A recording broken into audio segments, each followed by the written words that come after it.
In the blink of an eye, our boy caught up to the gang leader's squad like a speedrunner. The lackey following the boss panicked and pointed his gun straight at him. This NPC is clearly speedrunning his own death. But before he could even squeeze the trigger, a Mang backstabbed him and sent him to the respawn screen. She didn't stop there, lunging directly at the boss, who was so shook he couldn't even react. "A Mang, what are you doing?" Just as she was about to send him to the afterlife, Lin Tan stepped in to stop her. "Chill out, don't waste him just yet." Hearing his command, she instantly dropped to her knees and respectfully offered him the blade. "Master, if you don't hold a grudge against me, I'm yours to do whatever you want with." Lin Tan was confused, wondering why he would even hate her in the first place. At that, a Mang did a complete 180-degree personality flip. "Wait, you're not even mad that I lied to you?" Thank you so much, boss. "From now on, I'm your loyal guard dog, cause you're honestly just built different and look damn good." Lin Tan was absolutely stunned by her sudden confession. Damn, this girl's personality is actually unhinged. He told her to forget about following him or whatever for now. They had bigger fish to fry at the moment. A few seconds later, a whole squad of elite anti-terrorist police smashed through the doors. They quickly rounded up every single member of the Faibang organization. The female agent showed up on the scene, shouting orders to find the Mole A and make sure he stays safe. She was low-key regretting letting Lin Tan sign up for this high-stakes mission. If anything happened to our boy, she'd be devastated, so her favorability meter for him ticked up by 10%. After taking care of the boss, Lin Tan rushed over to find Wei Shuman to drop the news. He told her the cops were swarming the lower floors and advised her to ghost the place immediately. Lin Tan acted like the ultimate hero, claiming he and the crew would stay behind to stall for time so she could jet off on the rooftop helicopter. The minions, fully sold on his act, swore they'd die protecting their big sister. His dramatic line had Wei Shuman totally moved, bumping her favorability up another 10% to a solid 41%. Even though he was acting all righteous on the outside, he was grinning like a mastermind on the inside. Sorry, not sorry, guys. None of you are exactly saints anyway, so you're just getting the karma you deserve. Stay here and enjoy your prison time because keeping Wei Shuman here is way too risky for my plan. Besides, I just dropped 5 billion on her. If she goes to the slammer now, how am I supposed to spend the rest of my budget? Just as he was feeling proud of his master plan, Wei Shuman grabbed him and dragged him along. They both hopped on the getaway chopper, escaping the death trap that was the Fei Bang building. Inside the bird, she tried to soothe him, saying she couldn't leave her savior behind to face danger alone. She looked back at the burning building from a distance, lost in her thoughts. The Fei Bang gang is finished, and honestly, this is way better than me blowing it up myself. She then glanced at Lin Tan, eyes full of mystery. "So, I really need to know, why did you save me, and who are you anyway?" Our boy stayed cool and gave her a non-answer. That's not really important anymore. Because if Wei Shuman found out he was an undercover cop, she'd probably jump out of the helicopter right then and there. Hearing that, she leaned in closer, intrigued. Yeah, I guess it doesn't matter anymore. "But do you know why I married Chanu in the first place? It's because I've always been into guys who are powerful, ambitious, and twisted, just like you. I was born to be the woman of a man like that. It's just a shame I met you at the wrong time." Lin Tan hit her with the ultimate cold shoulder response. "Once we land, it's game over for us, and we aren't seeing each other ever again." Things were getting spicy and romantic, but suddenly the helicopter got rocked by a massive explosion, shattering the glass and sending it spiraling toward a crash.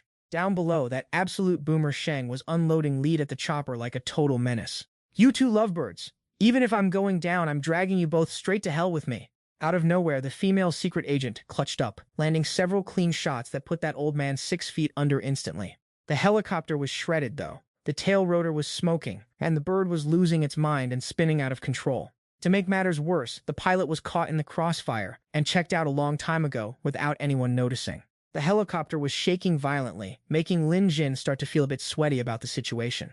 While he was busy trying to figure out how to pilot this death trap, Wei Shuman grabbed him by the ear. She got bold, pulled him in, and wrapped her arms around his neck. "Looks like we aren't escaping this L, so if we're going to die, we might as well make it count." As soon as she finished, she planted a sweet emotional kiss right on his lips. The chopper was spiraling harder now, drifting aimlessly toward the ocean. Inside the cabin, Wei Shuman whispered that if they were destined to become ghosts, at least she wouldn't regret dying by his side. After that kiss from the beauty, our boy got his composure back, and was suddenly feeling big-brained and confident. Who said anything about dying? It's not over yet. Ding, Wei Shuman's favorability meter just jumped up by 10%. Lin Xin didn't hesitate, scooped Wei Shuman up, and kicked the helicopter door wide open. "Hold on tight, I'm about to take the leap of faith." She was absolutely panicking.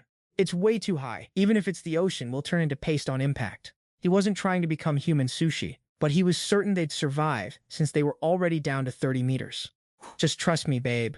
For any normal NPC, hitting the water wrong from 18 meters would be an instant game over. And just as Lin Jin calculated, they both hit the water perfectly. The sheer force of the sudden drop knocked Wei Shuman out cold for a bit. A few moments later, she started to regain consciousness in a daze. Luckily, they had washed up on a deserted island nearby. With his level 7 physique and pro-tier swimming skills, Lin Jin easily dragged them onto the beach. As for the chopper, it ended up as a pile of burning scrap metal tangled in the trees. A while later, he scavenged the wreckage, only to find the radio was fried, and they were completely off the grid. He only salvaged a first aid kit, a flare gun, and a bottle of water, literally zero food. Lin Xin was stressing, realizing they might be stuck here for a while before any rescue arrives. Wei Shuman managed to dig up a map from the supplies. She guessed they were on an island northwest of Lilin Island, where fishing boats occasionally pass by. But the way she was breathing heavily tipped Lin Jin off that she wasn't doing too hot. He checked her pulse and forehead, realizing she had caught a fever, probably from the trauma of the crash combined with the freezing ocean water. Once he diagnosed the situation, he decided to go grab some firewood to get her warmed up. Before he could bounce, Wei Shuman grabbed his hand, pulled him back, gave him another sweet kiss, and only then let him go. Lin Jijin blushed like a high schooler and asked, "Is this how you show your love now, big sis?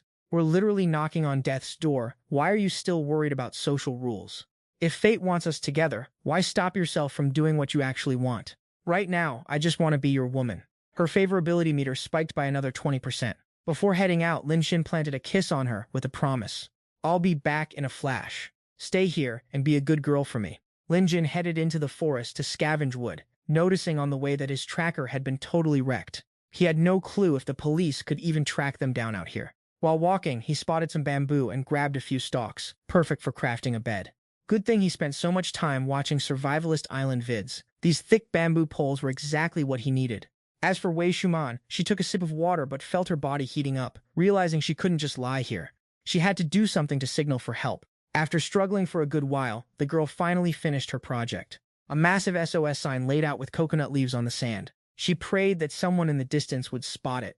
Wei Shuman headed to the shore to wash up, and since the water felt so cool and she felt grimy, she took off her clothes to wash them and bathe comfortably. While Wei Shuman was busy bathing, she didn't notice the tide sweeping her clothes away. She was desperately scrambling to find some leaves to cover herself when suddenly Lin Tan appeared. "Finally, I found you. Are you bathing?" A mortified Wei Shuman turned away to block him. "Don't look. I was washing my clothes and accidentally let them drift away." As for Lin Tan, he looked completely unbothered. "Didn't you just say you wanted to be my woman earlier? Why so shy now?" Suddenly, he spotted the pile of seafood she had caught earlier.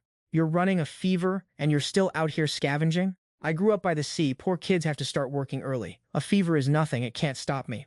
Hearing her say that, Lin Tan's perspective on her started to shift. She continued, "By the way, you went to get firewood. Why did you take so long?"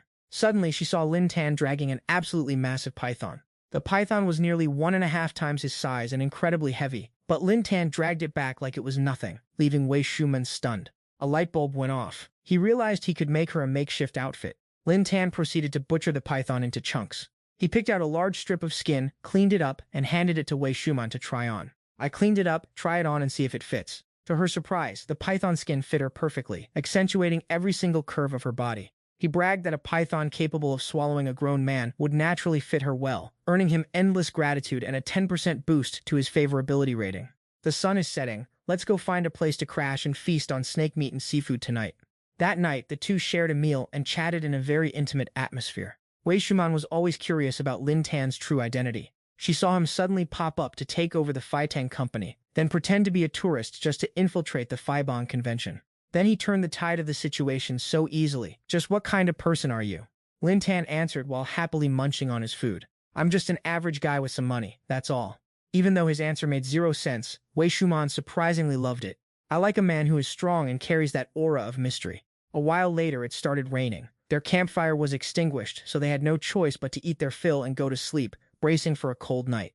In the middle of the night, the freezing rain combined with only a strip of python skin for warmth left Wei Shuman shivering uncontrollably. Seeing this, Lin Tan pulled her into his arms to warm her up. His warmth was impossible to resist, and her body temperature rose even higher when she pressed against Lin Tan's rock-hard muscles. He really was warm, and the two ended up spending a steamy, romantic night together in their little straw hut.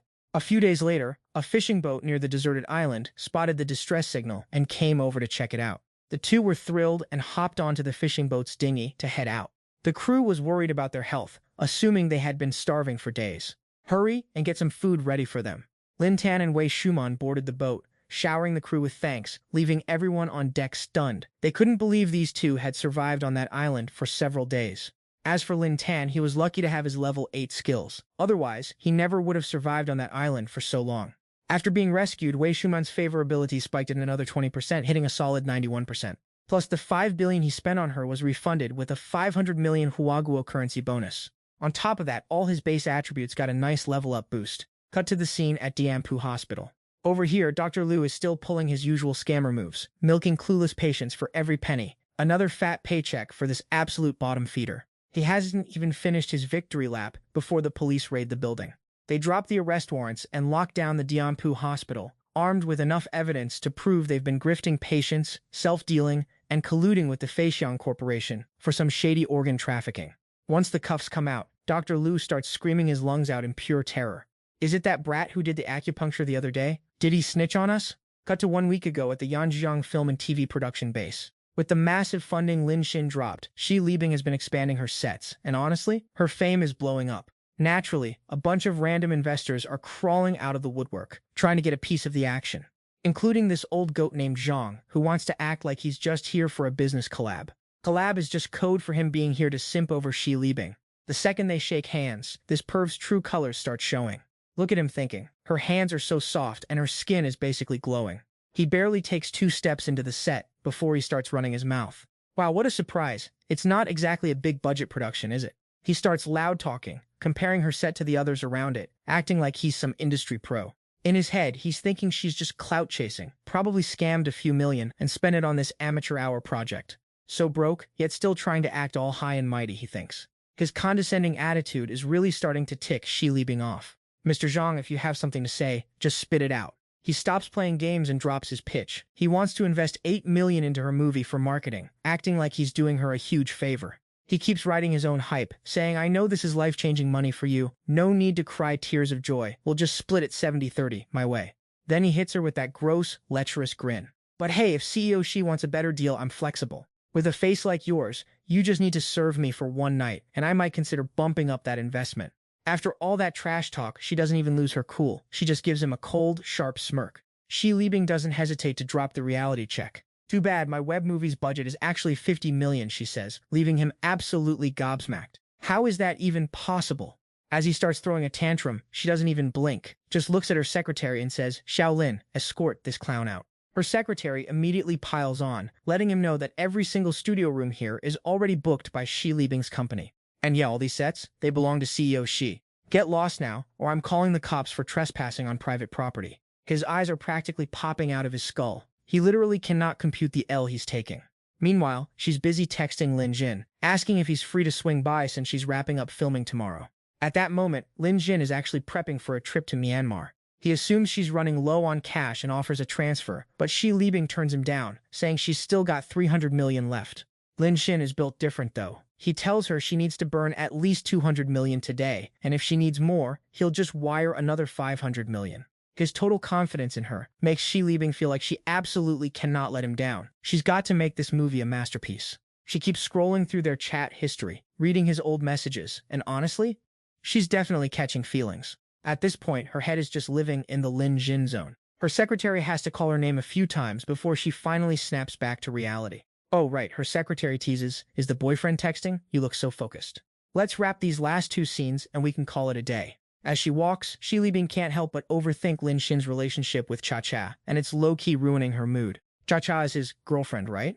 Whatever, I shouldn't be overthinking this. My job right now is to nail this movie and make sure I earn back every cent for Lin Jin.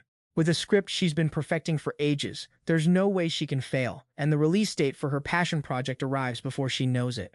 Xi Libing even gets invited to a TV interview ahead of the premiere. She's genuinely touched by all the support from the fans. This movie really was the dream she's been chasing forever. The drama titled Resilient Xiaohan is dropping soon, so we're counting on you, the fans, to show up and support the show. But obviously, with all that fame comes the haters crawling out of the woodwork. Director Yan was absolutely fuming. He had his prey cornered, but some mystery big spender swooped in to save her at the last second. His assistant was shaking in her boots, trying to de-escalate. Director Yan, please don't be mad. You already walked away with the win this time. You already pocketed that 100 million in breach of contract fees from Shi Leibing. Isn't that trashy girl worth less than that anyway? He listened with a look on his face that spelled pure calculated malice. Oh, Shi Leibing, to think you'd secretly hook up with some rich guy just to sell yourself out like that. I really thought you were some pure, innocent angel, but nobody has ever escaped the grasp of Yan Jiantang once I've set my sights on them. He grabbed his secretary and pulled her close. Secretary Li, take that 100 million and smash it down. No matter which big-shot tycoon is trying to steal my girl, I'm going to slap them in the face with their own money. Meanwhile, over at the editing room, Shi Leibing is busy overseeing every last detail. Since the premiere is tomorrow, she's triple-checked everything. There's no room for any glitches. She was riding high until her secretary burst in, looking like she'd just seen a ghost. It's over, President Xi. You need to read the news right now.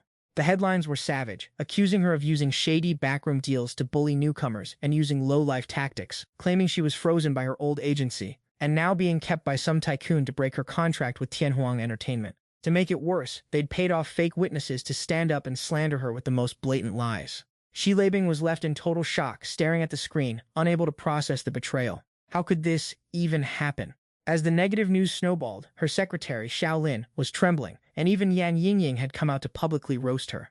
That snake even went live on stream to drag her name through the mud, accusing Leibing of using illicit shortcuts to get famous and playing dirty to step on her peers. The secretary couldn't believe it, because Yan Yingying was supposed to be a top-tier A-list star and the queen of viewership records nationwide. Why would she do this to me? We haven't even done anything to offend her. Shi Leibing finally trembled as the pieces clicked into place. She realized the mastermind pulling the strings behind the scenes was none other than Director Yan. Back when Yan Yingying was a rookie, it was Yan Jiantang who fed her all the resources to blow up, so this was 100% his handiwork. She knew Yan Jiantang wouldn't just let her slide, but she didn't expect him to pull the trigger at the worst possible time. Desperate, she called out to Xiao Lin, "Get me the most elite PR team we can find right now." The secretary tried her best, but the PR firm quoted a massive 20 million fee, and even then, they couldn't promise a fix. The PR squad said the situation was already way too messy. On top of that, other A-list celebrities were jumping on the hate train to denounce her. Money can't fix this anymore. All we can do is try to mitigate the damage. In her darkest, most hopeless moment, Shi Leibing could only think of one person, Lin Tan. She wasn't sure if she should reach out, but fearing she'd drag Lin Tan into this drama, she decided to face the fire alone. As if things couldn't get worse, another disaster hit. She got a call from the iQIYI platform saying her show had been scrubbed from their site. Plus, the contract had a massive penalty clause. If the show failed to air due to her fault, she owed them over 1 billion in damages. One by one, every social media platform dropped her, demanding sky-high breach fees, leaving Shi Leibing frozen in absolute silence. Her breakdown had officially hit its peak. Shi Leibing sank to the floor, completely defeated. She sat, crying in the corner of the room, feeling like her dream project was slipping through her fingers forever. Once the show was pulled from all platforms, half the staff at her agency packed up and jumped ship. A moment later, there was a knock at the door, but she just sat in silence, ignoring it. The visitor was none other than Secretary Li, working for Yan Jiantang. She came on his orders, waiting for Leibing's lowest point to rope her into Tianhuang Entertainment, promising that if she complied, he'd wipe the slate clean and land her a lead role in a blockbuster. Secretary Li kept it 100. Obviously, you're not exactly worth top dollar anymore. You know what Director Yan wants, so think it over and give him a call. In the depths of her despair, only one face kept flashing in her mind. If she couldn't escape the fate of becoming a plaything for someone like him, she decided she'd rather give her most precious treasure to the person she actually likes. Cut to the airport. Lin Tan has just returned to the country, saying a cheerful goodbye to his past headaches and ready to embrace a fresh start. He thought back to his time with Vi Shuman, who is now a wanted criminal and planning to ditch town for the Fey country. She hit him with that soft, gentle energy, asking if our boy wanted to join her on her little getaway to Fey. Our boy gave her a hard pass, knowing if he returned to the motherland, he wouldn't be on any wanted list. That flex of an answer had Vi Shuman feeling some type of way. You're so capable. No wonder you're the man I've got my eyes on. And naturally, before dipping, he casually tossed her 200 million for expenses, wishing her luck in not getting caught in Fey. Suddenly, his phone blew up with a call from Shi Leibing. Talk about perfect timing, he'd just touched down in the country. With a weak, shaky voice, she whispered, "Lin Tan, sorry to bother you, but could you possibly swing by my place? I've got something super important to tell you." Even though he had no clue what the deal was, he went straight to her apartment building. While Lin Tan was heading up to Unit 306 on the second floor, he noticed someone tracking his every move from the shadows. With his reflexes peaking, he caught the tail of his stalker instantly. Utilizing his top-tier physical stats, he went full beast mode to hunt the guy down. He launched himself forward at blinding speed. Within seconds, he caught up to the paparazzo trying to vanish into the elevator. This trash-tier stalker actually thought he could outrun Lin Tan, even having the audacity to flip him off while trying to escape. "Want to catch me?" As if it's that easy. Just as he was busy feeling himself for getting away, he suddenly saw a hand force the elevator doors open. Lin Tan stood there, prying the doors apart with a look so cold and sharp it could cut glass. "Where do you think you're going?" Time for a little chat. The paparazzo's jaw hit the floor in pure disbelief. Oh my god, how is that even possible? After a quick interrogation, Lin Tan learned he was Taiyu, a full-time drama hunter trying to make a living off of leaks. And his current main target was none other than Xi Libing. He'd been camping out there for 2 days straight and hadn't seen her leave once. Lin Tan, curious to hear the tea, told him to spill the drama in full detail. Taiyu went ahead and gave him the play-by-play on the entire situation. A while later, Lin Tan arrived at Xi Libing's door and gave it a knock. "Xiaobing, it's me." The second she heard his voice, she recognized it was Lin Tan and rushed to open the door. As the door swung open, Lin Tan was hit with a serious case of "what did I just walk into?" She was rocking an incredibly revealing outfit, basically showing off everything she had just to greet him. Along with the look, she started hitting him with the self-deprecating monologue. "Lin Tan, you trusted me so much and invested all that cash, but I completely failed you. With that kind of debt, I couldn't pay you back even if I worked a lifetime. I've got nothing left to offer you now, except for myself. If you're willing, I'll use my body to pay you back." Lin Tan barely heard a word she said. His eyes were locked entirely on the spicy view in front of him. Oh man, this figure is way too distracting. I gotta say something before she starts stripping for real. Facing such a seductive sight, Lin Tan was literally left speechless. He was still trying to process the situation when the paparazzo popped his head out from nowhere. Watching the scene between Xi Libing and Lin Tan, Taiyu realized there was no secret under-the-table relationship here. The unexpected cameo by Taiyu left Xi Libing feeling beyond embarrassed and triggered. To protect his waifu, Lin Tan didn't hesitate to poke Taiyu straight in the eye, screaming, "Don't you dare look!" To help Taiyu understand the real tea, Xi Libing invited him inside to clear the air. The paparazzo was floored to learn that despite how young Lin Tan looked, he was actually the major financier behind her, and it was just a business deal, while the smear campaign was actually the work of the CEO from Tianhuang Entertainment. Since he knew Taiyu was a big-name paparazzi, Lin Tan offered to pay him handsomely if he broke the real story to the public. He also warned him that dropping this bomb would mean declaring war on the head of a massive travel conglomerate. Taiyu went quiet, deep in thought for a long time. He held on to some dirt from years ago, but he was too scared of Yan Jiantong's clout in the entertainment industry to actually drop the bombshell. But this right here, this is the perfect time to let it rip. He put on his best serious face, acting all mysterious. "I've got the dirt on Yan Jiantong and Nian Yingying from years back right here in my pocket. But I gotta warn you, dropping this is gonna make you a mortal enemy of Yan Jiantong, and a mid-tier rich boy like you probably can't handle the heat. So yeah, this info isn't exactly a bargain bin deal." Hearing the dude try to play the scare tactic, Xi Libing got all awkward, low-key worried about the price tag. But Lin Tan, he was absolutely hyped. His eyes were literally sparkling with excitement. "You actually have that kind of tea on them? Name your price, the money is literally a non-issue." She tried to hold him back, worried sick, while the paparazzi dude was left shook to his core. "You're deciding this fast? Like you didn't even hesitate for a second?" Lin Tan flexed with confidence. "And that dirt on those 2 D-list starlets? Throw that in too. I'll take the whole package. Just name your number and don't hold back." In no time flat, 60 million was wired straight to Zuoyu's account. The paparazzi guy was shaking, legit couldn't believe his eyes. 60 million, just like that? Without even trying to haggle? Is this guy for real? Lin Tan actually looked kinda disappointed. He thought the guy was gonna try to squeeze him for hundreds of millions with all that dramatic buildup, but 60 mil? Total letdown. He told Zuoyu to get his team on the smear campaign ASAP, and told Xi Libing to prep the big media outlets for the official reveal once the chaos peaked. She looked absolutely crushed, struggling to find the words to explain the situation to him.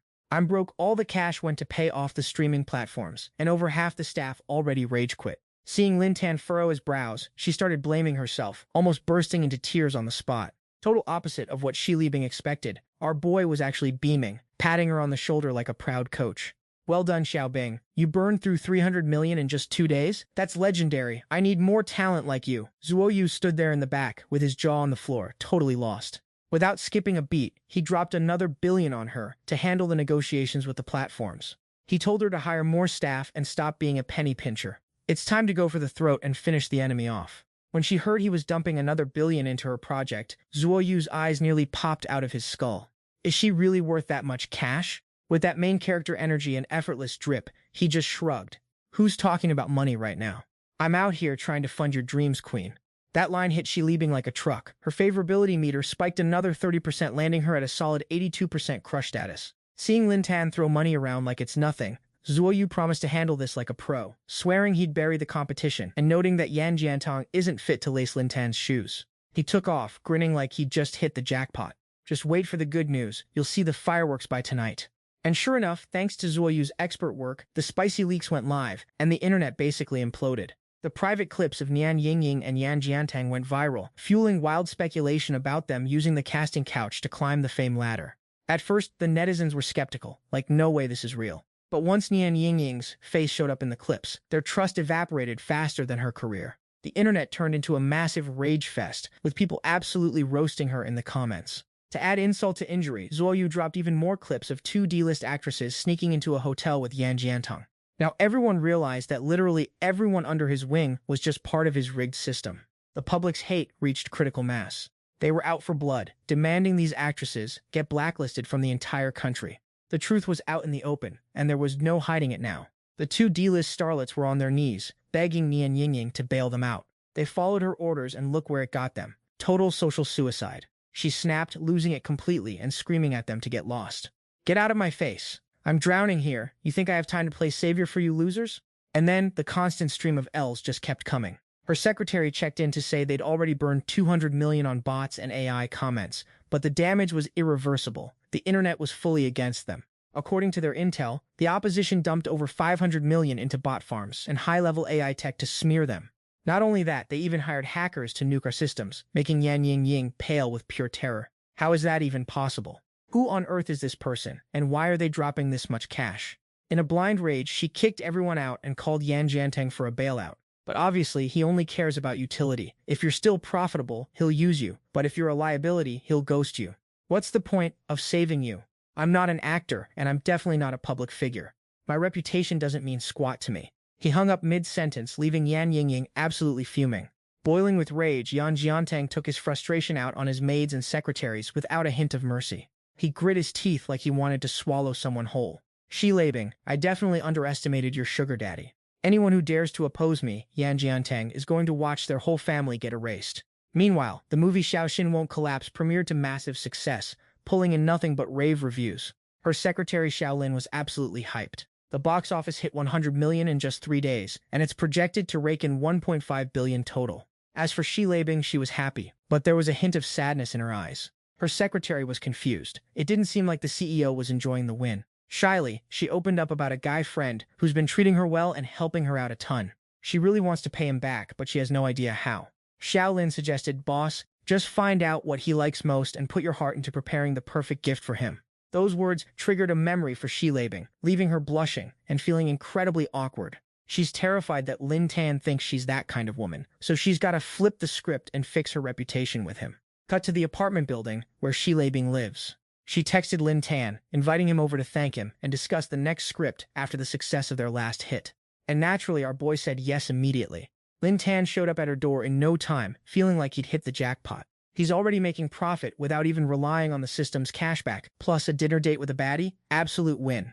Lin Tan was already daydreaming about Shi Libing wearing something even spicier than last time. He promised himself he'd get a good look at that gorgeous physique and those milky white skin tones. Then, the door swung open. Totally opposite of what he expected, she was dressed like a snowman, covered head to toe, leaving Lin Tan standing there like a statue in pure disappointment. Shi Libing acted totally chill and invited him to take a seat, leaving him even more confused. Is it freezing in here?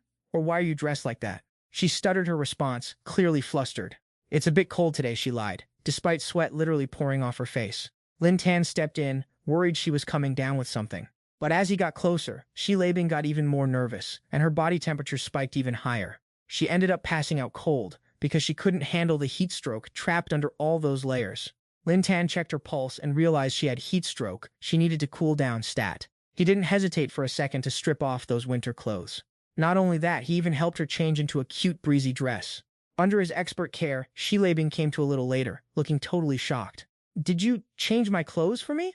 Lin Tan replied without missing a beat. You had a heat stroke, so I lowered your temperature and got you into something lighter. Realizing what happened, Shi Leibing hid her face in a pillow, trying to bury the embarrassment of looking at him. Lin Tan added, why on earth were you dressed so warmly anyway? Giving yourself heat stroke on purpose? She decided to keep it 100 with him, explaining that she dressed skimpy last time because she was worried he'd think she was a total casual, so she went modest this time, but things didn't exactly go as planned. Before she could even finish her sentence, Lin Jin stepped in to play the hero and comfort her. Anyone would crack under that kind of pressure. It's honestly a miracle she's still standing. But for real, I think you're actually incredibly tough. Her favorability meter for Lin Xin ticked up by 3% because she felt all warm and fuzzy from his main character level of concern. She stopped playing shy and just went for a hug right then and there. Lin Xin, thank God I ran into you. Shi Leibing's drama finally got cleared up, and let's be real, it was mostly thanks to Yan Bao coming in clutch. Thanks to her elite hacker skills, everything went smooth, and Lin Xin was hyped to meet up with Yan Bao to show some love. A bit later, he grabbed a taxi to the Science Museum, the designated spot for his date with Yan Bao. One look and Lin Xin knew this place was absolutely cracked, total high-budget vibes. Walking inside, he was low-key overwhelmed by how futuristic and high-tech everything looked. There were NPCs everywhere, just mindlessly staring at the exhibits. Not only that, the AI-powered robots were actually goated, interacting and helping people way better than expected. The museum was so massive that Lin Xin started hunting for the gear Yan Bao needed, but his luck was absolute trash. Everything was in a foreign language with super dense technical docs. He tried to overclock his IQ to parse the jargon, eventually spotting keywords like wafer fabrication, clean rooms, and filter units. While he was stuck in the tutorial phase, he suddenly heard some loud shouting nearby. Some guy from the US was straight up abusing his power, literally shoving a Chinese father and daughter to the ground.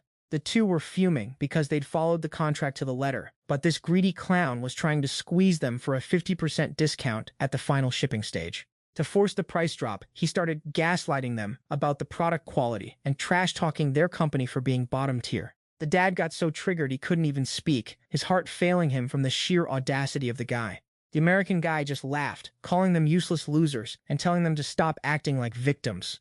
I don't have time to deal with you peasants, either take the deal or get lost. The daughter fired back with some high-tier sass, standing up for her dad. If we're talking contracts, you're the one who's straight up breaching it right now. He gave a snake-like smirk, acting like the contract was just toilet paper and telling her this was a big boy conversation. Run along, kid, this isn't for you.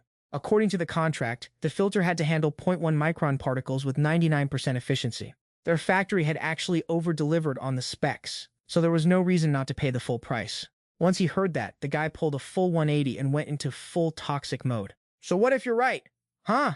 Nobody else even needs these specific filter units, you know. Sell them to me at half price, and you might recover some capital. Otherwise, your hundreds of millions are going straight down the drain. The girl finally realized she was being scammed and started panicking for real. Aren't you Americans supposed to be all about the spirit of the contract? And now you're just throwing it away like that. He didn't even care, stepping into her personal space and pointing at her like a total villain. You people are third-class citizens. You don't even have the right to talk to me about contracts. The father and daughter were spiraling, deep in their feels, regretting they ever trusted such a shady business deal. Turns out this American guy was even more bottom tier than they thought. He kept flexing, acting like he was the main character of the universe, and asked if they were ready to sign the deal yet. Just as he was peak cringe, he felt a sudden chill run down his spine. And obviously, the guy behind the aura was none other than Lin Jin. He'd heard everything, and he was rocking a smirk that screamed trouble for the villain. The group of Americans went back to shilling their own tech. The latest OE clean room, guaranteed 98% success rate at a fraction of the cost of the last gen. They were so confident, acting like 300 million, plus their tech support, would make them world beaters. Yan Bao heard them flexing and decided to step up, introducing herself and acting like she wanted to buy their setup. Mr. Edison took her business card with a look of pure disrespect. Oh, a person from China? Miss Jiang.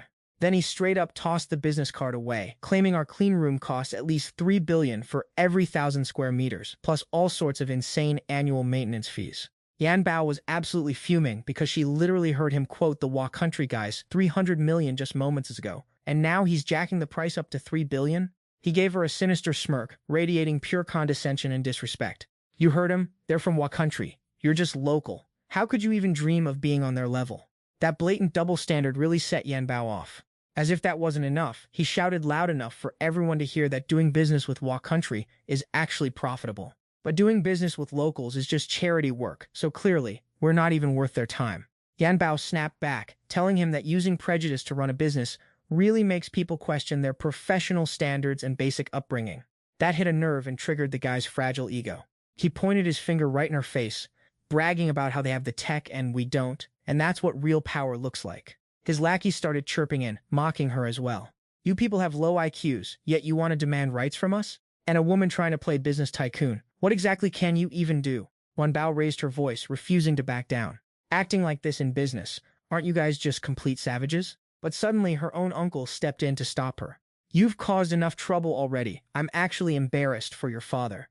Just get out of here right now. She was beyond frustrated, trying to get her uncle to see the reality of the situation. These guys are clearly targeting us. They are price gouging us on purpose. Her uncle didn't just ignore her. He started lecturing her instead. Isn't this entirely your own fault? Trying to negotiate international business deals. Do you really think a woman like you can handle this level of heat? Just get lost. Seeing Yan Bao get shut down by her own family, the foreigners laughed in triumph, thinking, finally, these locals know their place. Ha ha ha. Yan Bao was livid, turning to her uncle in disbelief. They are literally mocking us right to our faces. How can you just stand there and take this? You're even helping them lecture me. Her uncle is not only clueless, he's actively simping for these foreigners just to drag down his own people. Your little tech startup only has a few $100 million invested. What could that possibly achieve? If you go bankrupt, you're just going to drag the whole family down with you. Meanwhile, these foreign guys have both the money and the tech. The foreigners grew even more arrogant, thinking, what could these locals ever have that compares to us? Yan Bao was ready to throw hands, but her uncle grabbed her arm and dragged her away. Suddenly, out of nowhere, a drone came flying in and smacked him right in the head. And of course, the pilot behind this stunt was none other than Lin Tan. He didn't even try to hide his sarcasm. Oh my, these Wa Country drones are absolute trash. They just lost control out of nowhere, but hey, at least it hit some garbage on its way down. Having seen the whole pathetic display, Lin Tan walked up with main character energy to defend Yan Bao. I couldn't help but overhear someone saying, we locals have no money and no tech. Mr. Edison stood his ground, still feeling untouchable. That's right. I said it. You got a problem with that? What are you going to do about it? Lin Tan just smirked, brimming with confidence. Today, I'm going to enlighten you smooth-brained idiots. Even with a tiny budget and a small enterprise, our people can still develop a first-class filtration unit. After shutting down the foreigners with those cold hard facts, Lin Tan started projecting his 3D models for them to witness greatness. A massive 3D hologram projected into the air, leaving the entire crowd shook and absolutely stunned. The daughter of the filter manufacturing company stepped up to Lin Jin, clutching a stack of technical documents from her firm. One of the guys in the crowd laughed like a total clown, mocking them for just having a simple unit filter. Meanwhile, Edison started sweating bullets, staying dead silent as the heat turned up. Then, he had the audacity to claim those specs were actually the designs for his company's own cleanroom tech. His sycophant lackeys immediately started nodding along like absolute NPCs. Yeah, like that's even believable. Everyone watching was side-eyeing the situation, suspicious, because the specs matched perfectly, including data the Silicon Tech company had supposedly never even released. Feeling the heat from the murmuring crowd, Edison tried to save face. Edison started acting tough, screaming that they stole the research from Silicon Tech and threatening to drag them to international trade court. Lin Sin was fuming because this fraud was trying to steal the hard work of hundreds of his employees. The father-daughter duo didn't hold back, calling the fraud out on his BS. If you Americans couldn't even invent this, where would I even go to steal it from? This is the fruit of our factory's labor after years of grinding, you absolute joke. We've got receipts for everything, so quit the cap. Our boy's national pride was peaking, and honestly, the aura was immaculate. If you've got the guts, go ahead and sue us. Our Chinese tech isn't something we need to steal from anyone, bro. Just as the argument was heating up, the American dude finally spilled the tea and exposed that his partner had already failed the deal. You could still see the fresh handprint on his face from when Lin Jin slapped him. He was shaking, pointing a trembling finger at our guy. That kid knocked me out from behind, he cried. I failed to buy out their unit filter supplies, he admitted in defeat. Edison's eyes rolled back in his head. He was so tilted he turned straight up green. What a total bottom feeder, the crowd whispered as they watched him crash and burn. Then, Lin Jin finally stepped up to drop the hammer. The products the Silicon Tech company is flaunting are actually just tech they bought from our small local workshop. They love to bully smaller firms into selling cheap, then they slap their own patent on it like they're the geniuses behind the operation. This is their classic scam, stealing everyone's hard work just to line their own pockets. The crowd was absolutely livid, screaming that these guys are nothing but shameless, low-life thieves. Out of options, Edison had to swallow his pride and beg the factory owner for a deal. He claimed the contract was still valid and offered to buy everything at whatever price they wanted. The factory owner shut him down cold. "I'm not selling to you, period." Edison, now desperate, tried to flex his influence, saying nobody in the country would dare buy from them if they snubbed him. The absolute delusion is real. Lin Jin, looking like a total Chad, stepped in and said, "I'll buy the whole lot." "How's that for a plot twist, Mr. CEO? Scared of getting outplayed, Edison panicked and doubled the offer to $2 billion. "You really gonna ignore that much cash, kid?" Obviously, Lin Jin wasn't about to let this trash-tier villain walk away. Our boy has nothing but money, so he flexed a $4 billion bid, making Edison lose his mind in a fit of rage. Then, Lin Shin turned to him and started cooking him with the insults. "What's the matter? Cat got your tongue, or are you done bidding? You're a famous American tech giant with no tech, and now you're broke too?" Edison was turning purple, shaking like a leaf while his ego shattered. "Who even are you?" he wheezed. "I know every big name in the industry, and I've never even heard of you." Lin Shin grabbed Yan Bao's hand, looking confident, and introduced the Xinyan Tech Company, the name the whole world is about to know. The crowd went wild, cheering for our boy as he restored their pride and exposed the Americans for the pathetic thieves they really are.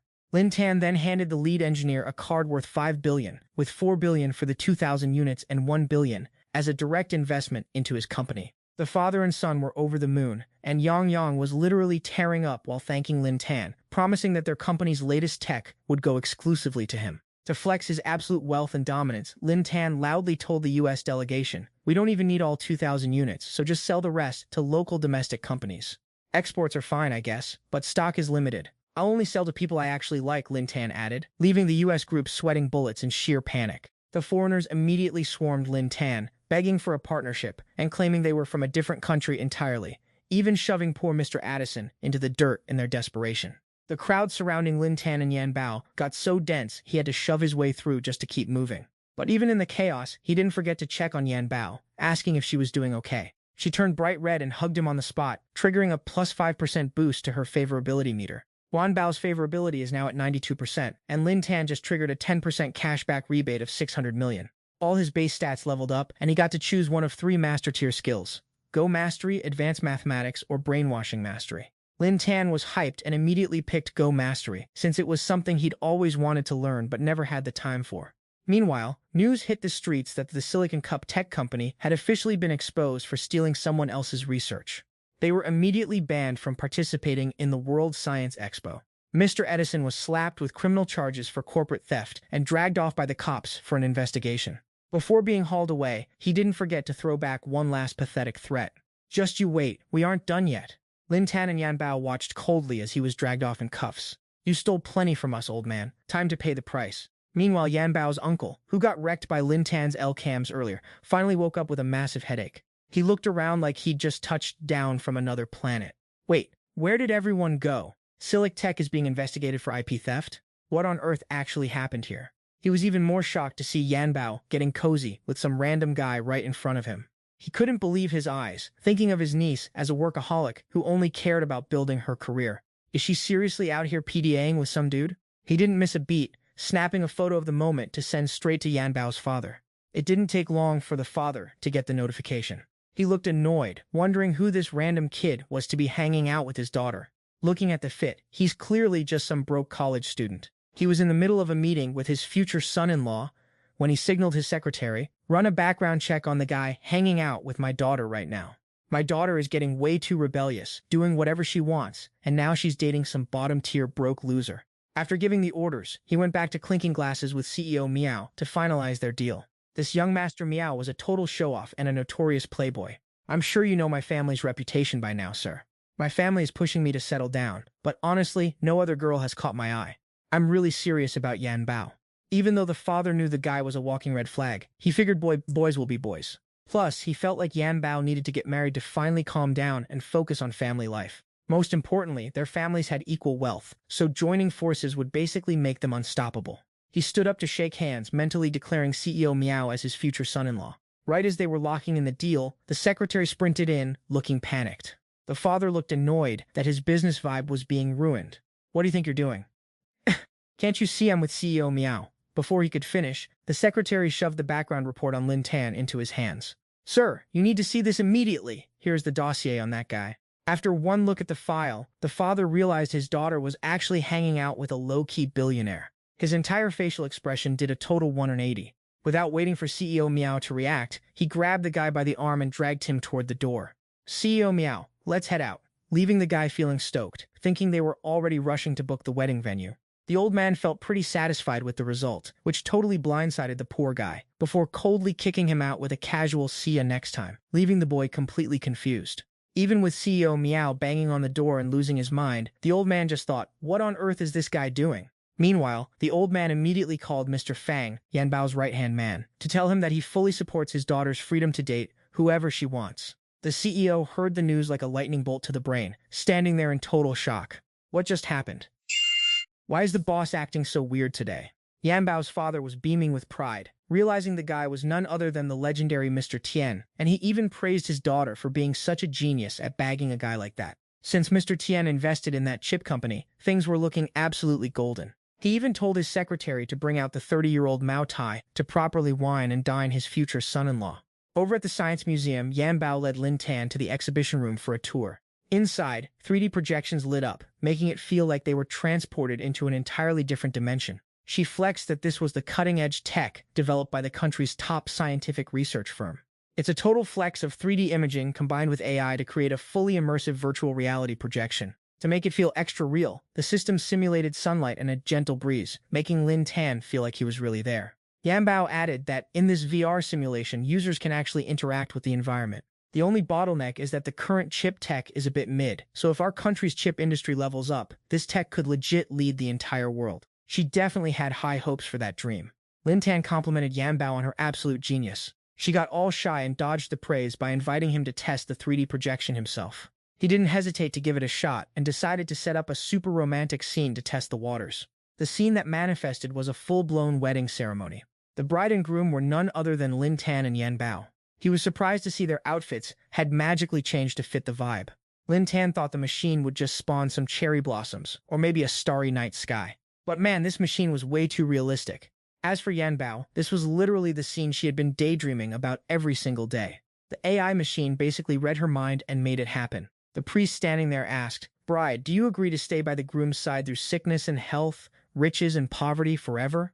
Yanbao was blushing like crazy, but the guests in the chapel kept hyping her up. "Just say yes. Marry him already." While Lin Tan was still fanboying over the tech, Yanbao stammered to the priest, "I do." Without a second thought, she leaned in and gave Lin Tan a sweet kiss, soaking up all that romantic energy.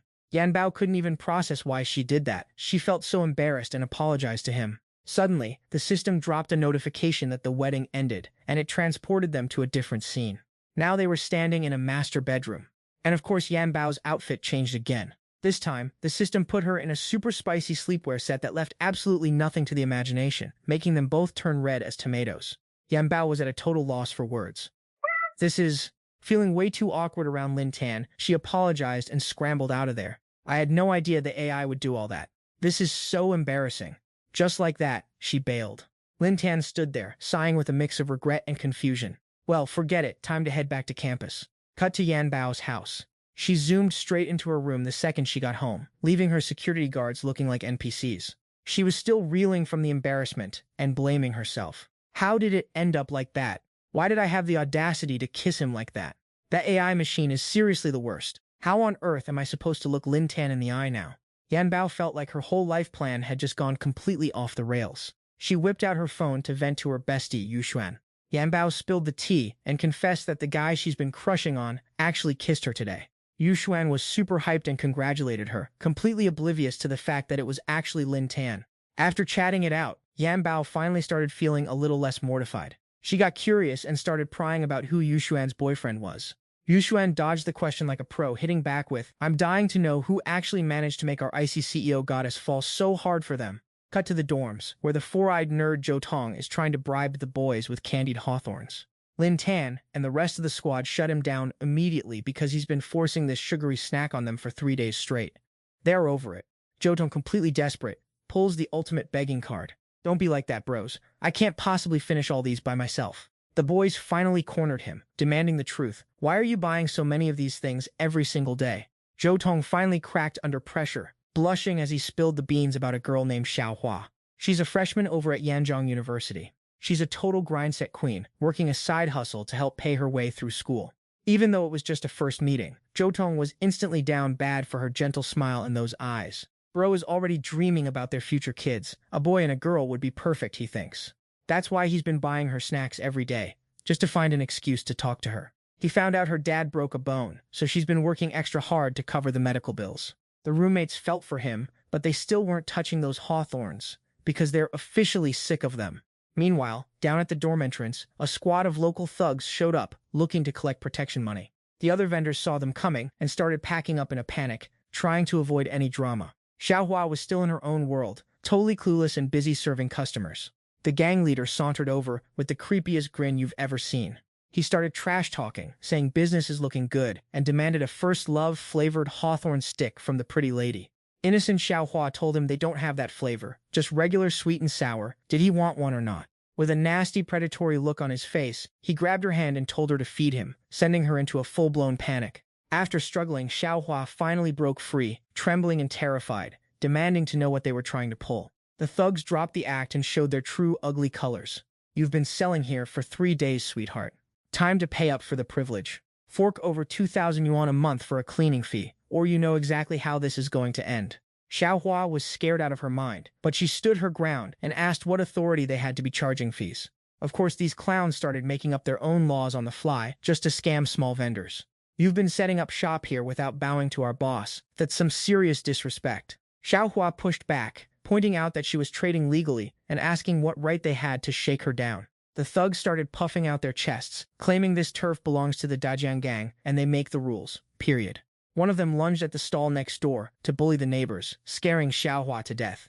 Realizing she was a girl on her own, she tried to lower her voice and explain she didn't have that kind of money. She was just trying to survive. The scumbag leader wasn't having any of it. He grabbed a handful of coins and smashed the whole tray of hawthorns, making sure she couldn't sell anything else.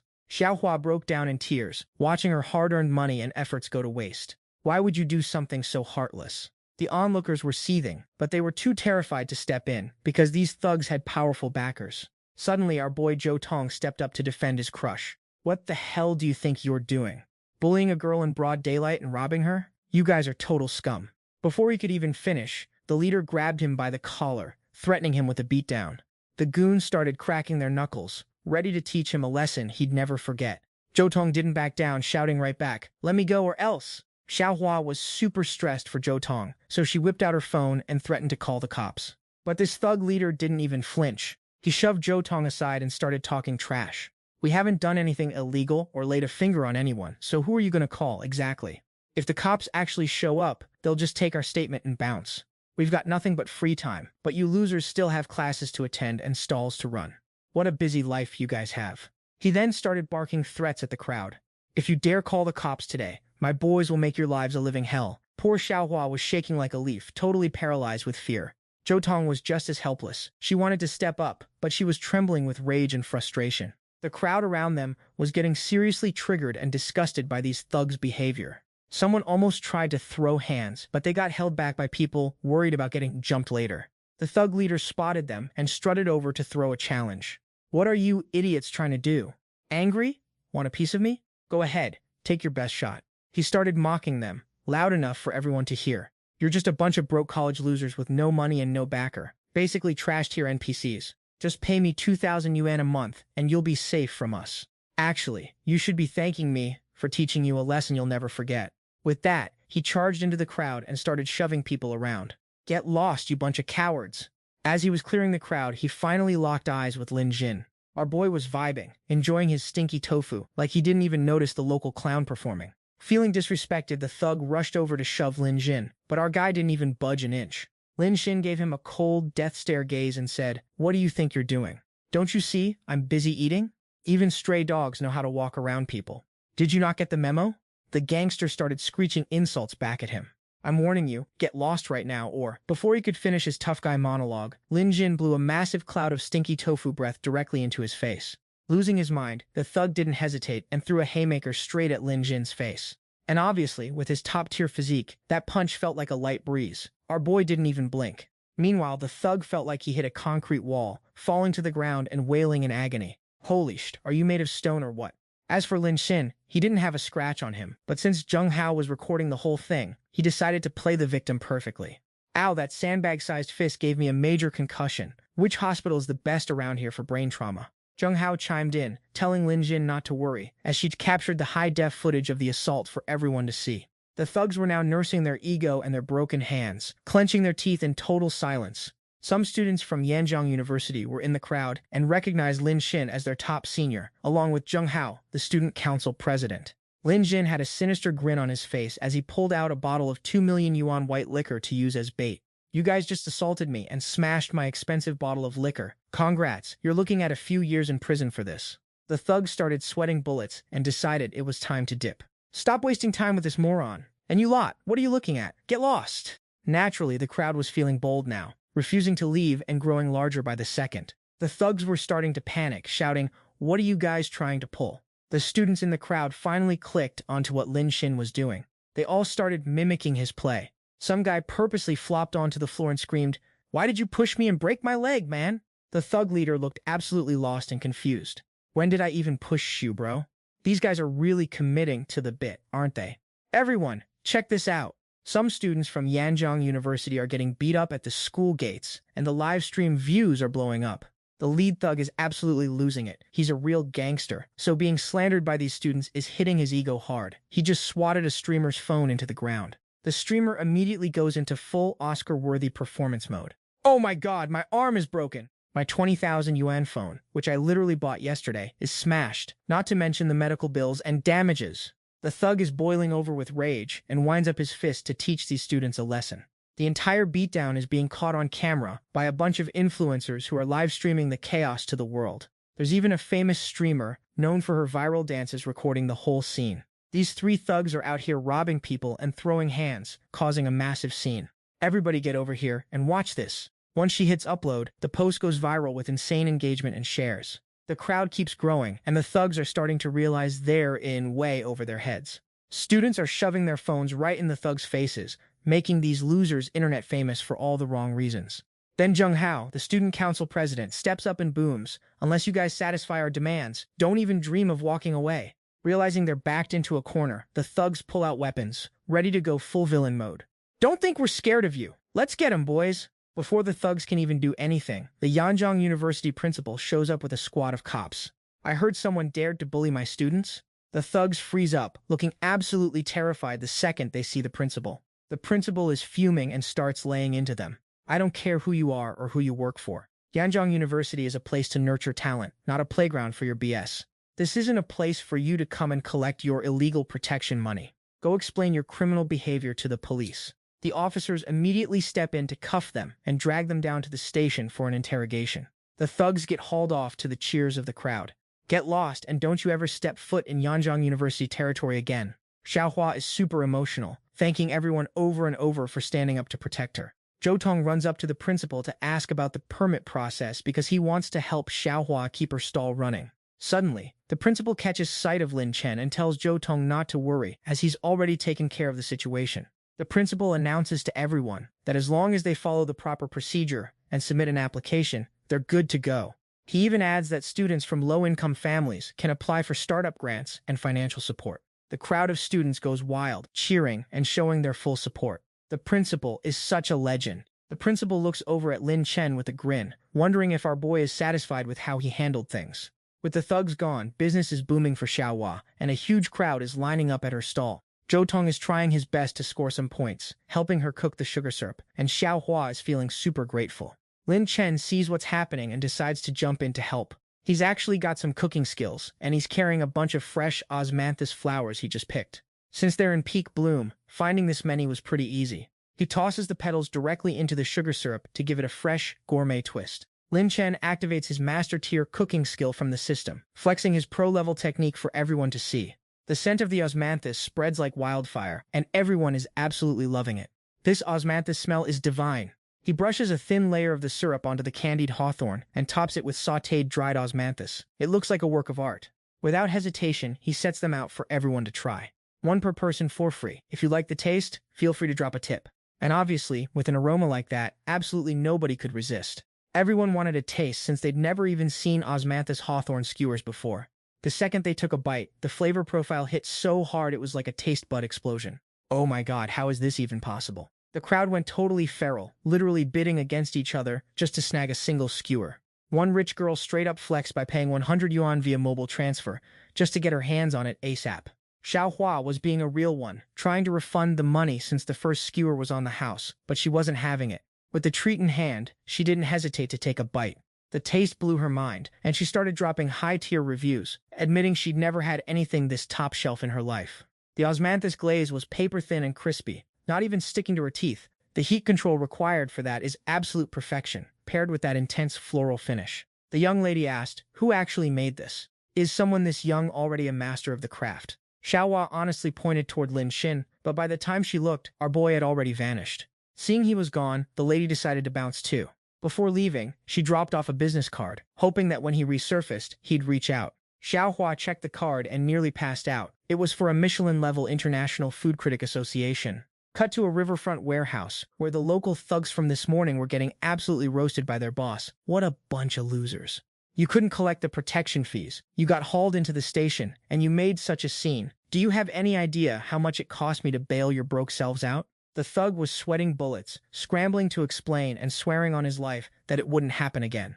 Their big boss Ren Kai decided to cut him some slack for now. "Since you didn't snitch on me and handled the aftermath quickly, I'll let it slide, but don't let me see a repeat of this trash performance." The thug bowed, thanking his boss while smirking, claiming he'd already cooked up a new plan. His big brain move? Send 10 goons to swarm Xiaohua, jump her, and drag her back here for an interrogation. The goal is to use her as a warning to everyone else. If you dare to oppose us, this is what happens. He even dismissed the Yanjiang University students as just a bunch of brainless simps, only protecting her because she's a girl. Ren Kai heard the plan and actually vibed with it, thinking it wasn't half bad. Just as they were plotting, Lin Jin suddenly appeared out of nowhere. He even clapped back, saying the plan wasn't half bad.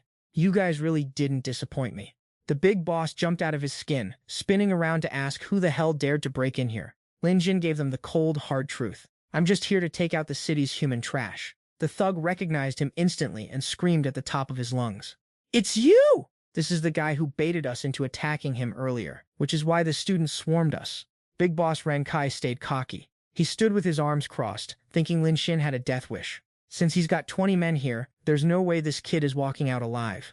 As for Lin Jin, he just started cracking his knuckles, thinking this many NPCs would at least be a decent warm-up. Obviously, that comment triggered Ren Kai's ego. Ordered his goons to grab their weapons and end Lin Jin right then and there. So much for being tough. The second they charged, Lin Jin did a tactical drop from above and wiped the floor with the whole squad. Ren Kai was shaking so hard he couldn't even stand straight. How is this even possible? After cleaning house, Lin Jin started trash-talking, asking if that was really all they had. What a bunch of absolute zeros. He slowly walked toward the boss with such terrifying killing intent that Ren Kai literally wet himself. He started begging for mercy, promising 1,000,000 yuan in compensation, and swearing he'd disappear forever. Just please don't kill him. Lin Xin didn't say a word, which only made the boss freak out even more. He started groveling, saying he's just a small-time operator with no connections, and suggested they should team up to get rich together. Ignoring his pathetic pleas, Lin Xin just stared him down and said, "You guys might be able to make money, but you won't live long enough to spend it." He shouted in a rage, charging forward to deliver a massive god-tier haymaker straight to Ren Kai's face. "Don't think for a second that having money means you can do whatever the hell you want. I'm the ultimate karma you deserve, and I'm here to take out you trash-tier scumbags once and for all." A bit later, the police arrived, but the informant was nowhere to be found, just the unconscious suspect and all the incriminating evidence left at the scene. It turns out Ren Kai was a captain at the Market Supervision Bureau. He'd been hoarding confiscated goods here, and he finally got caught red-handed. Coincidentally, Shen Aodong was the captain leading the raid, and she immediately asked if the informant had recorded the evidence as promised. She demanded they bring the recording over so she could hear it for herself. A voice recording started playing directly from the phone. "I'd like to report a crime at the warehouse down by the riverside." It was a familiar voice, and Aodong instantly realized it was Lin Jin. She sighed in admiration, impressed that he was out here playing secret urban vigilante for the police. Ever since he escaped Myanmar safely, Aodong had been dying to find Lin Jin to thank him personally. Because of this, her favorability meter jumped up by another 10%, sitting at a solid 37% now. A few days later, at the entrance to Disneyland, Lin Jin's squad arrived, hyped up and ready to enjoy all the rides. From the chill attractions to the high-stakes thrill rides, everyone was super curious and ready to send it. As they were walking, Chutong, Wuju, and Zheng Hao all suddenly got text messages, which left Xiaohua looking pretty confused. As for Lin Jin, he just kept vibing and walking ahead. Wuji stammered, asking Lin Jin to go wait in line at the ice cream stall for them, claiming they had to go grab some other snacks. Chutong and Zheng Hao exchanged shady glances like they were cooking up some devious plan. Sure thing, leave it to me, Lin Jin said, having absolutely no clue he was being played. While he was waiting in line for ice cream, he suddenly locked eyes with Yaxi. She blushed hard and acted all shy, asking Lin Jin what a crazy coincidence, right? Right behind him was Zheng, fake streaming on her phone, as she accidentally bumped into him with the exact same line. Lin Jin, how is this such a coincidence?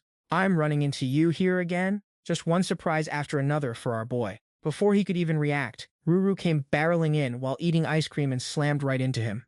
And naturally, she dropped the exact same question as the other two girls. Lin Jin, you're here too? When the girls finally saw each other, the awkward silence was deafening. Nobody knew what to say. Our boy just sighed in pure exhaustion and asked, how did you all even know I was here? The girls actually came clean and spilled the tea. Yashi had paid Chutong $100 just to get his location so she could engineer a romantic encounter. As for Zheng, she wasted $200 bribing Wuju for the info. Ruru just flexed that she didn't spend a dime. She straight up intercepted Zheng Hao and bullied him into coughing up the itinerary. Lin Jin thought about his 3 loyal best friends and was absolutely fuming. You guys are so dead when I get back. None of these girls liked each other, and the moment they met, they started throwing shade just to claim Lin Xin for themselves.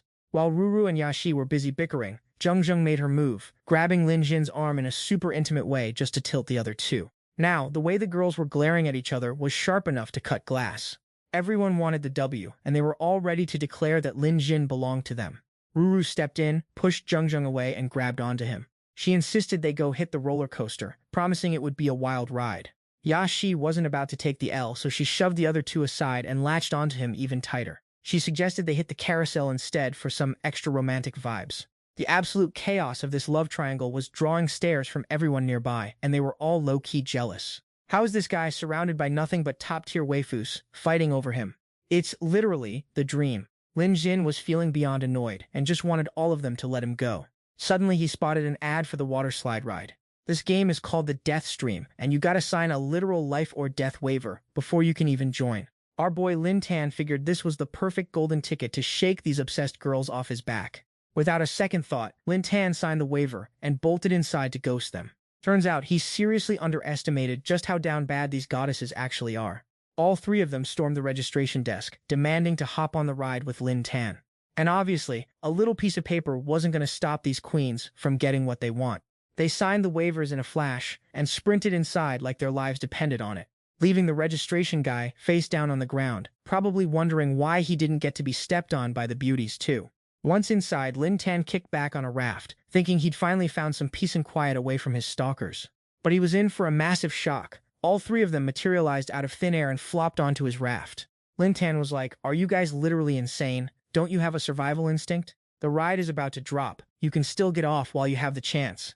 When Zheng and Yaxi were shaking in their boots, but they held on to that raft like their lives depended on it.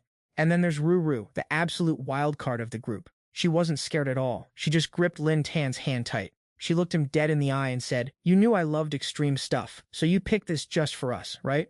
Ruru's favorability just spiked by 3%, putting her at a solid 73%. Lin Tan let out a heavy sigh. He totally forgot that Ruru isn't like those typical damsels. Her courage stat is maxed out. The countdown started, and you could practically hear Zheng and Yashi's hearts about to explode. 3, 2, 1, and the raft plummeted, with Ruru absolutely living her best life. As for Zheng and Yashi, they were having a full-blown existential crisis. They were bawling their eyes out, screaming, "I don't want to die," while Ruru was just cackling with pure joy. Seeing her chance, Zheng played the victim card and grabbed Lin Tan's leg. "Lin Tan, save me, I'm so scared." And yeah, Ruru was definitely not vibing with that. Ruru went full chaotic mode, unbuckling her safety harness and shouting, "Nice try, you green tea snake, stop acting weak just to get his attention." Ruru boldly flexed that she doesn't need to play games to chase a man. She goes straight for the W. Lin Tan was low-key panicking, worried that her stunts were going to get her killed. And just like that, the raft hit the waterfall, and Ruru went flying off like a ragdoll. She shrieked, probably realizing that hitting the water from that height is a one-way ticket to the afterlife. Lin Tan had no choice. He unbuckled and dove into the chaos to save his girl. She got tossed into the rapids, and was getting swept away by the current. Ruru might be fearless, but turns out she has the swimming skills of a rock. She let out one final scream, "I'm literally done for." But Lin Tan swooped in like a hero and hauled her out of the water before things got ugly. He hit her with the cold truth: the water's shallow, it wasn't gonna drown you, chill. He was mostly worried she'd pass out and become an even bigger headache to deal with. Ruru was buzzing with excitement because her crush saved her, and another 2% favorability points landed in her bank. When Zheng and Yashi saw them cozying up in the water, they were never going to let that slide. They immediately lunged for her hair, pulling her away from our boy with everything they had. The dudes on the sidelines were absolutely losing it, jealous that Lin Tan had 3 top-tier waifus fighting over him. Lin Tan saw the drama peaking and dipped, but the 3 beauties were hot on his heels. After running a bit, they stumbled into the next attraction, the haunted house. The ads claimed it was the most terrifying, hyper-realistic experience ever built. Lin Tan thought, "Bet, let's see if these girls dare to follow me into this horror show." Spoiler alert, they were right behind him 5 minutes later, leaving our boy completely exhausted and speechless. Yashi and Ruru made the cut, but since Zheng signed her waiver a millisecond late, she got left behind and was fuming. While she was plotting her revenge, a ghost jumped out and scared the absolute soul out of her. But amidst the screaming, she caught a glimpse of the sneakers that Ghost was wearing. Zheng realized it was just a guy in a costume, and a galaxy brain idea popped into her head. She dropped $500 on the spot to rent the costume, probably hoping to grill the employee for some intel. Over with Lin Tan, Yashi was crossing the wooden bridge when suddenly some ghosts grabbed her ankles, dragging her down into the abyss. Ruru was no different. As she was walking, someone suddenly covered her mouth and yanked her away into the shadows. Lin Tan was actually surprised and stoked that the haunted house was taking out these annoying girls for him. He figured players who got snatched were just teleported straight to the final room, so now he could finally enjoy this haunted house in peace. Lin Tan then stepped into a creepy dark room where a TV was already powered on. He thought to himself, wait, is this a Sadako reference about to drop? A ghostly white figure with long, terrifying hair slowly started crawling out of the TV screen. Even more shocking, this ghost was actually physically crawling out of the screen. Even though it was just a fake ghost, the way she crawled out was suspiciously spicy. Our boy couldn't help but admire the curvy, eye-popping scenery unfolding before him. Lin Tan wasn't scared at all, he just waved back at her. What was even more wild was when the ghost reached out and grabbed his glutes, making him yell, "Hey, where do you think you're touching?" Before he could even process it, she shoved Lin Tan into a chair, leaned in, and started lifting her skirt, leaving him confused. Is that really how Sadako rolls? Did I miss the director's cut of the original movie or something? Just as she was about to lift the skirt, 2 other horror nurse NPCs rushed in, which caught Cheng off guard. These 2 were none other than Ruru and Yashi. One grabbed Cheng by the hair to hold her down, while the other pulled out a massive syringe, ready to give her a shot. Cheng was totally spooked and scrambled toward Lin Tan for help. As for Lin Tan, he was just vibing, watching the horror nurses square up against Sadako, even complimenting the high-tier visual effects. Suddenly, he looked closely at the girl playing Sadako and realized it was actually Cheng. Ruru pinned Cheng to the chair to keep her in check. Yashi was fuming, screaming, and spilling the tea on exactly what Cheng had been doing. Turns out, Cheng bribed the staff to play Ghost, then dressed as Sadako and set traps to get rid of the other 2 girls. And obviously, she did all this just to try and bag Lin Tan all for herself. Once Ruru and Yashi got the full scoop, they decided to give Cheng a taste of her own medicine. Her whole scheme was officially exposed. Cheng was terrified that Lin Tan would hate her now, so she started making excuses. She claimed she just loved him so much she wanted to come here to hug him, had no other bad intentions, and was already satisfied. Thanks to that, Cheng's favorability meter jumped by a whopping 0.1%, which honestly left Lin Tan speechless. This woman is straight up toxic. While the 4 of them were busy settling their drama, a girl suddenly burst through the door. She was running for her life because some creepy fat dude was hot on her heels. That perv had a look on his face that was basically screaming degenerate. "Come here, let me get a quick grab. I'm so scared. Please help." As the girl ran and screamed, "Don't come any closer, that's straight up harassment. Stop right now." Ignoring everything she said, the creep just kept closing in with a disgusting smirk. The girl kept fleeing in total panic, while the guy continued the chase right in front of Lin Tan and his harem. Ruru, being the absolute alpha queen that she is, got super triggered by this and shot a death stare at him. "I don't think you're going to be playing anymore. Customer." Naturally, looking at his build, this fat guy didn't take the threat seriously at all. While Ruru quietly picked up a metal pipe, the guy broke into a cold sweat, but the queen wasn't letting him off the hook. Ruru smacked him right on the head and then started chasing him with that pipe in her hand, scaring the life out of him as he sprinted away. After running for a bit, he ended up cornered by Ruru. Even though he was shaking in his boots, he tried to act tough. "You're intentionally causing bodily harm. I'm calling the cops and reporting you." Ruru didn't blink, she just calmly asked, "Is that so? You got any proof?" The guy thought he was smart, pointing at the camera, saying, "You attacking me is all on tape. You're getting fired and paying me a fortune." Ruru stepped closer, taunting him with a smirk that practically dared him to try something. "Oh, really?" Then Hunhu whipped out her phone and found out the guy posted the ghost prank video online, and it was actually pulling in some decent views. She even figured out the creep was some low-level manager at a company and was already a married man. Nunu clapped back, threatening to send the video to his office and his wife, which sent him into a total panic. He was shocked she even had the dirt on him. And obviously, for a seasoned player who's been around the block like her, digging up blackmail on a piece of trash NPC is just a Tuesday. Nunu didn't feel like making a scene, so she kicked him and told him to get lost before she lost her cool. Even though he kept apologizing and swearing he wouldn't do it again, his left hand was already sneaking a knife out, and Lin Tan saw the whole thing. Consumed by rage, the guy didn't hesitate and lunged at Nunu with the blade. "You little witch! Go to hell!" Obviously, with our boy Lin Tan on the scene, that loser's plan was never going to fly. He grabbed Nunu's hand, snagged the metal pipe, and deflected the knife strike with surgical precision. The guy looked terrified, shaking like a leaf, unable to process what just happened. How was that even possible? That speed, it's insane.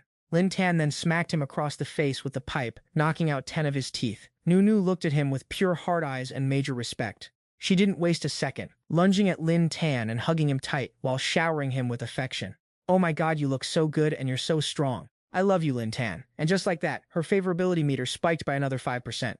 A moment later, the haunted house security team finally showed up and swarmed the guy for his attempted assault. He got hauled off to the station, screaming and begging for mercy the whole way. While everyone was distracted by the drama, Lin Tan had already slipped away, and the girls didn't even notice.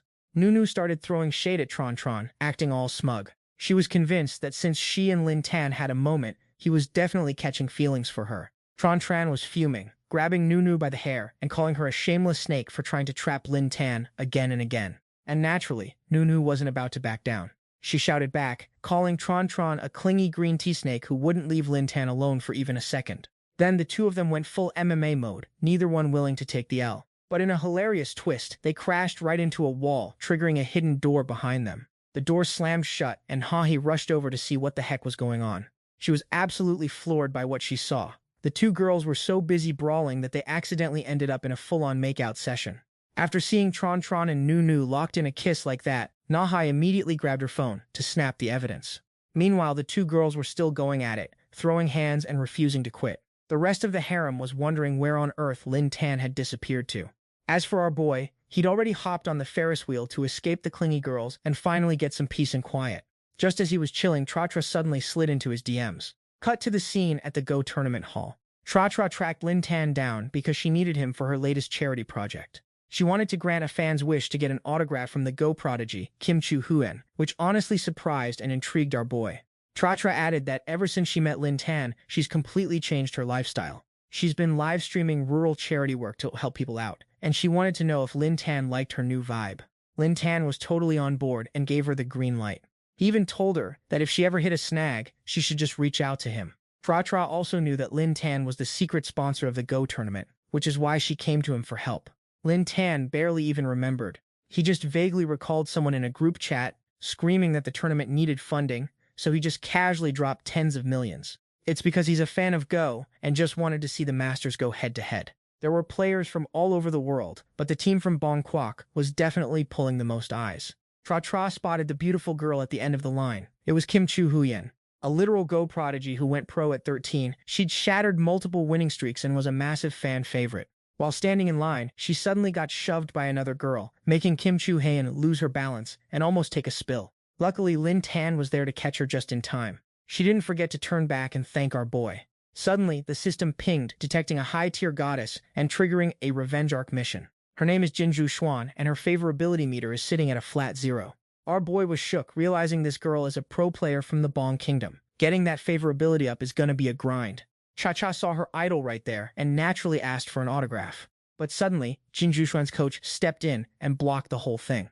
He claimed the players needed their rest, which confused her. It's just an autograph. Why is he acting like it's a national crisis? Hearing that, the coach's vibe shifted instantly. He gave her a cold glare, patted her shoulder, and whispered, "Are you not understanding what I'm telling you?" She looked genuinely terrified and immediately folded to his demands.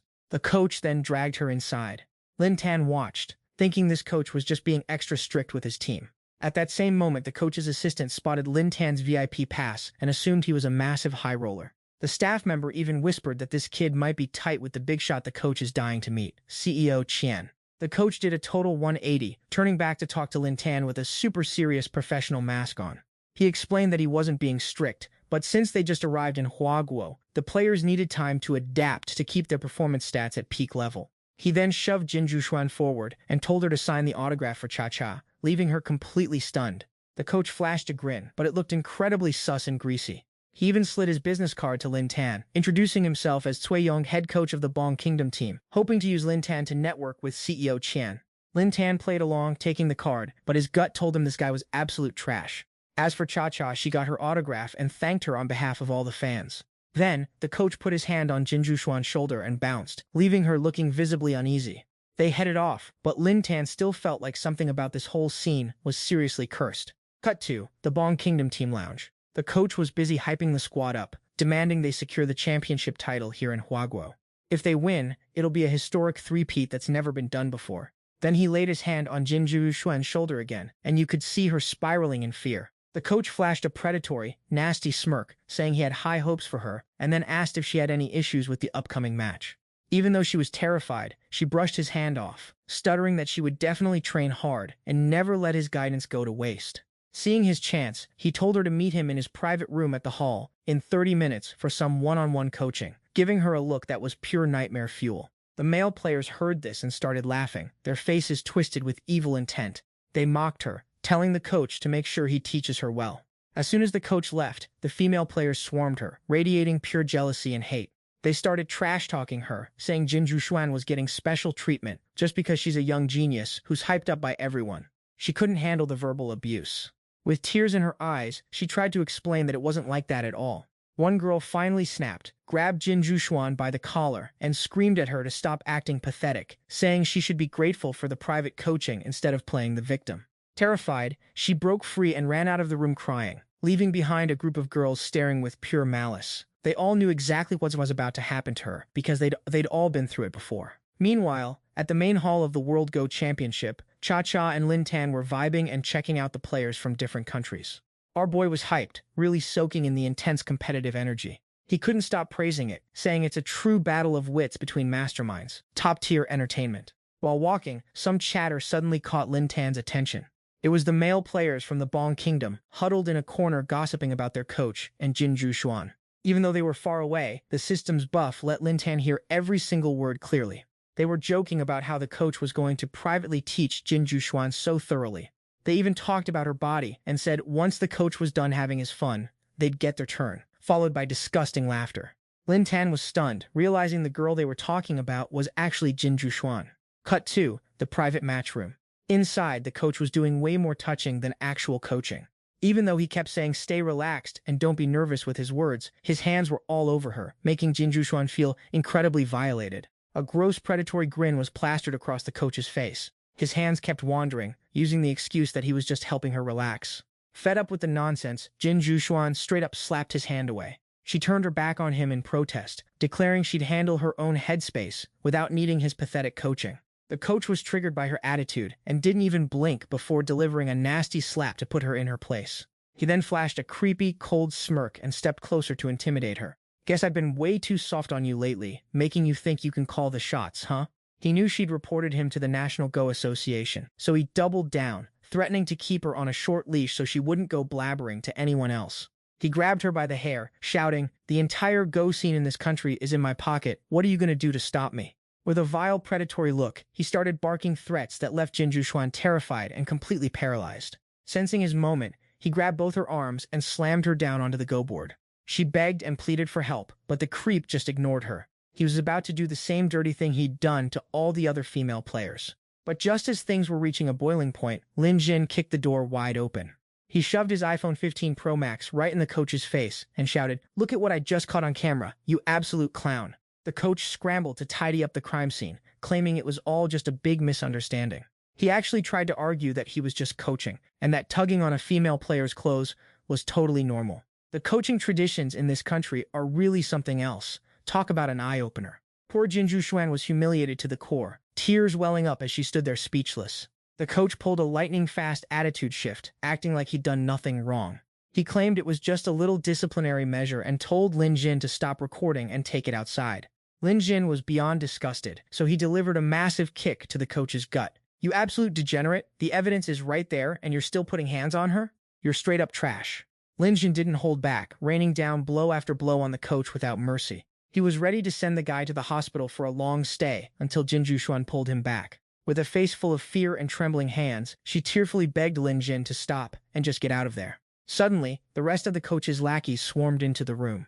They started filming and pointing at Lin Jin, shouting that some outsider had just assaulted their coach to steal a win. Smelling an opportunity, the coach started grandstanding. "Call the cops. I can't believe I'm being slandered by some foreigner like this." Not only that, he tried to frame Lin Jin as a creep who had bad intentions toward Jin Jushuan. He lied through his teeth, claiming Lin Jin just burst in and beat him up while he was in the middle of coaching. The other female players chimed in, pressuring Jin Jushuan to back up the coach's lie and not betray his expectations. She was completely lost and didn't know how to explain herself, while Lin Jin just stood there, cool as a cucumber. He was honestly stunned. He'd never seen someone flip the narrative so shamelessly. These people were on another level of delusional. The coach's lackeys kept pushing Jin Jushuan to lie for him, leaving her a crying, incoherent mess. The coach leaned in with a final threat. "Think very carefully about what you're going to say next." He knew she'd been obsessed with Go since she was a kid, and that this was her dream. He felt super smug, knowing that if she said the wrong thing, she'd effectively be killing her own career. All the while, Jin Jushuan just sobbed in total, helpless despair. Just as she hit a dead end, Lin Jin stepped up and offered to take her away.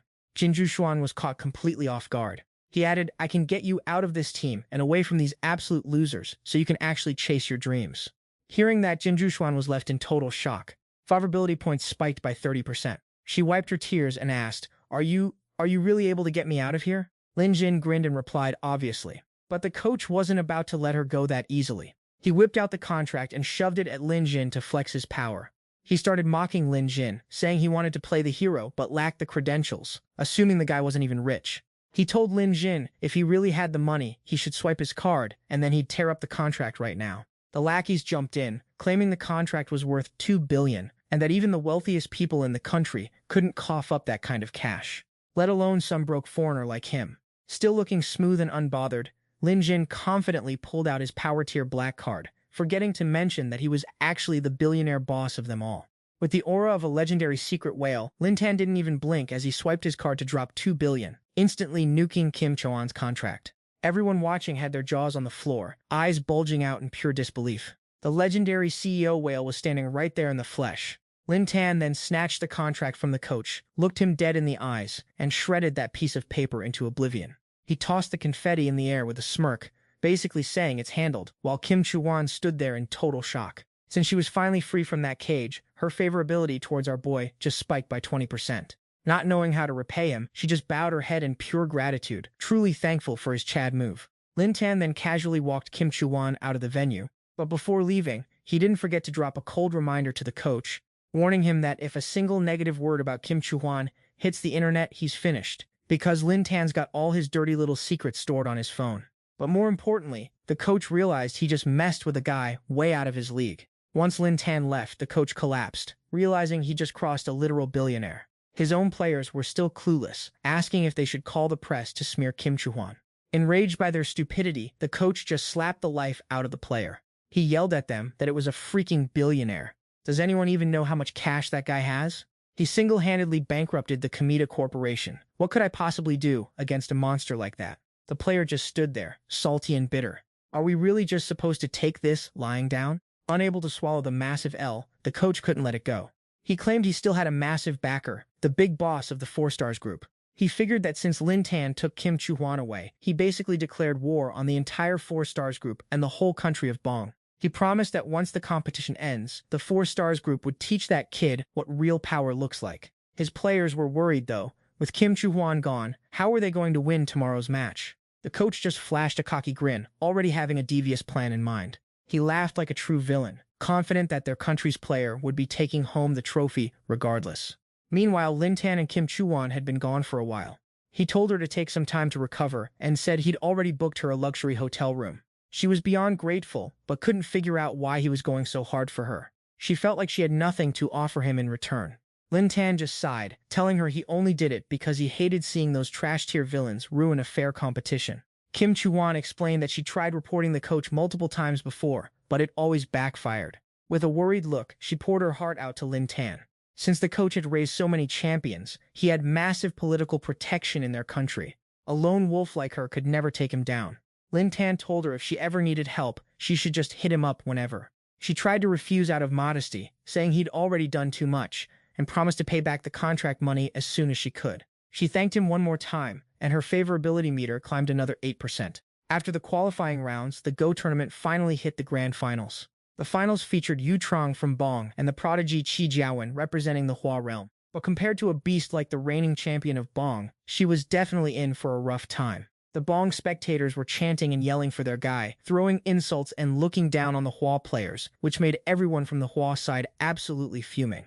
Lin Tan watched from the sidelines and noticed the gameplay was weirdly off. The technique was god tier, like he was a completely different person. The more he watched, the fishier it got. It was like the guy had literally unlocked some kind of cheat mode vision. A while later, the results were in, and Yu Trong took the win. The crowd was split between total depression and toxic celebration, with the winners constantly talking trash. The judges officially declared Yu Trong of Bong as the champion once again. Even in defeat, Qi Jiawen kept her composure like a total professional. She stood up to shake the champion's hand like a decent human being. But the guy, being a total narcissist like the rest of them, slapped her hand away and straight up mocked her. Losers aren't even worth a handshake from me. Not only that, he gestured that the players from China were absolute trash, worthy only of being stepped on. Qi Jiawen was left absolutely stunned and speechless after being brutally insulted and humiliated by her Bongqi opponent, Yu Weizhuang. She ended up storming off in tears, while Yu Weizhuang just stood there with his usual arrogant and smug look. Coincidentally, as she left the arena, she bumped into Jin Juhuan, who was coming to find Lin Tan. She was rocking a baseball cap and a face mask, trying her best to stay low-key and avoid being recognized. Jin Juhuan immediately clocked that Qi Jiawen had lost and was crying her way out. Even though she took the L, her coach and the rest of the Chinese team kept hyping her up, telling her she did her best and that one loss doesn't mean it's game over. With that morale boost from the squad, Qi Jiawen finally started to get her head back in the game. She thanked everyone for having her back and being there for her. Jin Juhuan was still staring at Qi Jiawen when Lin Tan suddenly called her name, which caught her off guard, like, how did he recognize her when she was so well disguised? Lin Tan asked, "Super chill, why aren't you back in your own country instead of being here?" She came to find Lin Tan to drop a major truth bomb. Despite being hesitant at first, seeing the spirit of the Chinese players gave her the push she needed to talk to him. Jin Juhuan explained that the only reason Weizhuang won was because he was cheating with a sophisticated electronic device shoved up his rear end. This was top-secret intel, the kind of tea that almost nobody knows about. Lin Tan looked straight-up triggered and furious when he heard this. He fired back, who was the one behind that piece of tech? She added that because of this rampant cheating, the internal scene in the Bongqi team is a total mess. You basically just need to kiss up to the coach to get a spot on the roster. Lin Tan looked shocked, barely able to process that level of fraud. He asked, "You're seriously telling me all of this is true? Doesn't it hurt like hell to play while hiding a device up your butt?" Jin Juhuan answered with a sad, dead-eyed look. They cheat like that so the Bongqi team can keep their winning streak alive and keep their ego inflated.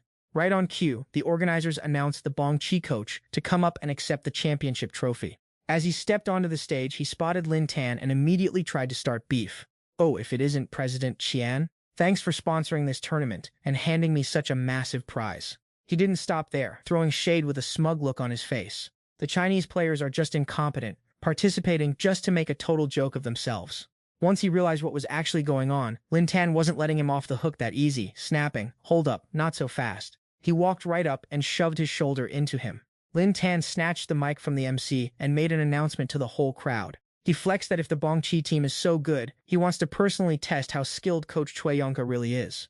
Obviously, Lin Tan's challenge triggered the Bongqi group, who started acting up and mocking him, asking who he thought he was to challenge their champion. Facing the crowd, Lin Tan didn't sweat it at all. He just kept it cool, saying, "Don't tell me the world's top coach is actually scared of me. Since this match is over, I'm launching a new one right now." As expected of President Qian, spending cash like it's water. Right after saying that, he swiped his card and dropped a cool 1 billion as the prize pool for the next match. He announced clearly to everyone, This is a World Go tournament organized by me in honor of Jinjuan, and the champion takes home 1 billion. What's wrong, coach? Too scared to step up and join. The Chinese side only had one representative, Lin Tan. The paparazzi and media went wild. This was breaking news of the highest order. The legendary President Qian randomly showed up at a Go tournament. And not only that, but he was out here solo challenging the world champion. A reporter rushed up to grill Lin Tan. What's your goal in organizing this tournament? How can you just throw away that much money just to challenge the Bongqi champion? Lin Tan didn't hold back and spilled the beans. My goal is simple, to expose the Bongqi team for the frauds they are for using electronic devices to cheat. Lin Tan made it crystal clear that even with their high-tech cheating gadgets, the Bang team couldn't touch his galaxy brain intellect or the legacy of the Hua nation. The entire arena went absolutely wild the moment those words left Lin Tan's mouth. Half the crowd was in shock, questioning how a world champion could stoop so low as to cheat in a Go match. The rest were shouting insults, calling the Bang team absolute trash-tier frauds. The Bang coach's face soured instantly. Assuming Kim Chuyan had spilled the beans, he even threatened to make her life a living hell once they got back home. Predictably, this slimy coach accepted the challenge with a smirk that was equal parts desperate and evil. He only agreed because the prize money was astronomical, with the added condition that Lin Tan must kowtow and apologize to the world if he lost. Lin Tan didn't even flinch, accepting the terms while hitting him with a counteroffer. The coach had to do the exact same thing if he caught an L. And just like that, the high-stakes Go match between the Bang champion and our boy Lin Tan officially kicked off to a roaring crowd. Kim Chuyan was standing on the sidelines sweating bullets, but Lin Tan hit her with that main character confidence to put her mind at ease. Don't worry about it, babe. The only reason he was this chill was because of the Go Master tier skill the system had been hoarding for him since day one. It was finally time to show these Bang clowns what a real player looks like. The referee called the start, and while Yu Zhuang leaned into his arrogant world champion energy, Lin Tan was playing cold, calculated moves that showed he was here to humble this fraud.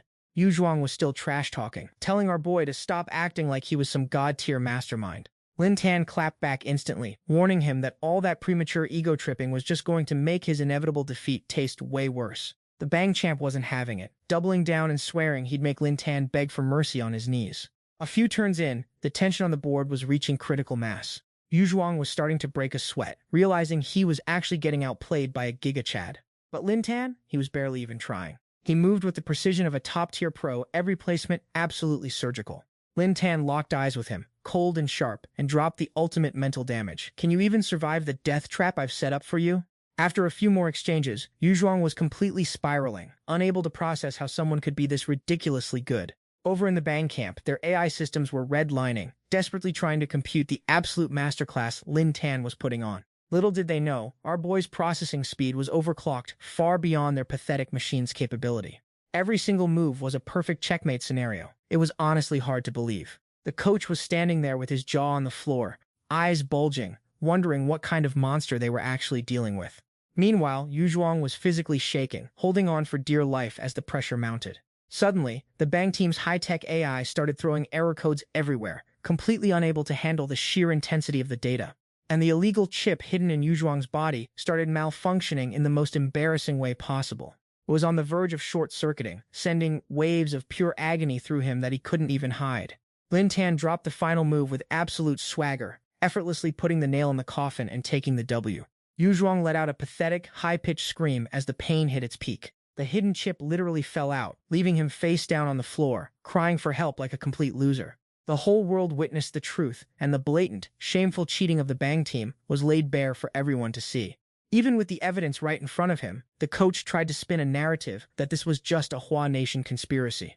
He actually had the audacity to claim he was being framed. Does he think the global audience is actually made of toddlers? He then pointed a shaky finger at Lin Tan, claiming the Hua people planted the device on Yu Zhuang by force. He even tried to drag Kim Chuyan into his mess, calling her a traitor, all while whining about how unfair this was.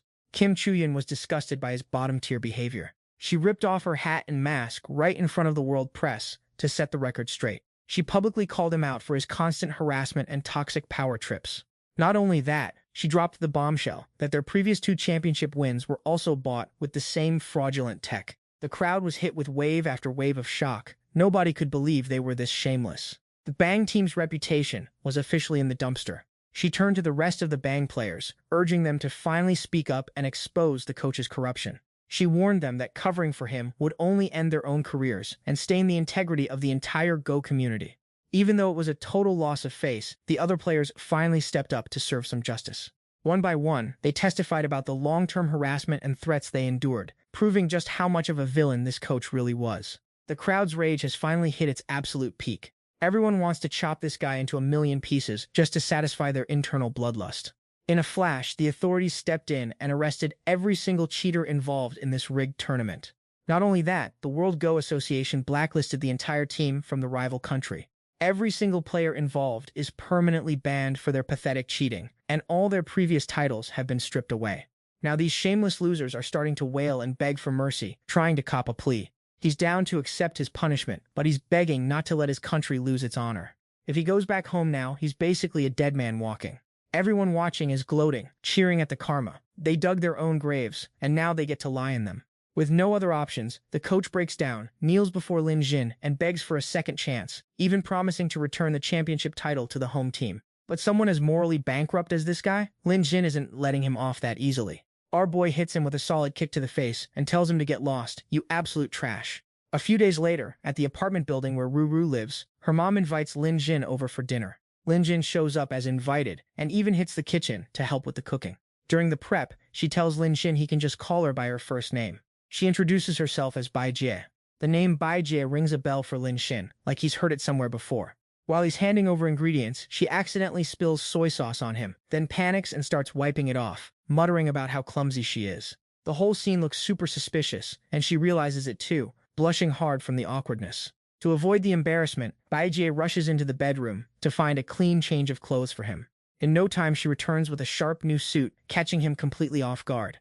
Without thinking, Lin Jin starts stripping to change, totally ignoring that Bai Jie is still standing right there. As he takes off his shirt, he reveals a rock-solid six-pack and a perfect physique, leaving Bai Jie stunned by how good he looks and how well the suit fits.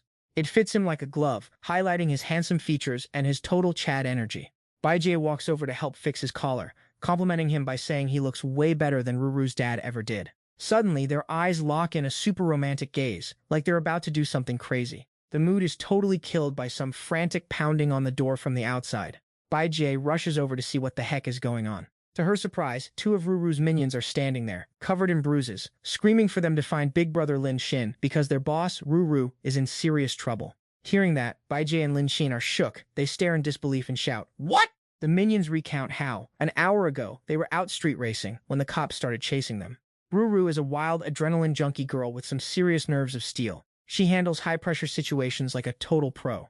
She ordered all her minions to head for a dark alley with no streetlights and kill their headlights the moment they turned in. They followed her lead perfectly and managed to ditch the cops just like she predicted. The minions were cheering, praising her skill, completely in awe. Their boss is honestly a legend. Inside that dark alley, she overheard some guys gossiping about Lin Xin, which made her turn around in surprise. Those two creeps were scaling the wall, planning to break into the men's dorms to kidnap Lin Xin. Emerging from the shadows, Ruru appears out of nowhere, scaring the living daylights out of them. They thought she was a ghost coming for their souls. Ruru pins them down, straddling them in front of her idling motorcycle to grill them, causing one guy to scream that he'll spill everything. He explains the whole plot to Ruru while she's just chilling and eating candy like it's no big deal. According to him, they're low-level goons from the Songsheng sect in Viamjiang City, and their leader is plotting to kidnap Lin Xin. But as for why they're kidnapping him, the guy has no clue. He's just following orders. Realizing they're targeting the man of her dreams, Ruru orders her minions to beat them to a pulp so they never forget this day. Then, Ruru decides she's going to roll up in the middle of the night, kidnap the cult leader back, and politely ask him what his real goal is. Hearing this, her mom is trembling with fear, thinking her daughter has finally lost her mind. Why on earth would she go after a sinister cult's headquarters? You guys should have just called the police in the first place. Ruru's subordinate insists that Ruru is incredibly strong, could take down several cultists at once, and that matters like this have to be handled by the rules of the underworld, not the cops. Standing outside, Lin Jin feels his heart drop and asks, "Keep going, how exactly did Ruru get captured?" The girl barked back, "Who do you think you are talking to me like that?" While Baijie stepped in to explain that this was indeed Lin Xin, the guy they were looking for. The two of them were completely shook, finding it impossible to believe, because according to the rumors, Lin Xin was supposed to be a handsome, loaded, and overpowered Giga Chad who could even use pressure point attacks. So why did this guy look so average? Lin Jin was actually pretty surprised to hear that he had such a legendary reputation in the eyes of these girls. The girl continued, saying they originally came to give the evil cult a taste of reality, but they had no idea these villains were actually armed. The leader sacrificed everything to help her escape and call for backup, which is why she ended up getting captured. Now, what are we supposed to do? Lin Xin thought for a second, then told Baijie to join him at the cult's base, telling her to dress to impress and promising to teach her a self-defense move. Desperate to save her daughter, Baijie was nervous but agreed to follow his lead. Scene shift to the Twin Saint Assembly Manor, where a cult leader with a totally calm face is preaching his wisdom to the members below. Just then, one of his lackeys rushed in, looking completely panicked. The lackey leaned in and whispered that a big-time whale had arrived, and he even showed up in a Rolls-Royce. The cult leader kept his cool, acting totally unfazed as he told his goon to invite them in. And the visitors were none other than our boy Lin Jin, looking sharp and charismatic. Accompanying him was Baijie, rocking a gorgeous, elegant dress. They looked exactly like a power couple. The cult leader's gaze suddenly shifted, turning calculating and sinister. A lackey introduced them to the leader, asking what kind of impossible trouble they were facing. Baijie started playing her part perfectly. She acted super distressed and begged the leader, "My husband and I have been married for years, but we still can't conceive. We've tried everything, and I heard you can use your light energy to cure any illness. Is there any chance you can help us?" He kept up the gentle, zen-like act, asking, "Is that really all the problem is?" At the same time, another lackey started hyping the leader up to the heavens. "You've definitely come to the right place. The leader cured me, helped me have a baby, and made me a mother." He calmly claimed that his efforts were only half the work, and the other half was all about the power of their faith. Lin Xin knew the guy was full of it, and he could guess exactly what the scam was without even thinking. But he played the role of a desperate, worried husband, begging the guy to help him have a kid and insisting money was no object. The leader looked suspicious, questioning if they were actually a married couple given the age gap. Lin Jin raised his voice, firmly asserting that his wife was only a few years older than him. "Do you have a problem with that?" To sell the act, Baijie leaned in and gave him a kiss to soothe his fake anger. Doubling down, Lin Xin pulled Baijie into his arms to prove they were the real deal. To add to the drama, Baijie even bowed and apologized to the leader on his behalf. Seeing that, the leader stopped doubting and started talking numbers. "You need to pay a 3 million entry fee to receive the energy. You have to come twice a week for a month to be fully cured." Lin Xin immediately whipped out a legendary black card, his face showing a mix of anxiety and urgency. "Money is not a problem. But the treatment time is too long. I'll pay 5 million if you can speed up the process. Can we do that?" The leader started glowing with fake holy light, telling Lin Xin he could see the power of faith in him and would cure his wife within 1 week. After that, Baijie was led inside for her treatment, while Lin Xin was guided to make the hefty payment. The second they were out of sight, the leader's face twisted into a devious, wicked grin. He was practically celebrating in his head. A massive whale had arrived, and he wasn't just bringing money, he was bringing a beautiful wife for the leader to exploit. Honestly, this was just perfect. As soon as they entered the private room, the leader told Baijie to sit on the bed and blindfolded her. During that time, he started undressing, claiming he was about to perform the cosmic energy transmission procedure. She played along, whispering that she understood perfectly. With a greasy, lecherous grin, he crept closer, ready to reach out and treat her shoulders. She then raised her hand to his face, making the creep think she was being super proactive, which just made his day. But in a sudden twist, Baijie struck a pressure point on his head, causing the old predator to lose consciousness and pass out. Baijie finally took off the blindfold and let out a sigh of relief. The mission was a total success. Meanwhile, the sect leader is currently out cold on the floor, like a total scrub. Before heading out, she got a crash course from Lin Xin on this secret pressure point technique, and she practiced it on Ruru's underlings until she mastered it. After hog-tying the guy in the corner, she headed straight for the surveillance room to track down exactly where Ruru was being held. Just like Lin Jin predicted, there was a central command room where they could monitor every single move of the cult's shady operations. Baijie was absolutely shook to her core when she saw Ruru tied up and getting tortured without mercy. Outside, another cult goon was busy leading Lin Xin toward the payment drop-off point. Right at that moment, Baijie called our boy to report that the mission was a go. She'd found Ruru locked up in the wine cellar on the west side of the manor. She was super stressed because the place was crawling with guards, so she told him to call the cops ASAP. Lin Jin figured the police would be too slow, so he told her to call them anyway and circle back later to secure the evidence while he went in for the rescue.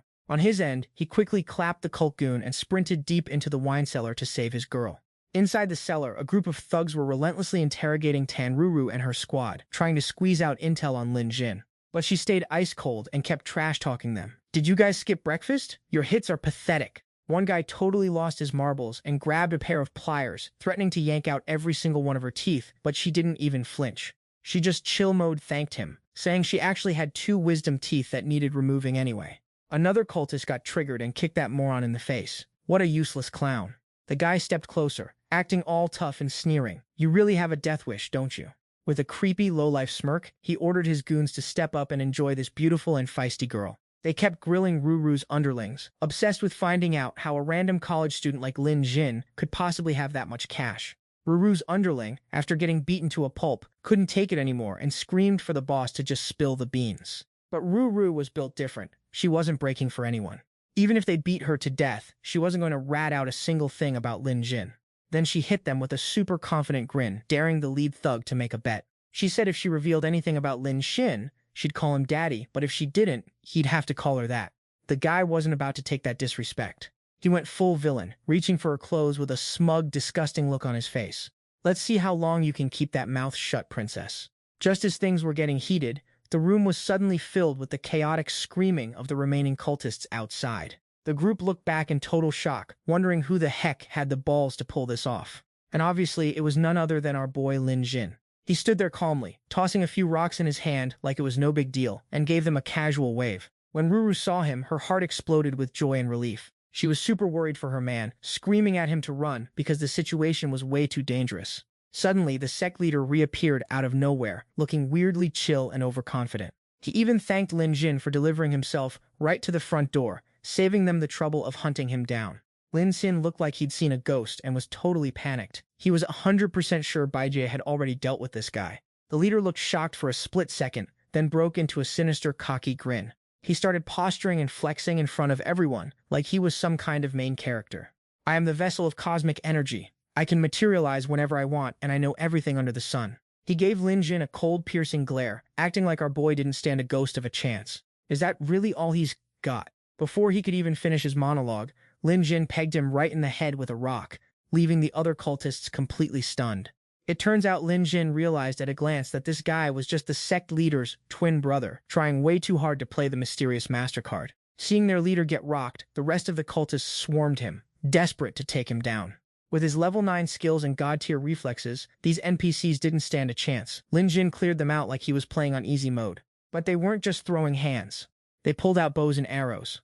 2 of them fired at him with insane speed, and Ruru screamed for him to be careful, but to our boy, this was literally child's play. Lin Xin caught the arrows with 0 effort, his expression not even changing as he gave them a look of pure contempt. Ruru watched in total awe, cheering him on at the top of her lungs. Lin Jin, you're seriously the coolest. Realizing they were way outclassed, the goons panicked and barked orders to keep the hostage secured. To force Lin Tan to surrender, these cult goons held a blade to Ruru's throat with smug grins. But our boy isn't about to take that L, instantly flicking rocks from his hand with insane speed. Those stones flew like bullets, landing perfectly on target and taking out the cultists holding Ruru hostage. Seeing their crew folded, the remaining cultists looked pale as ghosts. Lin Tan gave them one chance to bounce from St. Council River and never look back. With a gaze cold enough to kill, he made it clear, anyone stubborn enough to stay would be catching hands. The fodder goons scrambled away, but 2 clowns who didn't know their place stood tall, bragging that Lin Tan's end had finally arrived. They rushed him, acting all tough, convinced their trash-tier kung fu would have Lin Tan biting the dust. So much for the big talk. As soon as they lunged, Lin Tan read their moves like a tutorial. He grabbed one of them by the shirt and slammed him into the dirt. The other guy tried to sneak a cheap shot with a kick from behind, but Lin Tan dodged that like it was nothing. The guy thought Lin Tan would counter with a face punch, so he braced for impact.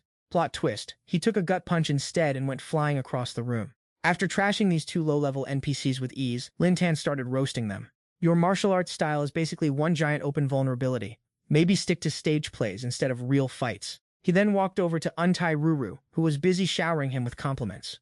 Suddenly, Lin Tan noticed Ruru's forehead was bleeding. Realizing she got hit by a stray rock while he was saving her, he apologized for her taking the hit, which basically sent Ruru into orbit with happiness. No hesitation, the girl lunged in, hugged him tight, and planted a sweet kiss on his lips. She started getting handsy without a shred of shame, and just like that, her favorability meter ticked up by 8%. Watching this display, Ruru's subordinates turned bright red and were left completely speechless. To escape such an aggressive and high-energy waifu, Lin Tan had to resort to a pressure point tap to make her let go. Feeling awkward as heck, Lin Tan told her to go untie her squad since the police would be pulling up any minute. Ruru, however, couldn't care less about that. She was way more interested in asking, how was my kissing technique? That was my first kiss ever, by the way. Lin Tan looked absolutely exhausted by the situation. Why are there so many thirsty girls out here? A guy really has to protect himself when he goes out these days. Just then, Lin Tan's phone buzzed with a call from Bai Jie. She updated him, saying she kept pressing the cult leader's pressure points to keep him out cold, just in case he woke up. Turns out, the guy started having uncontrollable seizures. Our boy was shocked by the news. Bai Jie continued, that's not even the main point. While seizing, the guy started rambling like he was caught in a fever dream. He kept muttering, Director Yan, don't worry, I will definitely capture Lin Tan alive. Wait, who the heck is Director Yan? Hearing that name, Lin Tan was completely caught off guard. A while later, Lin Tan and Ruru headed over to check on the cult leader's status. Seeing each other, mother and daughter were overjoyed and hugged it out. Bai Jie was frantic, checking if her daughter was okay, while Ruru acted like it was no big deal, claiming it was just a minor slip-up, and the goons never stood a chance. While they were chatting, Lin Tan was still hyper-focused on who this cult leader actually worked for. He asked Bai Jie, where's the guy's laptop? She replied that it was in the surveillance room. Lin Tan dipped immediately to dig into the intel, leaving Ruru behind. She couldn't help but wonder why her mom and Lin Tan were suddenly so close, especially since he was on a first-name basis with her mother. Bai Jie stuttered through an excuse. It's really nothing. A bit later, Ruru found Lin Tan to see if he'd uncovered any juicy secrets. Lin Tan was staring deep into the computer screen, lost in thought, and Ruru leaned in close to get a look at what he found. Oh snap, turns out that was the sect leader, spilling all the tea to Yan Jiantong. The old man is dead set on capturing Lin Xin to turn him into a literal human toy for his sick, twisted games. On top of that, Lin Xin found out that Xi Libing's secretary, Xiao Lin, is actually a sleeper agent planted by Yan Jiantong to pull a major backstab. Lin Xin finds this whole situation hilarious. With a cold glare and sharp eyes, he decides this clown Yan Jiantong is officially on his hit list. After securing the intel, Lin Xin swipes the sect leader's laptop and dips. He tells the other two to sit tight and wait for the police to roll up. He's got to bounce early to prep a few things for the auction mentioned in the messages for tomorrow. Next morning at the Yanjiang City Film and TV base. In the changing room, the snake secretary Xiao Lin is rushing Xi Libing to get a move on, or they'll miss the auction. She's giving off major villain energy, looking smug as she thinks her trap is perfectly set. Xi Libing is changing and tells her she'll be ready in a sec. At this moment, she's feeling super confident, thinking that if she wins this bid, she can make bank for her boy Lin Jin. She's daydreaming about how he's definitely going to shower her with praise later. Suddenly, her phone rings. It's none other than the main man, Lin Jin. He hits her with that serious, business-only tone. Listen to me closely. I've got something important to tell you. After hanging up with Lin Xin, Xi Libing tells her secretary they're heading to the auction as planned. Meanwhile, Xiao Lin is already hitting up Yan Jiantong to confirm that Xi Libing is on her way. On his side, his secretary gets the update, convinced that Xiao Lin will trick Xi Libing into overbidding on that trash land, driving her company straight into bankruptcy. News comes in from the Twin Saints Hall. Lin Jin has allegedly been captured. Yan Jiantong is absolutely buzzing with ego, ordering his driver to get moving so he can witness the despair on Xi Libing's face when she realizes she's been played. He lets out a sinister, snake-like laugh, ordering his thugs to rip out Lin Xin's eyes and slowly torture him right in front of Xi Libing to see how she handles it. Cut to the auction house, where Yan Jiantong and his secretary have already arrived. Representatives from Yanbao Company are also in the building for the event. The big boss Thuin walks over and hits them with a polite, fake-friendly greeting. Yan Jiantong, being the nosy guy he is, asks if they're all here because they've got their eyes on a specific plot of land. Thuin plays it cool and stammers, nah, the price point on that land is insane. We're just here to watch the show. Yan Jiantong narrows his eyes, not buying that load of crap for a second. Is that for real? Then, Thuin notices a huge crowd of reporters and cameras going wild over on the other side. Let's go check out what the hype is about. Everyone is swarming Xi Libing, begging her to reveal why she's showing up at this auction. Xi Libing is beaming, dropping a hint that's basically a massive tease. She mentions she's got a plan to turn a specific plot into a film base, but stays tight-lipped about which one it actually is. Yan Jiantong watches from afar, drooling like a creep. It's been a while, and she's looking better than ever. His secretary chirps in, saying his seat is ready and it's time to head in. By pure coincidence, they run into the Yanbao squad while stepping into the elevator. Yan Jiantong gets suspicious and decides to shadow them. He knows these are the biggest billionaire whales in Yanjiang. They wouldn't waste their time here for some bottom-tier dirt. While eavesdropping, he hears them talking about how Xi Libing wants to buy plot N931 because it's a key project in the National Development Plan. Even crazier, they claim she's already got the inside track. He's shook because that's the exact fake intel he paid the West District Director to leak. Why the heck are they talking about it like it's gospel? He was the one who used that fake report to have Xiaolin trick Shi Libing into investing. Shi Libing bought the lie hook, line, and sinker, and is ready to pull the trigger. She's dead set on dumping all her capital to secure that land. Yan Jiantong's brain is literally lagging trying to compute this. That's fake info. How do these Yanzhong billionaires know about it? Why do they believe it? And what do they mean by inside track? He stays pressed against the wall, trying to catch every word. Inside, the Yanbao group is whispering about some mysterious billionaire who bought the land just to gift it to Shi Libing, and they're all too scared to even try and compete. Sensing something was seriously off, he immediately dialed the West District Director to get the lowdown. On the other end, the director sounded suspiciously chill, asking what kind of wind blew the big-shot CEO Nian to his humble phone line. CEO Nian was sweating bullets, desperate for the inside scoop on the N931 land plot, but the director kept dodging the question like he was playing hard to get. Losing his patience, Nian barked, "Quit the games. What the heck is going on? Do you even want to keep your job as director? Or are you looking to get fired?" The director finally spilled the tea. That land was rumored to be trash, but a top-secret file just dropped last night. It's getting rezoned as a prime development hub, and its value is about to moon by 100-fold. I honestly didn't see that coming either. CEO Nian completely lost his cool, absolutely triggered, and started screaming. "You wouldn't have said a word if I hadn't called, would you? What kind of game are you playing? Are you actually scared of the person backing Shi Libing? If anyone else snags that land, I'll personally make sure you don't live to see another day." The West District Director wasn't having a great time either, seeing as he was bruised and battered, forced to parrot those lines to CEO Nian. The person who put the hurt on him was none other than Ruru. She even clapped for his acting, saying he's got the talent to be a top-tier idol.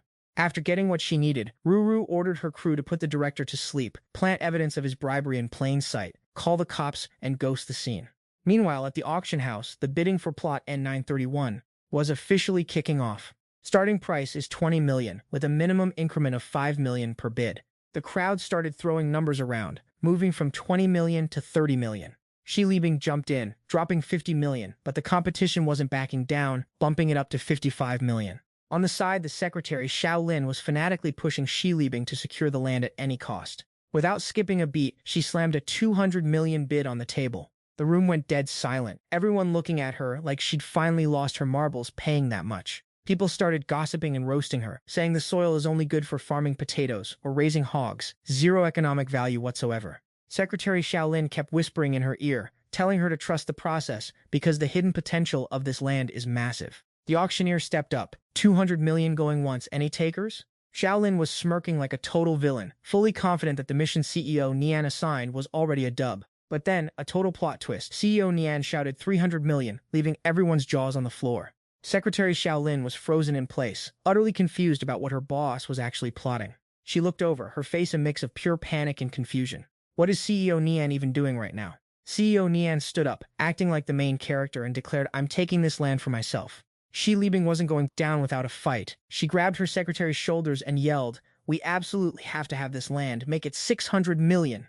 Neither side was backing down. The price spiked to 1 billion, leaving poor Xiaolin stuck in the middle, having a mental breakdown over whose side to take. Unable to process the chaos, Xiaolin just collapsed and passed out cold. Nanbao's crew started mocking the CEO, asking if he plans to turn the land into a literal trash dump for that insane price. CEO Nian shot back with a smug grin, "You guys really think I'm that clueless?" Paranoia kicked in, and he convinced himself the Yanzhong billionaires were all just putting on a performance for his benefit. He then flexed his power, threatening Shi Libing to pull out of the bid or say goodbye to Lin Jin forever. She leaned into her role, acting perfectly terrified and distressed, screaming back at him to tell her what he did to him. CEO Nian flashed a smile so evil it could kill, locking eyes with her. Shi Libing put on a show of utter despair, begging him to spare Lin Xin and offering herself as collateral for his freedom. She even tried to cut a deal, offering the land as a trade for Lin Jin's safety. This just made CEO Nian even more arrogant, thinking his intel was spot on. But then, out of nowhere, Shi Libing slapped him across the face so hard the entire room went silent in shock. CEO Nian stumbled, just screaming, "What do you think you're doing?" Suddenly, he noticed the vibe had completely shifted. She was smiling, looking like she'd already won the whole game. Knowing that if she handed over this land, Lin Tan would definitely be off by him, she had to commit to taking this loser down with her. Without even blinking, Shi Libing jacked the price up to 1 billion. You could literally see the veins popping on Nian Jiantang's forehead. He was fuming and couldn't process the sheer audacity of this move. Neither side was backing down. It was basically a high-stakes standoff to the death. Meanwhile, little Lin woke up and whispered that their account didn't actually have that kind of bread. Shi Libing kept up the performance, acting like she was selling her company, house, and jewelry just to secure the bag. I mean, the land. At this point, Nian Jiantong's blood pressure was ishing the stratosphere. He was white-knuckling his fists, practically ready to end her right there in the lobby. Nian Bao's crew chimed in, eager to flex their wealth by offering to loan her the funds to keep the bidding war going. The amount Shi Libing could borrow from these thirsty billionaires reached into the billions. Nian Jiantong looked like he was about to have an actual stroke. He was literally speechless, shaking with rage. Just as the auctioneer was hitting the going once mark, Shi Libing casually dropped the price to 2.9 billion. That price tag sent Nian Jiantang into total shock. Bro's jaw was hitting the floor, eyes bulging out of his head. Everyone in the room was losing it. Who pays billions for a piece of land that looks like a literal dump? Then, it clicked. He remembered what the West District Director told him earlier. Thinking the land was about to 100x in value, he started grinning like a total creep. Little did he know, he was walking straight into a trap orchestrated by Lin Tan. He confidently slammed down a 4 billion bid, bragging that nobody in the room could outspend him. His secretary was sweating bullets, trying to warn him that this bid would drain the entire corporate treasury. One wrong move and the whole conglomerate goes bankrupt. But Nian Jiantong wasn't listening to anything but his own ego. He straight up slapped his secretary across the face for being a buzzkill. Who gave you the right to question me? Are you secretly Team Shi Libing or something? The terrified secretary scrambled to apologize, scrambling to authorize the transfer of every last cent from the company. The auctioneer called out, 4 billion going once. Any higher bids? The master plan was finally coming to fruition. Shi Libing slumped her shoulders, putting on a fake show of defeat to stop the bidding. Nian Jiantong successfully won the N931 plot for an astronomical 4 billion. He was rocking a smug, arrogant grin like he'd just peaked in life. The crowd was actually praising the guy, thinking he was the ultimate whale for dropping 4 billion on a trash plot. They really thought he was the main character, and Shi Libing didn't stand a chance. Still high on his fake victory, he walked up to Shi Libing, tilted her chin, and started talking trash. He hit her with the classic villain monologue. No matter how hard you try, you'll always lose to me. Be a good girl and serve me well, and maybe I'll think about letting your little friend live. You know exactly what happens if you refuse, don't you? Shi Libing didn't care about his threats. She swatted his hand away like he was a common pest. She calmly told him that Lin Tan definitely wasn't in his clutches. He just laughed it off, thinking she was delusional, and pulled out his phone to call the Songsheng Hui so she could hear Lin Tan's voice one last time. But shocker, the call wouldn't go through. That's because Lin Tan wasn't captured at all. He walked right up behind Nian Jiantang, making the old man jump out of his skin. Couldn't wrap his head around it and shouted, "How are you even here right now?" Our boy Lin Tan didn't need to play the role of the victim anymore. With a cold, stone-faced glare, he told him, "This whole thing was just a play I scripted for you." Lin Tan turned to Shi Libing and gave her props for the elite acting performance. She was low-key stressing that she might ruin the plan with her dramatic flair. Realizing he'd been played for an absolute fool, Nian Jiantong turned into a wild animal, completely losing his mind. He grabbed his secretary, little Lin, by the collar and started screaming, accusing her of being a traitor, ignoring her desperate crying. "I don't know anything," she sobbed. Lin Tan cut him off with a chilling voice. "You have to die before you can truly understand what it feels like to be scammed."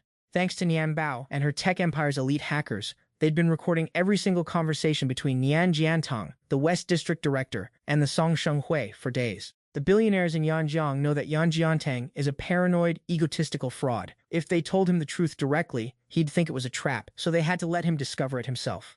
Naturally, he fell for it hook, line, and sinker. The CEO's crew is out here cheesing, feeling smug as hell because their little master plan is going off without a hitch. Their acting skills are on par with Hollywood pros, keeping a straight face while watching this guy get increasingly tilted.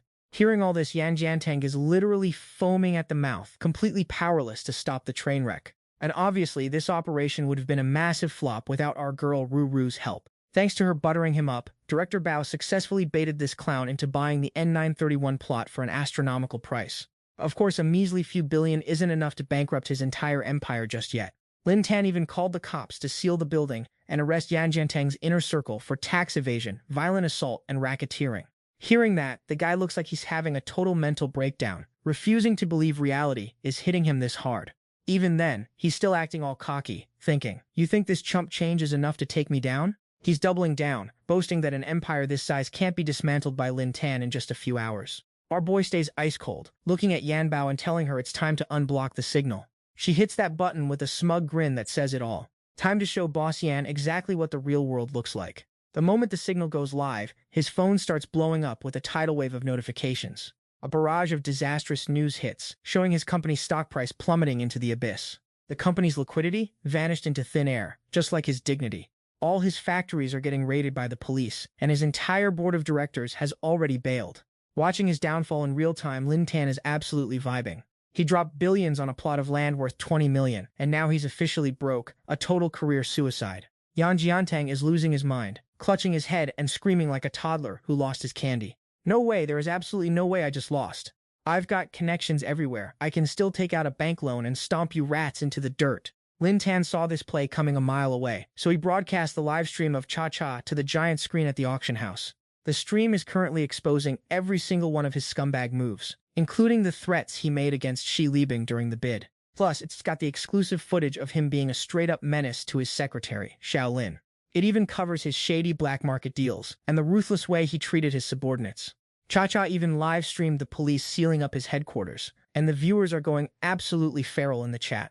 Lin Tan whispers to him that he's been on camera since the second he stepped foot in this building. As the news goes viral, every business partner he's ever had starts mass-canceling contracts and hitting him with lawsuits, making him snap and smash his phone to bits. Now he's acting like a cornered wolf, charging at Xi Libing in a desperate last-ditch effort to take her down with him. This is all your fault. I'm taking you to the grave with me. But with Lin Tan standing guard, you think you're actually going to touch her? Our boy hits him with a clean kick to the legs, sending him face-planting into the floor right in front of her. Our gentle, sweet girl is suddenly channeling some serious main character energy. Xi Libing delivers a massive kick straight to his chest, putting him firmly in his place. I'm making sure you spend the rest of your miserable life behind bars. Yan Jiantang is completely spiraling now, babbling nonsense about how he's got money and everyone's going down with him. People are dodging him like the plague because his personality is straight-up toxic waste. The police arrive on cue to drag him downtown for an interview. As they load him into the cruiser, he's fully checked out of reality, looking like a total mental patient. The officer radios his captain, Shen Aodong, to report that the target is down and ask if backup is needed. The lady on the other end says she's already wrapped everything up, no backup required. The officer shouts back that she's a legend for taking down a crime syndicate like that, totally eyeing that promotion. She's honestly stunned because the intel on this tip-off was insanely detailed and precise. All the evidence was gift-wrapped for her. She barely had to lift a finger to solve the case. And she knows for a fact that the mysterious whistleblower is none other than Lin Tan. What on earth is this guy's deal? Because of this, Shen Aodong's favorability meter climbs by 15%, hitting a solid 52%. After Yan Jiantang got busted, Lin Tan decided to host a little celebratory party to commemorate the victory. He didn't forget to thank the Yan Jian Prince Squad for their top-tier acting, officially calling it a wrap on the production. Lin Tan toasted Yan Bao, acknowledging that without her inside info, taking down Yan Jiantang would have been impossible. She blushed, waving it off. Helping you is the highlight of my day, honestly. Suddenly, Yan Bao's phone buzzed, a major breakthrough from the Xingyuan product research team. She hurriedly apologized for leaving early, promising to grab a meal with him next time. Lin Tan watched her go with pure respect. Now that's what you call a boss-level girl boss. Right after Yan Bao took off, Xi Libing waltzed over to give Lin Tan her own thank you.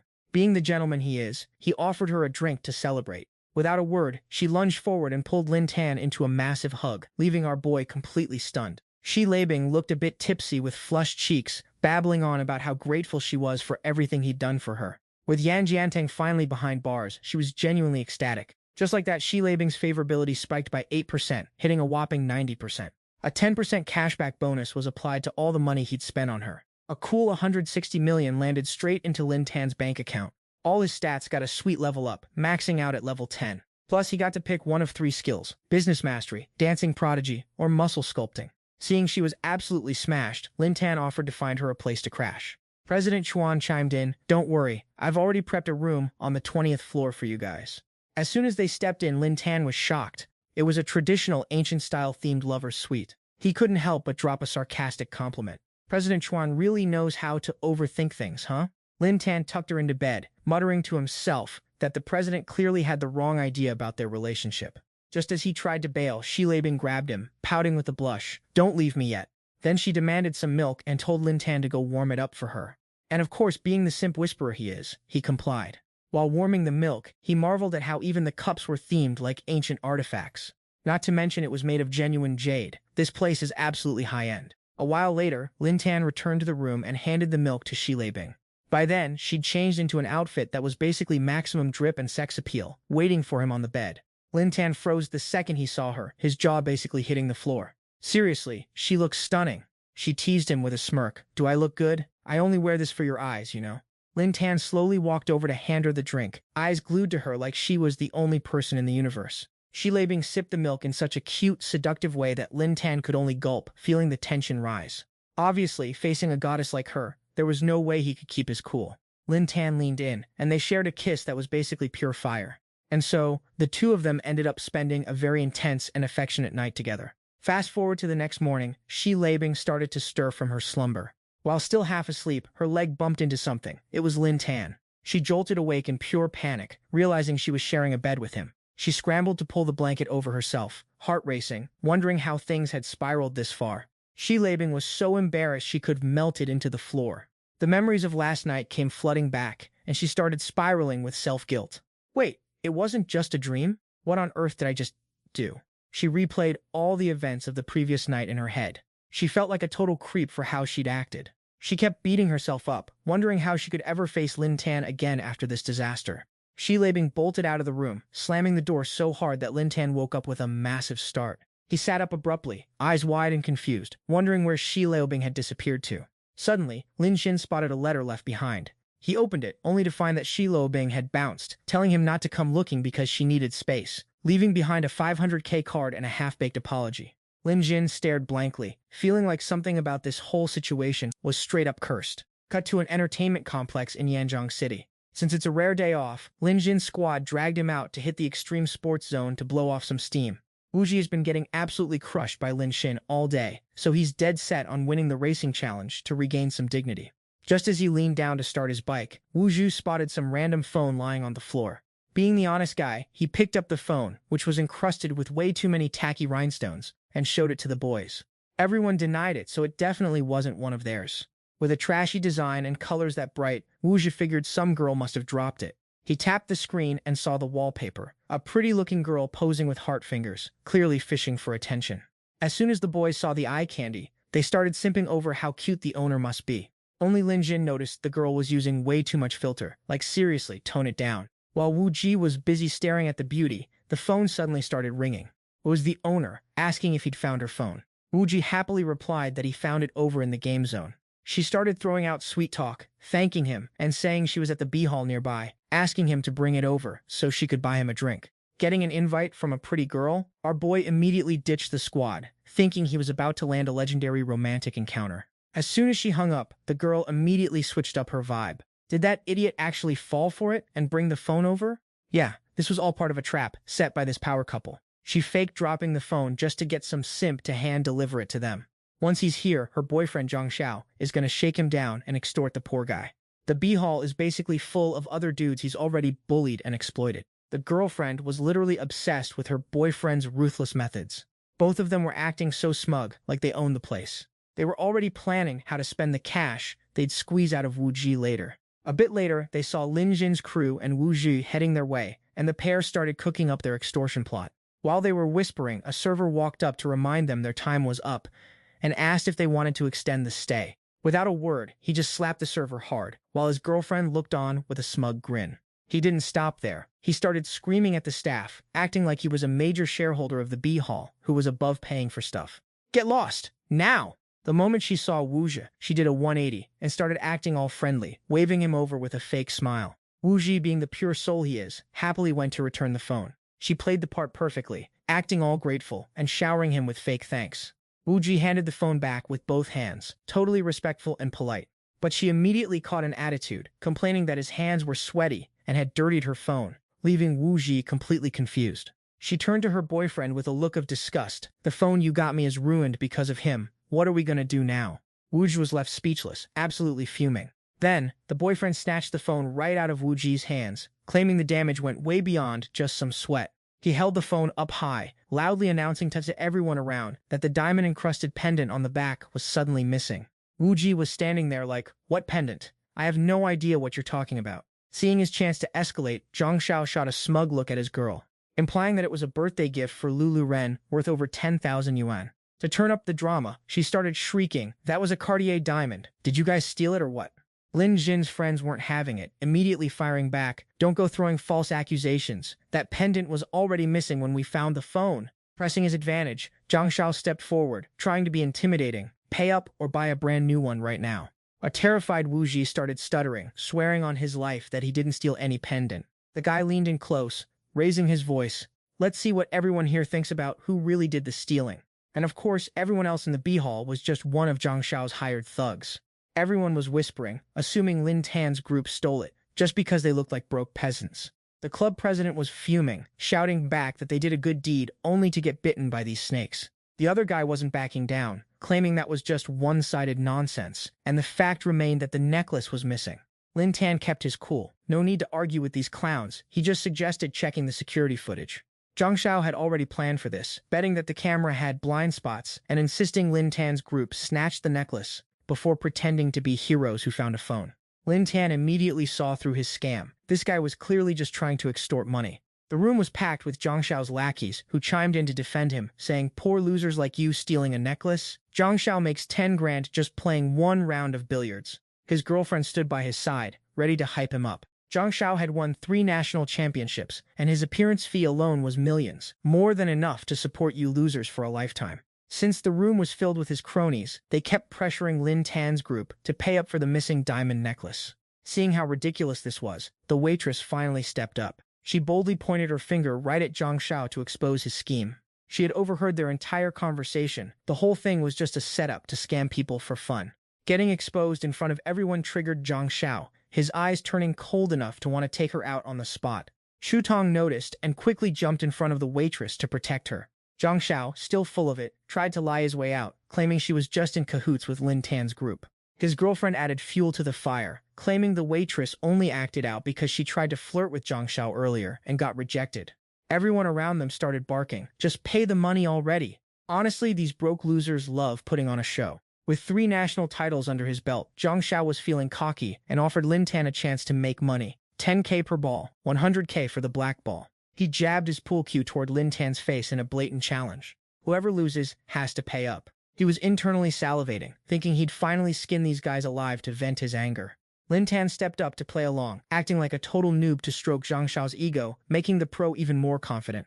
Naturally, Lin Tan agreed to a high-stakes round. His friends were screaming for him to stop, because they were facing a literal national champ. They were sure Lin Tan would get cooked. The girlfriend set up the balls and told Zhang Shao to crush him, just to shut them up. Lin Tan took the first shot. He faked a weak hit, making it look like he slipped. To sell it, he acted frustrated, which just made Zhang Shao feel even more superior. Zhang told his girlfriend to come over, bragging that he only needed one hand to destroy a scrub like Lin Tan. With his legendary skills, Zhang Shao quickly sank the balls with precision. The ego boost of having a hot girl by his side while playing made him even more insufferable. Lin Tan, however, wasn't in a rush. He took his time, acting like he kept missing and couldn't land a single ball. Seeing this, Zhang Shao grew smug, thinking this amateur actually dared to solo me? The crowd started laughing at Lin Tan, mocking him for having zero self-awareness, thinking he could outplay a national champion. Zhang Shao and his girlfriend started posing and showing off, not forgetting to mock him every chance they got. As the balls kept dropping, Lin Tan's friends were panicking, begging him to just quit. Winning so easily made Zhang Shao's head swell even more. Just one round in, Lin Tan was already down 30K, and Zhang offered to cut the debt by 20% if he just knelt down and begged. Lin Tan claimed he was just warming up with the first round and suggested they play for real now. The new stakes? 1 million per ball, 10 million for the black ball. Even Zhang Shao felt a sudden chill at those stakes. Lin Tan's friends were absolutely shocked, thinking he had finally lost his mind to bet that much. He calmly replied, "Don't worry, I've got this all calculated."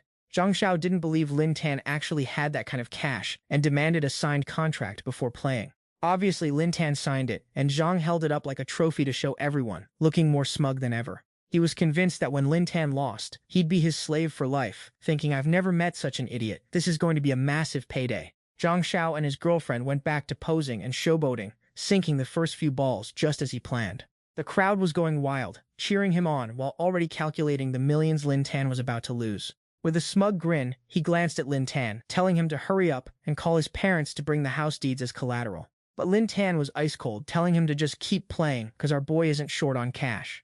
The guy thought he had the upper hand because he'd set up a near impossible shot for Lin Tan.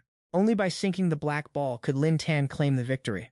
He didn't forget to thank the guy for the advice, but today, Lin Tan was about to show Zhang Xiao what a pro-tier player looks like. He triggered the system's legendary billiards mastery skill, aimed and in one go, cleared the table like a total giga-chad, sinking every remaining ball in a split second. Everyone present was shook. They couldn't believe their eyes. How is that even possible? And just like that, the black ball slowly rolled into the pocket, right before everyone's eyes. Lin Tan's crew went wild with cheers, straight up legendary. He actually pulled it off. As for Zhang Xiao and his girl, they were left looking like NPCs with their jaws on the floor. They couldn't believe he cleared the table in one strike, wondering what kind of god he was, even trying to claim he cheated. After winning, Lin Tan did some quick math, about 10 million in the bag, and turned to ask Zhang Xiao when he was planning to pay up. Naturally, the sore loser cried foul, shouting that the game didn't count because he cheated, then started flexing that his big bro was CEO Li, the biggest shark in Yanjian City, threatening that if he knew what was good for him, he'd watch his back. His cronies chimed in, telling Lin Tan to just cut his losses and get lost before things got messy. But Lin Tan wasn't having it. He bluntly told the guy to call his big boss over, saying he'd wait right here. Desperate to save face, Zhang Xiao whipped out his phone to call his boss. He reported that some troublemaker was acting up and invited him over to handle it. A moment later, a squad of thugs marched in led by CEO Li, who demanded to know who had the guts to cause trouble, and Zhang Xiao didn't hesitate to point his finger at Lin Tan. But little did they know, it was someone they already knew. The second their eyes locked, CEO Li broke into a cold sweat. Zhang Xiao, clueless as ever, started snitching, claiming Lin Tan cheated to win 10 million and demanding his boss back him up. CEO Li did step up, but he stepped up for Lin Tan, slamming a brutal kick into Zhang Xiao and calling him a useless piece of trash. He then rushed over to Lin Tan, bowing and shaking his hand to apologize, asking why the boss didn't give a heads up so he could send a limo to pick him up. Lin Tan countered, asking if this Zhang clown was really a shareholder of the pool hall under his protection. CEO Li scrambled to explain that the guy was just a degenerate gambler in debt to him, definitely not a shareholder. CEO Li threw an arm around Lin Tan to make amends. Since he ruined the vibe today, he offered to sign the whole pool hall over to Lin Tan as a peace offering. Lin Tan then turned to the waitress who had helped him earlier and told her the place was hers, leaving her absolutely stunned. Lin Tan bluntly told CEO Li that he never wanted to see Zhang Xiao or his girl in any pool hall ever again, and the CEO immediately agreed. CEO Li doubled down, promising that not just this hall but across all of Yanjian City they would be persona non grata. He then loudly ordered his goons to drag the duo out to prove he wasn't playing around. Even then, Lin Tan pressed Zhang Xiao for the money. The guy stammered in fear, begging for mercy because he was broke, even offering to trade his own girlfriend to pay the debt. Hearing that, Lulu snapped and slapped him across the face. What a total scumbag. The two immediately got into a screaming match, with Lulu furious after seeing his true colors. Realizing Zhang Xiao was broke and deep in debt, his girlfriend immediately switched sides, crawling to Lin Tan and sucking up to him, begging to be his personal girl. Lin Tan found her kind absolutely pathetic. He kicked her to the curb and told her to beat it. Lin Tan's friends finally saw the girl for the snake she really was. She looked like a goddess in her filtered pics, but she was rotten to the core. To show he meant business, CEO Li ordered his crew to haul Zhang Xiao and his girl out. He insisted on getting that 10 million for Lin Tan, telling him to head out while he cleaned up the trash. All that remained were the pathetic wails and screams of Zhang Xiao and his girl echoing in the hall. Scene shift. At a busy intersection, a delivery rider is waiting at a red light. Behind him, a rich heir named He Yi and his girl in a supercar start honking like crazy, demanding the rider move out of his way. The rider, clearly annoyed, tells him this is the lane for motorbikes. He's driving in the wrong lane and still acting like he owns the place. The girl beside him, acting all high and mighty, starts screeching, "Get out of the way for our car. Are you deaf or just stupid? You're literally breaking traffic laws, bro." This arrogant rich heir didn't even give a damn. He swerved his ride straight at the delivery guy, sending our boy flying off the side of the road. To flex his bank account in front of his girl, he tossed $1,000 on the ground like it was chump change for medical bills, warning that guy to stay out of his way next time. The crowd was honestly disgusted by his trash behavior, clearly worried about whether our delivery bro was even alive. His girl noticed the wrecked delivery bike, but the arrogant trust fund baby just kept yapping about how these low-life peasants shouldn't block the road, bragging that his car insurance alone was worth more than their entire lives. With that main character ego and cash to burn, his girl kept simping for him, which just hyped him up to speed even more to prove his masculinity. But out of nowhere, another delivery rider blasted past him at insane speeds, leaving him in the dust. He was absolutely shook. He was pushing 120 km/h, and yet this guy just breezed past him like it was nothing. Too fragile to handle the loss of face, the trust fund baby slammed the pedal to the metal to chase him down. After a bit of a pursuit, he finally caught sight of the rider ahead. His girl was constantly chirping in his ear. Are you moving slow or something? Why are you losing to a delivery guy? Hurry up and catch him. Stung by the humiliation and annoyed by her nagging, he roared back, Shut your mouth, you're giving me a headache. Checking his GPS, he spotted a red light ahead and gloated that there was no way this broke loser could escape now. Just as he predicted, the delivery guy stopped for the red light. He gunned it, not even bothering to slow down, laughing triumphantly. Finally, I got you. But to his absolute shock, the delivery rider turned out to be Lin Jin. He laughed with pure malice. Hey, broke loser, get out of the way. You think that trashy scooter can block my supercar? Don't blame me when I plow right through you. Lin Jin didn't panic at all. He noticed a vehicle coming from the opposite direction, clearly driven by a drunkard ignoring the red light. Lin Jin twisted the throttle to max speed and dodged, causing the two cars behind him to collide in a spectacular wreck. Moving at 100 km/h, the trust fund baby supercar slammed straight into the drunk driver, sending him flying out of his ride. The impact was so massive that both cars just exploded. Lin Jin gave a cold glance behind him, wishing them better luck with traffic laws in their next life, then rode off like nothing happened, leaving the idiot to head to the afterlife unexpectedly. A while later, Lin Jin arrived at Xiaohelu. It's a super high-end restaurant near the #1 Longyuan Villa where Yashi lives. Word on the street is that this place only serves members of the exclusive Donghua Yipin district. Lin Xin was only delivering food day as a favor to his buddy. As soon as he arrived, he pinged Wu Ji to let him know. But the fact that he made it in just 10 minutes shocked his friend, especially since Wu Ji's e-bike had a speed limiter. Naturally, with the skills gifted by the system, that was just child's play for Lin Jin. He tweaked the settings and used his pro-level riding skills to push that thing over 130 km/h. Walking inside, he saw a bunch of rich kids decked out in designer gear. On top of that, there were these high-maintenance influencers busy taking selfies and clout chasing. Lin Xin accidentally walked right through their frame. They barked at him to get out of their shot, leaving Lin Jin totally confused. The girls started acting entitled, complaining that he ruined their dining experience and demanding he get lost. Lin Jin glanced at the table they were at. 3 people, and they only ordered 1 appetizer. He gave a mocking smirk, pointing out they were just doing it for the gram to fake a wealthy lifestyle. Lin Jin walked away, leaving them absolutely seething. They couldn't let it go and called the manager to kick the delivery guy out. The manager asked calmly what was wrong, and the girls went on a rant about how a stinking broke peasant was ruining their vibe. They added that his rude attitude wasn't fit for a Michelin standard place. Since when do they let stray dogs into this place? The manager walked coldly up to Lin Jin and snapped his fingers, calling for security. The girls watched with smug, triumphant faces. They were certain the delivery guy was getting tossed, but to their horror, they were the ones being kicked out. To make it worse, the manager bowed deeply and apologized to Lin Jin for the inconvenience. The girls screamed, demanding to know why they were being evicted. The manager coldly told them, Mr. Lin is a diamond member of the Donghua Yipin district and a gold dragon member of Xiaohelu. And anyway, this high-end restaurant is for enjoying gourmet food, not for you girls to gather and act like influencers. The girls were absolutely shook after hearing the restaurant manager's introduction. Their jaws hit the floor because they couldn't believe it was real. How could a total broke loser afford a mansion worth hundreds of millions? Suddenly, they all flipped their attitudes faster than a pancake. Everyone started acting sweet and showing off their beauty just to win Lin Tan's favor. Some girls even handed over their phone numbers along with a flirty kiss on the paper. At this point, the girls threw away all their shame and swarmed Lin Tan to cling to him, which just annoyed the hell out of him. Shortly after, the restaurant managers politely asked these ladies to bounce. Once things were settled, Lin Tan told the manager that he was just here to pick up an order. He asked about order number 96, but the employee just stuttered, not knowing how to reply. The manager didn't know how to answer Lin Tan because the head housekeeper was currently roasting the chefs in the kitchen mercilessly. Even the 2 guys peeking at the door felt too stressed to step inside. Why has she been yelling for so long? Can't they just cook the food already? The order is already running on a tight deadline.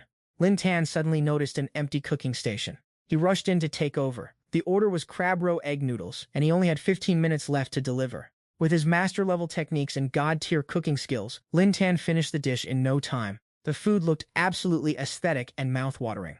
Once he secured the meal, Lin Tan scurried out. He was worried sick that he would get his pay docked if he didn't deliver on time. As soon as Lin Tan left, the head housekeeper saw the mess in the kitchen and called the manager in, scaring him half to death. She shouted and scolded, "Why did you let an outsider just walk into my kitchen like that?" The manager scrambled to explain that the guest had a special status and was just wearing a super delivery uniform to pick up an order. But since no one in the kitchen was cooking, he just took the initiative to whip it up himself before leaving. She was fuming, but the moment she caught the aroma of the crab roe egg noodles Lin Tan cooked, her anger started to melt away. The housekeeper curiously grabbed a pair of chopsticks to taste the leftovers.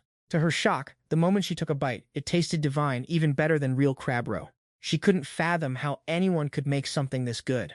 The housekeeper rushed to ask the manager, who was that guy who just came in to cook? Tell me, right now! Scene shift to the #1 Longyuan villa. Lin Tan and Yashi just finished a romantic night, and she asked if he really had to go back to school already. He hurried to get dressed, saying he had a level 4 foreign language exam today. Before he left, Yashi blew him a kiss goodbye, feeling like every night spent with Lin Tan was pure bliss. Lin Tan stepped out feeling fresh, and the housekeeper was already waiting at the gate. She handed him a business card the moment they met. She introduced herself as the secretary for the Xiao family head, the manager of Xiao Lu, and a 3-star Michelin critic named Du Yan. She was here to invite Lin Tan to cook a dish for her young lady, and money was no object. Seeing her, Lin Tan remembered she was the manager from Xiao Lu yesterday. Paying a massive sum just for one dish proved that young lady was high maintenance as hell. Thinking that, Lin Tan decided not to help and turned to walk away. The housekeeper tried to stop him, promising 1 million as a reward if her young lady finally ate, but since he didn't need the cash, she kept throwing out more conditions to keep him. The housekeeper apologized for her previous rude attitude and begged for a chance to explain. She explained that the Xiao family's Xiao Lu has a 50-year history, expanded 10 years ago, and even received a 3-star recommendation from the Michelin Guide. Because of that, the Xiao family became the elite of the culinary world. Beyond their business skills, the most important part is the eldest young lady. Known as the God-tier Tong, she has over 20,000 taste buds and can easily pinpoint the flaws in any dish. That is the exact reason why Xiao Lu has grown so massive today. Old Master Xiao and his 2 daughters were always living their best lives. But unfortunately, 10 days ago, Old Master Xiao passed away due to illness. Ever since that incident, the youngest miss hasn't been able to keep a single bite of food down. Because of this, the eldest miss is stressing out, forcing the chefs to whip up gourmet meals that actually hit the spot for her sister. Even though the dishes the eldest miss makes are top tier and visually stunning, the younger sister still won't touch them. The worried housekeeper frantically breaks the news to Lin Xin. The youngest miss hasn't eaten in a week. She's literally surviving on liquid supplements right now. If this keeps up, I'm terrified she won't make it. Please, Mr. Lin, you have to help us. Lin Jin hears the whole tea and agrees to step in, though he keeps it real. He can't guarantee she'll eat his food, but he'll give it his best shot. The housekeeper is hyped and visibly moved, showering Lin Jin with endless thanks. She's dead set on the idea that his cooking is the final boss move they need. Even though he's on board, Lin Xin has to go pass his exam first, or he's basically failing at life. He also hits her with a reality check. Regardless of whether she eats the food or not, he's charging $1 million, which leaves the housekeeper shook. Cut to the Xiao family mansion, where the housekeeper is busy kicking out world-class chefs because the youngest miss refused to eat their mid-food. Du Yan is feeling the pressure because these were 3-star celebrity chefs invited by the capital, and they all flopped. Now, all her hope is riding on Lin Xin. Just as she's spiraling, she hears a voice behind her. Classic MC move, always pulling up late to the party. 2 guys with rich air energy walk in, looking way too confident, flanked by their own personal chefs. These 2 clowns are none other than the Shi brothers. Du Yan is confused, like, why are these NPCs here? Turns out, these 2 have had a business partnership with the Xiao conglomerate for years. Not only that, the younger brother is thirsty to marry into the Xiao family and lock down the youngest miss. But it's a massive L for him, because the youngest miss thinks he's a total red flag. Naturally, the old man of the Xiao family shut his marriage proposal down completely.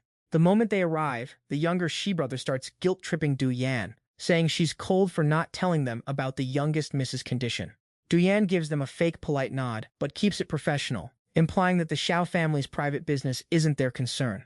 Then they start flexing, introducing their French top-tier chefs and acting like they're the main characters who will definitely save the day. As soon as the intro finishes, the older Shi brother rushes to the kitchen, low-key terrified that the youngest miss is actually going to kick the bucket. But Du Yan stays outside because she's still waiting for the real VIP. Feeling disrespected, the brothers get salty and demand to know who they're still waiting for.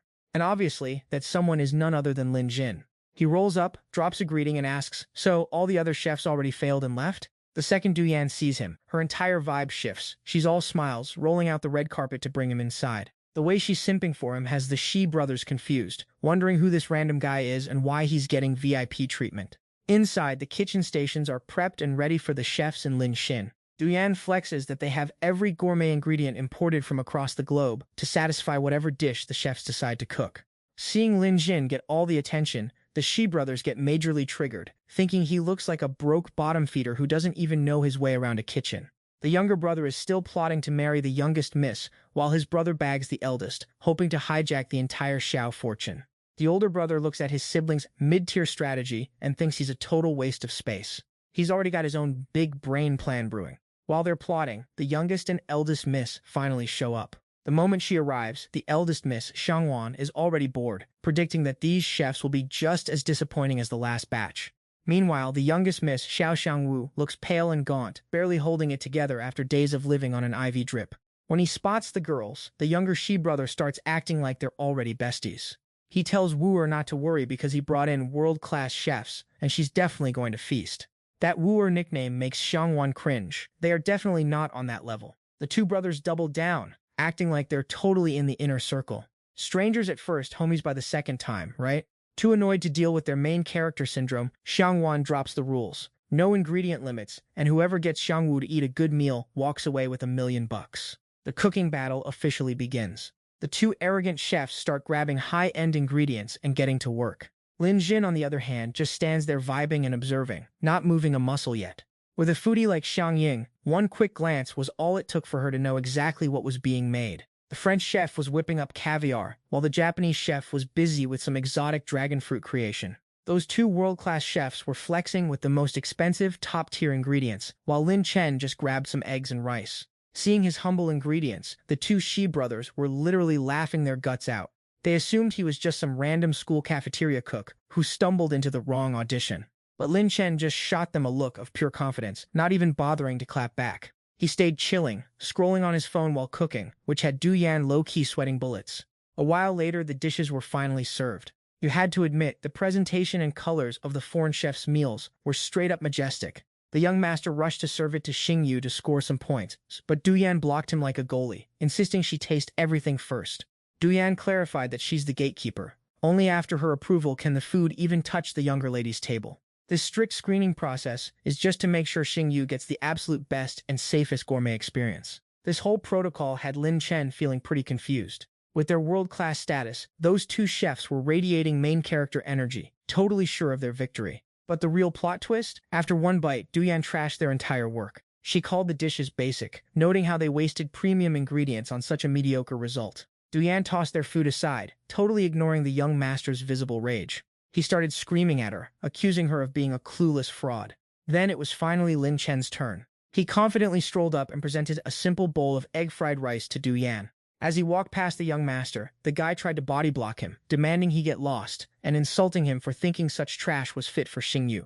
Ignoring the hater's noise, Du Yan took one bite of the fried rice. She was shook, absolutely stunned that something as common as egg-fried rice could hit this level of perfection. The flavor profile was insane, literally too good for words. Once the room heard Du Yan dishing out non-stop praise, the two masters felt their egos bruising hard. They were not having it. They started crying cheat code, claiming the whole thing was rigged. Their world-class masterpieces were treated like trash, while Lin Chen's low-tier rice bowl was getting hyped to the moon. Xiang Ying finally spoke up, confirming that Du Yan is the only critic she trusts, and her professional palate is legendary. Done with the drama, Du Yan didn't want to waste her breath on these two clowns, so she handed them Lin Chen's bowl to taste for themselves. After taking a bite, the eldest Shi brother was genuinely stunned. It was actually bussin'. He couldn't wrap his head around how Lin Chen pulled off such a masterpiece with just basic ingredients. Still salty, they demanded to know his secret recipe and what he put in that rice. Lin Chen dropped some truth bombs. Foreign cuisine focuses too much on expensive ingredients but forgets the actual technique and fire control, leading to flashy dishes that taste like cardboard. The eldest lady nodded, conceding, "You've got a point there." But she doubled down, saying commoners belong with low-tier food because they simply don't have the class to appreciate premium ingredients. Xiang Ying insisted that no matter how good it tasted, she wasn't letting that cheap food pass her sister's lips. Lin Chen just kept his cool and clapped back calmly. He wasn't planning on feeding her the fried rice anyway, as he had already prepared something else entirely. While Xiang Ying was still trying to process that, Lin Chen started walking towards Xingyu with his real dish. Annoyed by his confidence, Xiang Ying barked, "Who gave you permission to walk up here?" Lin Chen explained he got paid to feed the lady, not to play games or try to simp for approval. Du Yan backed him up, urging the lady to trust him, because she believed he actually had a shot at getting Xingyu to eat.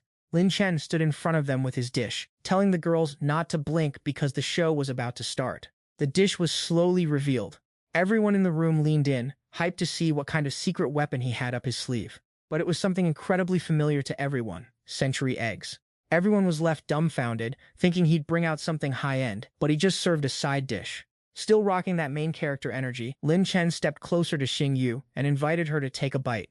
Shangwan quickly blocked his path and snapped, "You have some nerve. How dare you bring such low-tier trash for the second miss to eat?" She doubled down, claiming her sister would soon awaken the gourmet tongue, and eating this junk would ruin her refined palate. But what shocked Lin Jin more was the system notification suddenly popping up, flagging a high-tier beauty nearby, and triggering a counterattack mission. The girl standing right there was Xiao Shengwan, and her current favorability rating was a solid -20%. Lin Jin thought to himself that the system must be glitching to pair him with such a toxic vibe check. But as if on cue, two rich heir NPCs down below started pointing fingers and roasting Lin Jin for being a total loser. They even demanded their own chef take another crack at it, claiming Lin Jin only won last time because of pure luck. Hearing that, Lin Xin just let out a frustrated sigh. Lin Xin had tried the dishes at Xiao Hilu a few times, and honestly, they were mid at best. This place cares so much about ingredient sourcing that they forgot the golden rule. Food is meant to be eaten, enjoyed, and keep you full. Naturally, this triggered Shangwan, who barked back, "You're just a random commoner and you want to judge our Xiao Hilu? Pigs can't appreciate fine dining, and clearly, you're a pig." Lin Jin clapped back instantly. "Then why is Xiao Hilu bleeding money and losing customers left and right? You're even desperate enough to start a delivery service now," he added. "Your high-end ingredients aren't fooling anyone anymore." Fuming that Lin Jin dared to insult the recipe she and her father perfected, Xiangwan tried to shove him out, but Lin Jin caught her hand with ease. He leaned in close and clarified, "I'm not questioning it. I'm confirming that your food is straight-up trash." While they were still bickering, they were stunned to see Xiang Yu happily devouring Lin Xin's dish. She kept eating non-stop, clearly loving it. It had been forever since she tasted something this good. Xiangwan couldn't believe her eyes and stepped forward. "Sis, what are you doing?" The surrounding crowd stood there in total shock. Lin Jin spoke up with absolute confidence. "I don't need a medical degree to diagnose the second miss just by looking at her vitals. It's the lack of exercise and post-bereavement depression causing her loss of appetite, which is why these preserved eggs are perfect for her right now." In no time, Xiang Yu finished the plate, and Lin Xin served up some smashed cucumbers and mung bean soup to help her digestion. Duyan was thrilled to see the second miss finally eating again, serving her with total dedication. Mission accomplished, Lin Jin prepared to leave, casually reminding them to wire the payment to his card. Duyan agreed happily, but the eldest miss wasn't having it, insisting it was just a fluke. Shang Oan firmly claimed that Lin Xin's cooking lacked any real technique. She insisted that, if she didn't care about her sister, she would never have let her touch such peasant food. Lin Xin took the hint that she was challenging him, and while he accepted, he had a few conditions.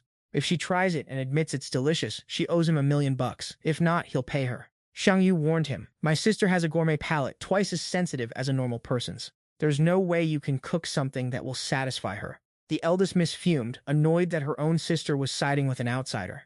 With such a profitable deal on the table, Xiangwan agreed instantly, calling him brave but ultimately just a total clown. No need for small talk, Lin Jin got straight to work. The dish Lin Jin chose to serve her was hot pot. She smirked, already looking down on hot pot as some bottom-tier chaotic mess. Because in her mind, throwing everything into one pot would just destroy the individual flavors. "You call this cooking?" she scoffed. The onlookers started worrying that this simple dish wouldn't stand a chance against the legendary gourmet tongue. But Lin Jin channeled his inner master chef, executing his cooking technique with flawless professional flair. The dish wasn't even done yet, but the aroma wafting through the air made everyone's mouths water, desperate for a taste. Even a refined snob like Xiang Wan found her self-control slipping under the pressure of that scent. Just from the smell, she could tell there were over 30 different flavor profiles packed into that pot. Under normal circumstances, these ingredients would just cancel each other out. But under Lin Jin's method, they were all singing in harmony. The layers of flavor were perfectly stacked, requiring precision that shouldn't even be possible.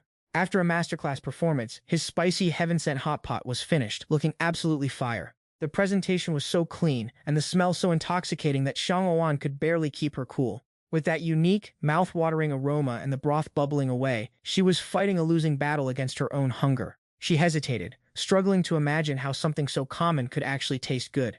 Huang Ying was having an internal war, because admitting it was tasty meant she was basically throwing in the towel. But when she looked back, she saw Xing Yu and Du Yan looking like they were ready to commit crimes just to get a single bite. She stepped up with fake confidence, thinking to herself that there was no way such cheap street food could defeat a goddess like her. But the moment the meat hit her tongue, she was genuinely blindsided by how elite it tasted.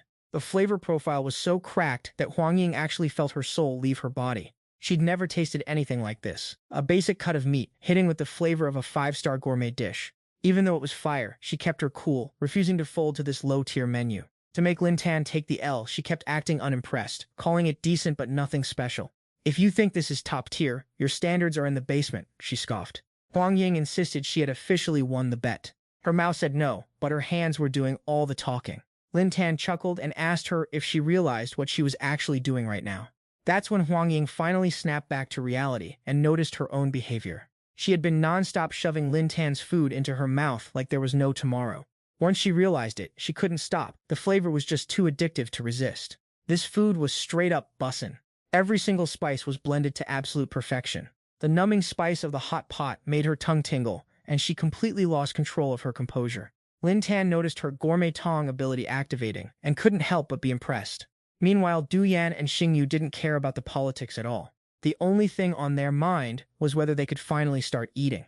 Ignoring all social cues, they dove in despite Huang Ying's pathetic attempts to stop them. She knew deep down that if they ate it, they'd become permanent slaves to Lin Tan's cooking. And naturally, the aroma and taste were absolute perfection, no notes. Lin Tan stood tall, claimed his victory, and demanded his 1 million in prize money. Huang Ying still refused to accept it, thinking there's no way she lost to a random pleb like him. Her mouth was still chirping, but her favorability meter suddenly spiked by 50%, landing at 30% total. The second young master from the Shi family looked disappointed that Lin Tan's food was actually this good, but his brother looked smug. He already had a trap set. While everyone was still distracted by the food, he stepped up to make a scene. "The show was great, but it's time for the final act," he declared. He pulled his ace out of the deck, a contract between Xiao He and the Shi Family Corporation. Because the Xiao family was broke and failed at R&D, they had been forced to buy massive amounts of mid-tier ingredients from the Shi family. On top of that, the head of the Xiao family had been tricked into letting them invest. Since the business was flopping, the Xiao family was now on the hook for everything, staring bankruptcy in the face. Everyone in the Xiao family was shook, refusing to believe what they were hearing.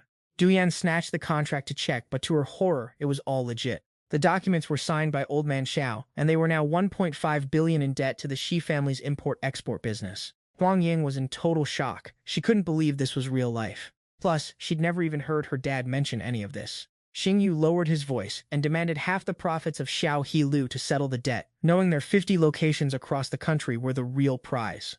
They started flexing, claiming the restaurant hadn't made a profit in years, and the only way out was for the Xiao family to hand over the keys. Not only that, but these creeps were also eyeing the two beautiful Xiao sisters. The second young master tried to slide up on Xingyu, spitting fake honeyed words while trying to pull her his way. Xingyu was terrified and scrambled behind her sister. Huang Ying stepped up, declaring she would sell the entire Xiao He to pay the 1.5 billion, but she would never sell it to the Shi family. They laughed in her face, threatened that the deadline was in 3 days, and told them to get on their knees if they wanted more time.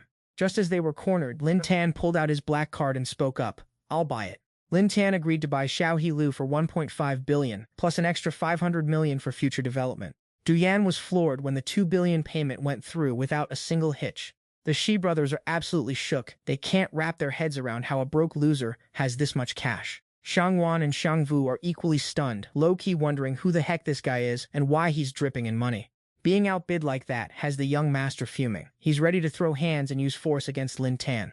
His older brother is actually playing 4D chess, though. He stops the little guy and tells him to bail immediately. He storms off while throwing threats, promising he'll be back for revenge, so watch out. Shang Vu rushes over to Lin Tan, thanking him non-stop since he's saved her hide twice already. Xiang Wan, however, is the suspicious type and grills Lin Tan on why he's actually helping them.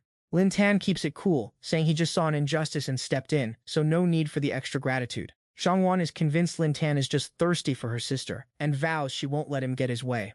Just as she's questioning his motives, Du Yan drops a bomb. A contract to acquire the Chu Hop Lao restaurant for her to look at. The terms of this contract have both sisters shook to their core. All management and operating rights for Chu Hop Lao are still staying with Shang Wan and Shang Vu. Lin Tan is just the investor sitting back and taking a 20% cut of the profits. Shang Vu is over the moon, calling Lin Tan their literal savior. While Xiang Wang is still playing the detective, she hits a clause. She has to be Lin Tan's private secretary whenever he needs her. That extra clause triggers her. She yells that she's absolutely not signing that. Lin Tan stays unbothered, watching as Xiangvu signs the contract without a second thought. Little Vu happily encourages her sister to sign, guessing that Lin Tan isn't actually a bad guy. Following her sister's lead, Xiangwan finally bites the bullet and signs. Lin Tan's looking at that contract with major confidence and a smirk. He can't wait to see the look on Xiangwan's face when she has to take his orders. On the way back, the young master is still feeling salty and wants to teach Lin Tan a lesson he won't forget. But his brother is already seeing the bigger picture. Lin Tan can drop 2 billion without blinking, so he's definitely not some low-level NPC. We can't go head-to-head, we need to use a little strategy. He bought a losing business like Tu Hop Lao, so we just need to stir the pot and watch him bleed 2 billion a year. The young master is loving this plan, totally flexing on how smart his brother is for thinking of it. That night at Tu Hop Lao, Xiangwan is sweating bullets because she can't resist the temptation of Lin Tan's hot pot.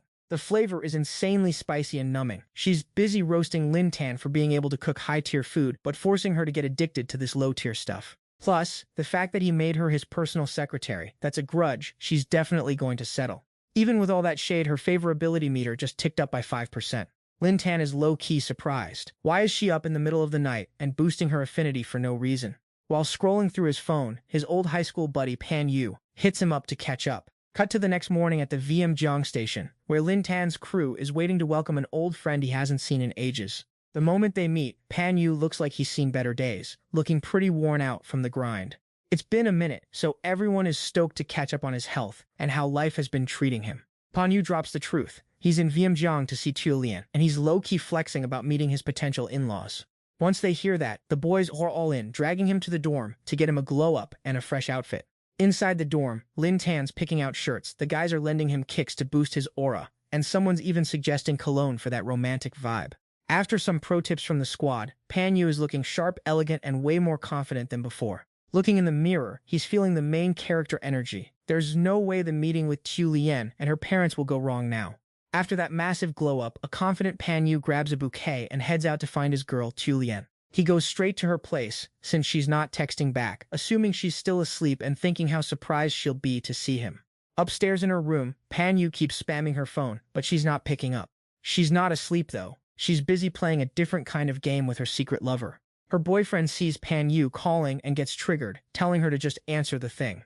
Giving in to her lover, Tu Lian picks up to ask what he wants. Pan Yu is super hype, telling her he's waiting right downstairs at her building. Meanwhile, her lover is pulling some arhat, pushing the ox maneuvers, making her wince and unable to speak clearly. Our boy Pan Yu thinks she's just sick and gets all worried, rushing up to check on her. To crank up the heat, that loser Yun Xiao started getting handsy with Xiao Lian, forcing her to lie that she was mid-game in a league match and getting absolutely wiped by the enemy. Peng Du heard her voice sounding a bit off and felt suspicious, but didn't overthink it and hurried upstairs anyway. This Yun Xiao guy actually asked her how much longer she planned on stringing that broke loser along. She swore up and down that Peng Du is just a desperate simp who won't take a hint, and that her heart belongs only to Yun Xiao. Hearing that, her little boy toy got even more excited and went right back to his handsy antics, which she clearly enjoyed way too much. Meanwhile, poor Peng Du, totally oblivious, is knocking on the door with gifts for her parents, ready to propose and lock things down. But the second the door swung open, Peng Du got hit with the ultimate reality check. The one opening the door was none other than Yun Xiao, her secret lover. He was still scrambling to put his clothes on, while she stood there looking smug and disheveled with marks all over her. Seeing that scene, Peng Du's entire world just crumbled. He never imagined that the girl he'd been with for so long would pull a move like this. To rub salt in the wound, they intentionally started getting all touchy-feely right in front of him. The shock was so massive that Peng Du was left completely broken. This sweet summer child couldn't comprehend it, still clinging to the promise that they were going to get married. All he got in return for his loyalty was a look of pure disgust and some soul-crushing insults. She basically told him it was all a joke, and he was just a gullible idiot for actually believing her. Peng Du broke down crying and screaming, completely unable to fathom how she could be this cold-hearted. Xiaolian kept it real, saying it's because he's broke with zero future, while Yun Xiao is a trending streamer who pulls in 6 figures a stream, not some bottom-feeder gamer who barely makes ends meet. Peng Du, still being too honest for his own good, asked why she had been so caring and attentive back then if she didn't mean it, which made him fall for her in the first place. Zilian just shut him down, saying that was just basic friend-level concern and that he's basically a walking dead end for her. Those words were the final nail in the coffin for his mental state. Cut to the dorms, where Lin Tan and the squad were starting to feel like something was off. It was late, and Peng Du hadn't replied to a single text, even though they were planning to throw him a celebration dinner. The group was getting anxious, and Lin Tan's right eye kept twitching. He knew some bad vibes were incoming. Just as they were spiraling, Lin Tan finally got a call from Peng Du's phone. But it wasn't him on the line. It was some stranger calling to break the news that Peng Du had tried to jump off a bridge. Thankfully, he was fished out just in time and is currently in the Yanjiang Central Hospital. The group was in total shock, completely unable to wrap their heads around the news. Back at the hospital, Peng Du had been stabilized and was out of immediate danger. His friends were crushed and furious on his behalf. Risking his life for a girl like that is just pathetic. Ngochi turned to Lin Tan with a heavy heart and asked, "So, how are we going to handle this?" Lin Tan's face went stone cold with rage. "Simple, we play it back to them tenfold." A few days later, at a high-end, bougie banquet, Yun Xiao laughed and told Xiaolian that her useless ex-boyfriend finally jumped off a bridge. She didn't feel a drop of guilt, just laughed it off, assuming Peng Du was just doing a pity stunt to win her back, and that it wouldn't work anyway. The two of them were busy gossiping about the high-profile gala. Word is the CEO of the esports group is hosting this to welcome the mysterious player A who just signed on. Only the absolute elites got invited, and Yun Xiao was flexing hard about having a ticket. He told his girl, "In the esports scene, who wouldn't give me the time of day?" He was already bragging about how he'd snag an autograph from player A the moment he showed up. "That signature is worth a fortune," he gloated. The VIP room door swung open, and the whole crowd leaned in, dying to see who player A actually was.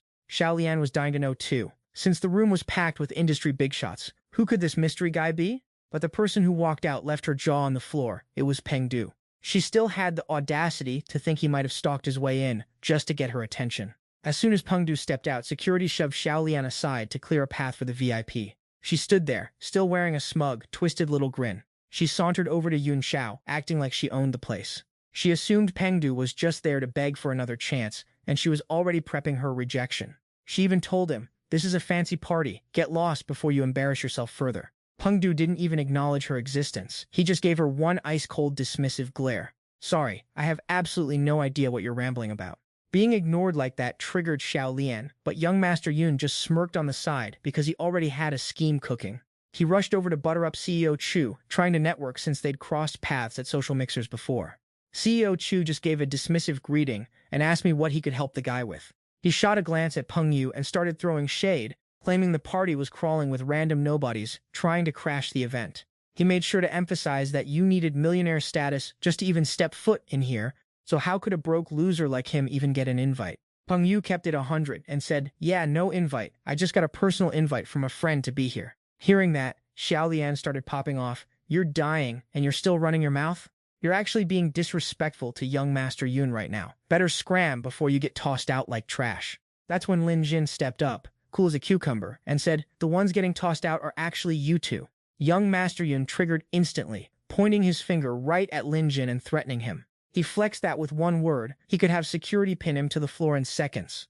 Acting all high and mighty in front of me? Bro's literally got a death wish. Lin Xin just laughed it off, totally unfazed by his ego. "I've heard these bottom-tier villain lines a million times already. Try a different script, will you?" He lowered his voice to butter up CEO Chu, but the CEO just said it was finally time. Right on cue, all the lights in the ballroom cut out. The MC stepped up to the mic, thanking everyone for taking time out of their busy schedules to grace the event with their presence. And tonight, it is my absolute honor to introduce the newest S-tier player to join the Donghua esports team. Down in the crowd, young Master Wang and Xiaolian were thirsty for answers, bugging CEO Chu to know who the mystery player was so they could grab an autograph. Because if you're joining CEO Chu's main squad, you've got to be a certified legend with a massive bag. But the CEO stayed stone cold, giving them a short, "You'll see in a second." Everyone was buzzing, whispering theories about this mystery S-tier star. Word on the street was he won 3 championships in the US before retiring, and CEO Chu dropped a fortune just to sign him to the roster. This S-tier player is none other than Peng Yu. Congratulations on joining the Donghua squad. Xiaolian, still thinking he was just clout chasing, stood up and shouted, "Get off the stage already, you're embarrassing everyone." Suddenly, she looked around and realized nobody was stepping in to stop him.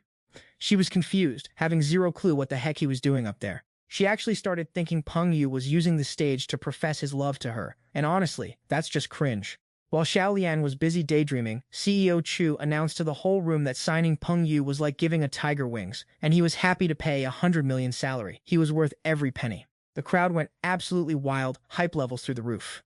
With that valuation, he's basically become the newest superstar in the history of the national esports scene. Hearing that, young Master Yun and Xiao Lian were straight up shook, couldn't believe their ears. He was actually the star player and a verified millionaire? Even with the facts right in front of her, Xiao Lian refused to buy it. They'd been together for 2 years. He was just a low-life booster, nothing more. She stayed delusional, insisting he just blew all his money on actors to stage this whole scene just to get her back. Once his status went official, top-tier brands were lining up to sign Peng Yu for massive endorsement deals, offering 9-figure checks just for a few minutes of his time. Xiao Lian couldn't handle the L, so she lost it and screamed, "Enough!" She shoved people out of her way and marched straight up to Peng Yu. "You had no skills back then, but at least you were honest. Now you've turned into a complete fraud, lying from start to finish. Trying to use this elaborate stunt to win me back?" She doubled down, telling him there was zero chance she'd ever take him back. Young Master Yun chimed in, mocking them. "Stop the act already. How much did you pay these people? I'll pay them 10 times that to get lost right now." CEO Chu finally spoke up. "Who are you telling to get lost?" Yun tried to explain that Peng Yu was just a trash-tier booster and not a real pro, telling the CEO not to get scammed. CEO Chu shut him down, explaining the requirements for joining Long Hun were insane. You had to crush every other member in 1v1s. Peng Yu joined based on pure raw skill, so tell me again, how exactly am I being scammed? Even with CEO Chu saying it himself, the guy is still in denial. How could this broke loser actually have such god-tier skills? Lin Tan drops the truth bomb, telling him that Peng Yu was always a legend. He only did boost service gigs for the cash, but idiots like this guy kept sleeping on him. Thanks to his crack mechanics and sheer talent, he's officially joined CEO Chu's pro team. Meanwhile, this dude is just a bottom-tier streamer who relies on clickbait to stay relevant, with gameplay that's honestly just straight-up trash. With a personality that rotten, you really had the audacity to trash-talk a pro player? Hearing Lin Tan lay it out like that, the guy realizes he just kicked a steel plate and is about to get wrecked. He still wants to cope, thinking Peng Yu just got lucky with a fluke performance. He plans to go back to his stream, spin some fake drama to ruin Peng Yu's rep, and make him beg for mercy. With that toxic plan in mind, he grabs Lulian and storms off with a face full of salt. But before they can even make it to the exit, CEO Wang and CEO Li block their path. The two CEOs look absolutely livid as they slap a stack of photos onto the table, asking young Master Yun, "Mind explaining what these are?" The spicy photos of him and Liu Lian go flying, and the whole internet is already having a field day with the leaks. But here's the kicker. His contract with CEO Wang has a massive penalty clause. Violate the rules or ruin the brand's rep, and you pay 10 times the contract value. Clips and leaked pics are going viral at light speed, and literally everyone has seen his true colors now. Suddenly, young Master Yun's face goes pale as he realizes his life is officially cooked. No way. He hid those files deep in his hard drive. How did they possibly get leaked? It's not just him. All the intimate clips with Lulian dropped at the exact same time. She's getting roasted into oblivion by the internet and is basically getting shadow banned everywhere. Now she's panicking, realizing she's reached the absolute point of no return. How did it all go wrong so fast? I'm actually finished.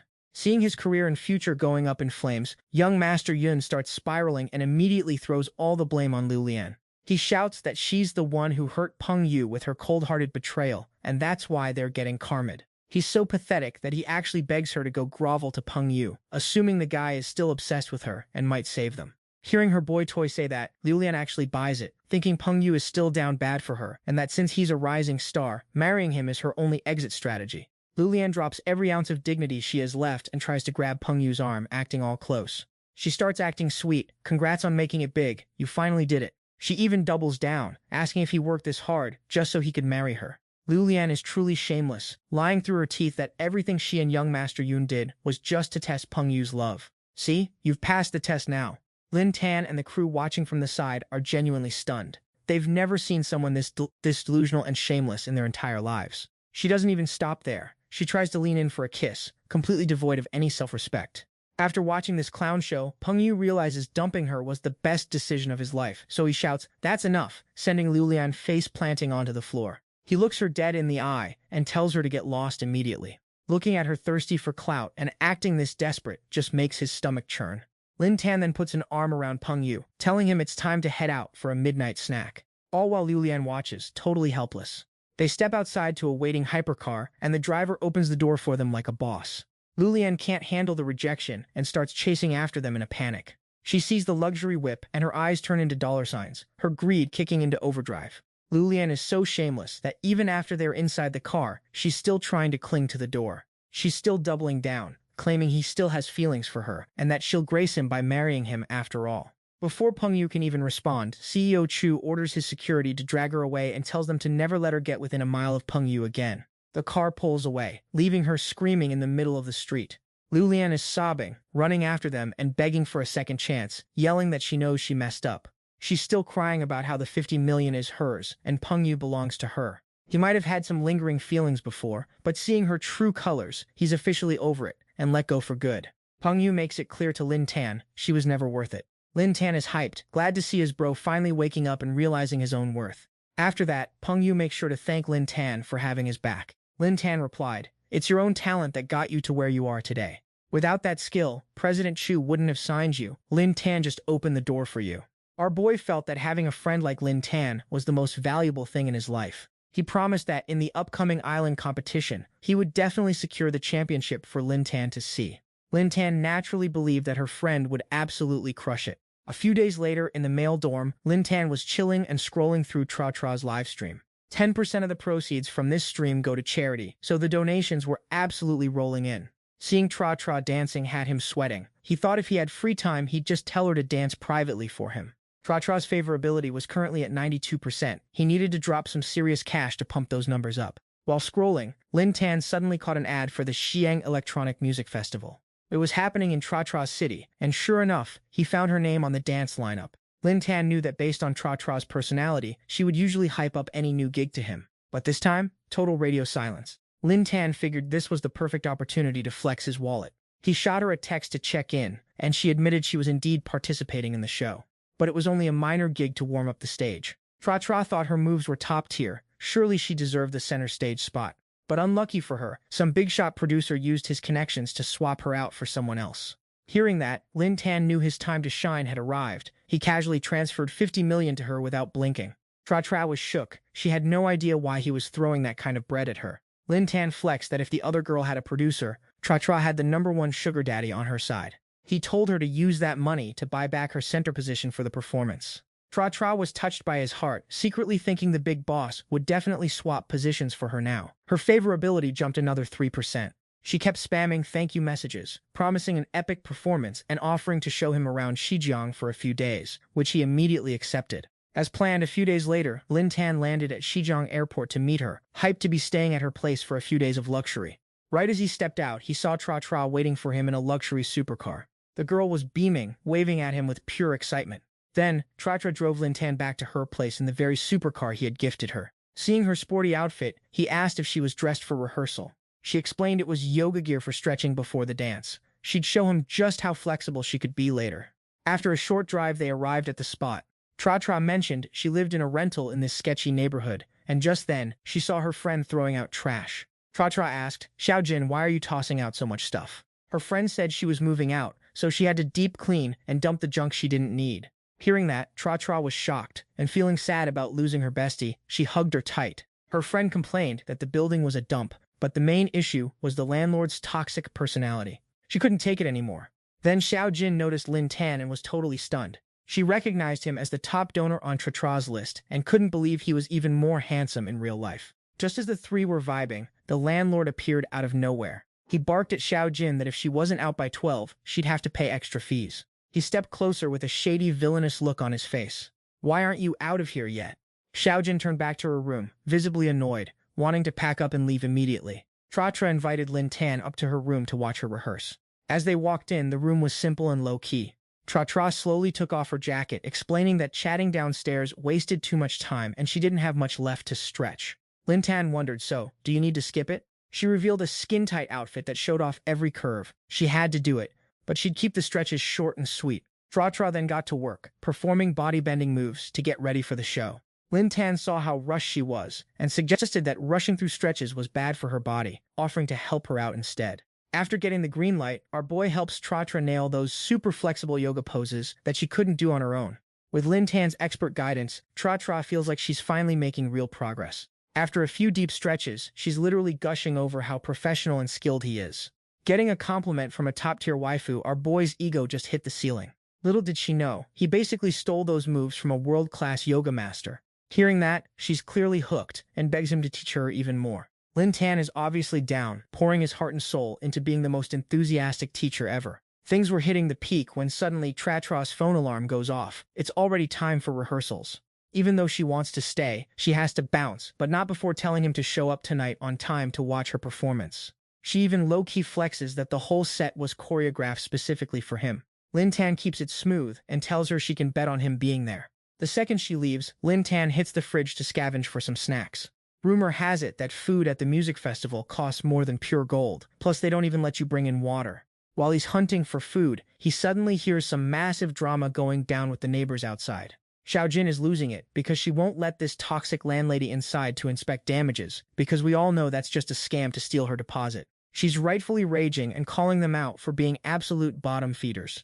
Hearing the noise, the neighbors gather around to get the tea on what's happening. Seeing the crowd grow, the landlord shoots them a death glare and starts playing the villain. He threatens them, "I'll be coming to your places to collect fees next, so stop standing there and minding my business."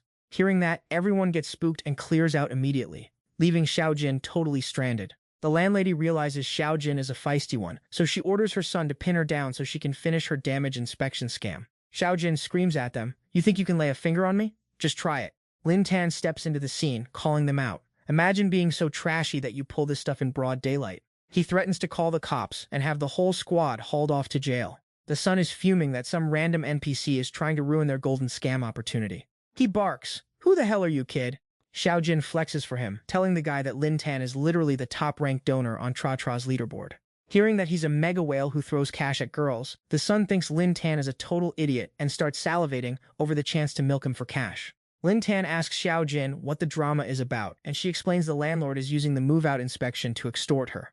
This scumbag landlord is finding fake issues to deduct from her deposit and even trying to get physical with her. Lin Tan thinks a standard damage inspection is normal, so he asks why they're even fighting. But Xiaojin knows this landlord is a grade-A predator and a total creep. Before she can finish, the landlord flashes a high-intensity LED light right in their faces, blinding them. Lin Tan is confused, wondering what the heck he's doing with that light. The landlord keeps a straight face and says, "It's for a detailed inspection, obviously." Then he starts nitpicking every single microscopic detail he can find. He's complaining about tiny scratches on the cabinet that are barely visible to the human eye. Then he starts slapping damage stickers on everything in the house, despite the fact that everything is perfectly fine and functional. A few minutes later, the whole room is covered in stickers so he can bleed Xiaojin dry. He does some fake math and says there's over 500 issues, totaling 57,000 yuan in damages. Xiaojin is beyond livid, pointing right at his face. "Are you insane? Why don't you just go rob a bank while you're at it?" Of course, this was his plan all along, and he smugly pulls out the rental contract Xiaojin signed earlier. It actually has a clause saying the tenant has to pay for damages based on the landlord's assessment. With the contract in hand, the landlord is looking more arrogant than ever. Xiaojin isn't backing down, arguing that those damages were already there before she even moved in, and he wants her to pay for it. She tells him she isn't giving him a single cent. Hearing she won't pay, the landlord goes full toxic mode. He smirks, "If you don't have the cash, just let your boyfriend pay for it." Lin Tan hears that and decides it's time to have a little talk with the old man. "Do you really think I'm broke?" The landlord grumbled, annoyed. Even though he didn't watch streams, he'd heard rumors about some big shot throwing cash at girls online, so he told the kid to stop yapping and cough up the money since he had other properties to shake down. The lady standing next to him chimed in, claiming she was exhausted from having to evaluate the room damage instead of just watching like him. That clown added that a landlord has a lot on his mind, so he's basically a victim who needs to squeeze tenants just to cover costs. Xiaojin stood her ground, flatly stating she wouldn't pay a single cent and demanding he return her security deposit immediately. Hearing that triggered him, so he lunged at Xiaojin, trying to bully her into submission with pure physical force. But with Lin Tan standing right there, that was never going to happen. With lightning-fast reflexes, our boy grabbed his arm with an iron grip. Lin Tan looked him dead in the eyes with a freezing stare and declared that the landlord wouldn't be getting a single penny for those damages. The guy still had a big mouth and tried to intimidate him back. He boasted that every tenant acts tough at first, but they all end up crawling and paying up for him in the end. With a greasy, pathetic grin, he bragged to Lin Tan that he didn't spend a single cent to acquire this entire building. Hearing that, Lin Tan smirked triumphantly and tightened his grip, making the landlord scream in pain. Seeing this, the landlord's son couldn't take it anymore and charged in, trying to use brute force to handle our boy. But those weak, pathetic swings didn't land a thing before Lin Tan tripped him, sending him face-planting into the ground to his girlfriend's total shock. Xiaojin watched this with anxiety and begged Lin Tan to just leave, telling him to treat the deposit as a donation to the scumbags. She didn't want Lin Tan getting dragged into this messy situation because of her. But once the landlord saw his cash cow trying to run, he wasn't about to let them walk away. He pulled out his phone and started calling for backup to apply pressure and force them to pay up. In no time, a whole squad of thugs came marching up to them. Lin Tan just looked at them and let out a mocking laugh. Calling for backup, Huh? Like that actually scares anyone. He sent a message to the Yanjiang Prince group chat, asking if anyone knew about this slum district in Xizjiang. The landlord's family started acting all high and mighty again. They challenged him, saying that no matter who he called, this was their turf, and nobody could touch them. They warned Tong Hong to pack up and get lost while he still could. Xiao Jin was trembling in fear, frantically tugging on Lin Tan's sleeve and telling him they needed to leave right now. But the landlord sneered that it was already way too late for that. A gang of big, muscular thugs surrounded the two of them with killing intent. Even with 0 exits left, Lin Tan stayed ice cold and started roasting them on the spot. We're living in a society ruled by law, and you actually managed to dig up this many thugs? That's some main character syndrome energy right there. An old man among them stepped forward, claiming to be the village chief, and condescendingly told the young man to cool his temper. Seeing his ally arrive, the landlord pointed at Lin Tan and started snitching, claiming they refused to pay damages and even committed assault. Lin Tan actually thought the village chief would be a reasonable guy. He bluntly told him how the landlord was just making up fake fees to scam people. He told him he'd better discipline his man, or it would end up ruining the reputation of the whole village. The village chief laughed smugly and started lecturing Lin Tan instead. He said they didn't care about their reputation and told him to pay up so everyone could be peaceful. Otherwise, they weren't leaving in one piece. Through the village chief's pathetic monologue, Lin Tan finally realized why the landlord was acting like a total ego tripper. It's because he's got a crooked backer. Lin Tan stood his ground, emphasizing that he was going to call the cops. The village chief just laughed and threw the challenge right back at him. He claimed this was his jurisdiction, and even the police wouldn't dare interfere here. Even the mayor would have to bow to him if he showed up. He told him to be smart and hand over the cash. And of course, he didn't stop there, demanding an extra 20,000 yuan for each of his goons as a travel fee. With so many hostile guys surrounding them, Xiaojin's was absolutely terrified. She shook in fear, sobbing that she didn't have that kind of money. She was so scared, she started crying, completely overwhelmed as she was just trying to make a living in this city alone. She only took the job to scrape together some cash for her grandma's medical bills, but never expected to run into trash like this. These landlords are the type to give an inch and take a mile, squeezing her for every cent because they know low-wage workers are easy targets to exploit. The guy even demanded that if she couldn't pay, Lin Xin would have to cough up 200,000 yuan as compensation for his wasted time and damages. He was even shameless enough to suggest Xiao Jin sleep with his son for a few nights to clear the debt. He then shot her a cold, menacing threat. He warned that if the money wasn't handed over immediately, they'd both be spending the rest of their lives in wheelchairs. He added that the longer they waited, the higher the inconvenience fee would climb. Xiao Jin felt terrible for dragging Lin Xin into this, but our boy just kept his cool and told her not to sweat it.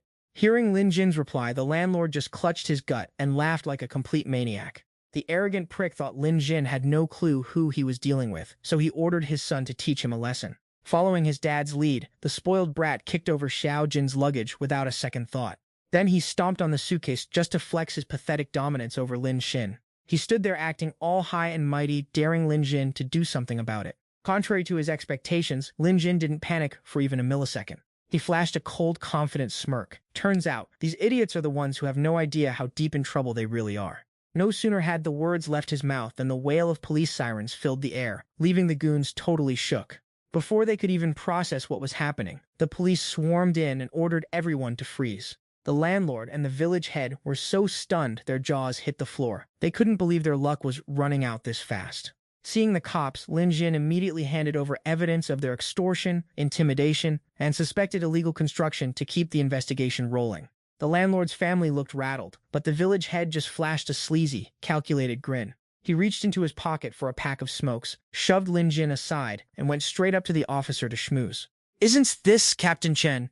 Long time no see. I was just about to hit you up for some tea." Thinking the situation was turning in his favor, the landlord sneered at Lin Xin. "Is this the backup you called? Too bad for you. You have no idea how deep our connections go. Even the mayor has to give us some respect around here." Contrary to the landlord's delusion, Captain Chen slapped his hand away and warned him to cut the act. He then turned to the mayor, reporting that the situation was under control and inviting him to inspect the scene. The mayor stepped forward with an icy glare, declaring that any village officials shielding corrupt landlords and oppressing the people would be arrested on the spot. Seeing the actual mayor show up, the villains absolutely lost their minds in terror. To make matters worse, the mayor stripped the village head of his position right then and there, ordering him hauled into the station for questioning. No bail allowed, a move that left the corrupt official looking like he'd seen a ghost. Realizing his power was evaporating, he tried his classic let's talk it over routine. He tried to name drop, mentioning a toast from 2 years ago and claiming to be besties with the deputy mayor. Before he could finish his pathetic plea, the mayor barked him down. Attempting to bribe a public official just added another charge to his list, leaving the village head screaming for mercy.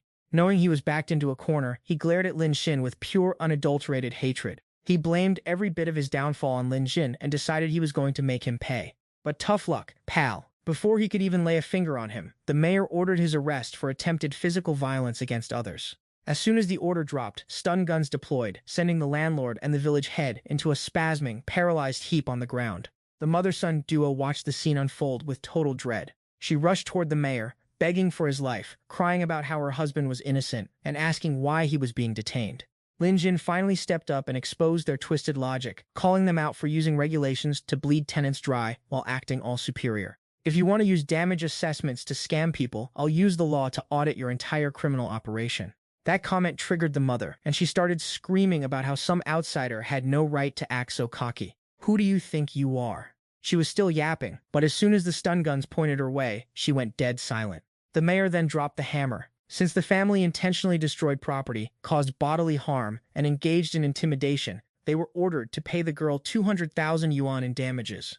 Before they could even offer an excuse, the mayor's subordinates walked up with a fresh stack of charges. The mayor took one look and realized the construction was illegal, and on top of that, these clowns were stiffing the workers on their wages and material costs. He slapped them with a 1 million yuan fine and ordered the entire house to be demolished on the spot. Once the news hit, the whole crew collapsed and started wailing like they'd just lost their crypto wallets. How did it all go so wrong for them? After the dust settled, Lin Tan stepped up to thank the mayor. If the big boss hadn't stepped in, our boy would have been bullied by these thugs with no way to clear his name. The mayor was all smiles, shaking hands enthusiastically, and addressed him as CEO Lin, saying he'd heard legends of his status for a long time. Seeing a high-ranking official like the mayor acting so respectful toward Lin Tan left the villains completely shook. They had no clue who they'd just messed with. The mayor actually apologized, feeling bad that Lin Tan's first visit to Xizjiang had to involve such a trashy memory. He then laid out his vision for turning Xizjiang into a world-class tourist hotspot. Naturally, he excitedly asked CEO Lin if he'd be interested in dropping some capital into their new cultural tourism project. Lin Tan just brushed it off, saying he'd think about it. He needed to investigate if there were any cute girls here to farm system points on first, and if the vibe was right, he'd ping him later. Hearing that, the mayor was stoked. He thought to himself, if the top brass from Yanjiang and Zhudi hadn't personally called to explain the situation, he would have seriously offended a major player. If he could lock down this whale's investment, Xizjiang was going to the moon. Moments later, the entire squad of extortionists and scammers got hauled off to the station for a one-way trip to interrogation. With everything wrapped up, Xiaojin wanted to add Lin Tan on WeChat, and our boy obviously gave the green light. Suddenly, Lin Tan's WeChat pinged with 800 yuan from her, leaving him confused as to why she was sliding him cash. Xiaojin turned beet red and shyly explained that while it was peanuts to a baller like Lin Tan, everything today worked out only because he helped. She insisted he take it as a small thank you gift.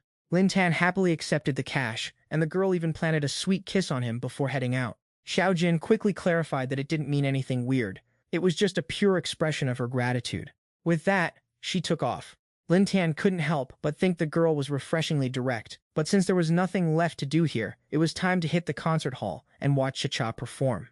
The electronic music festival was absolutely massive, packed with a hype crowd, and the stage was way bigger than Lin Tan expected. He dove into the sea of people, feeling the energy, wondering exactly when Cha-Cha's set was going to start. The atmosphere wasn't just lit, it was straight up romantic and vibey.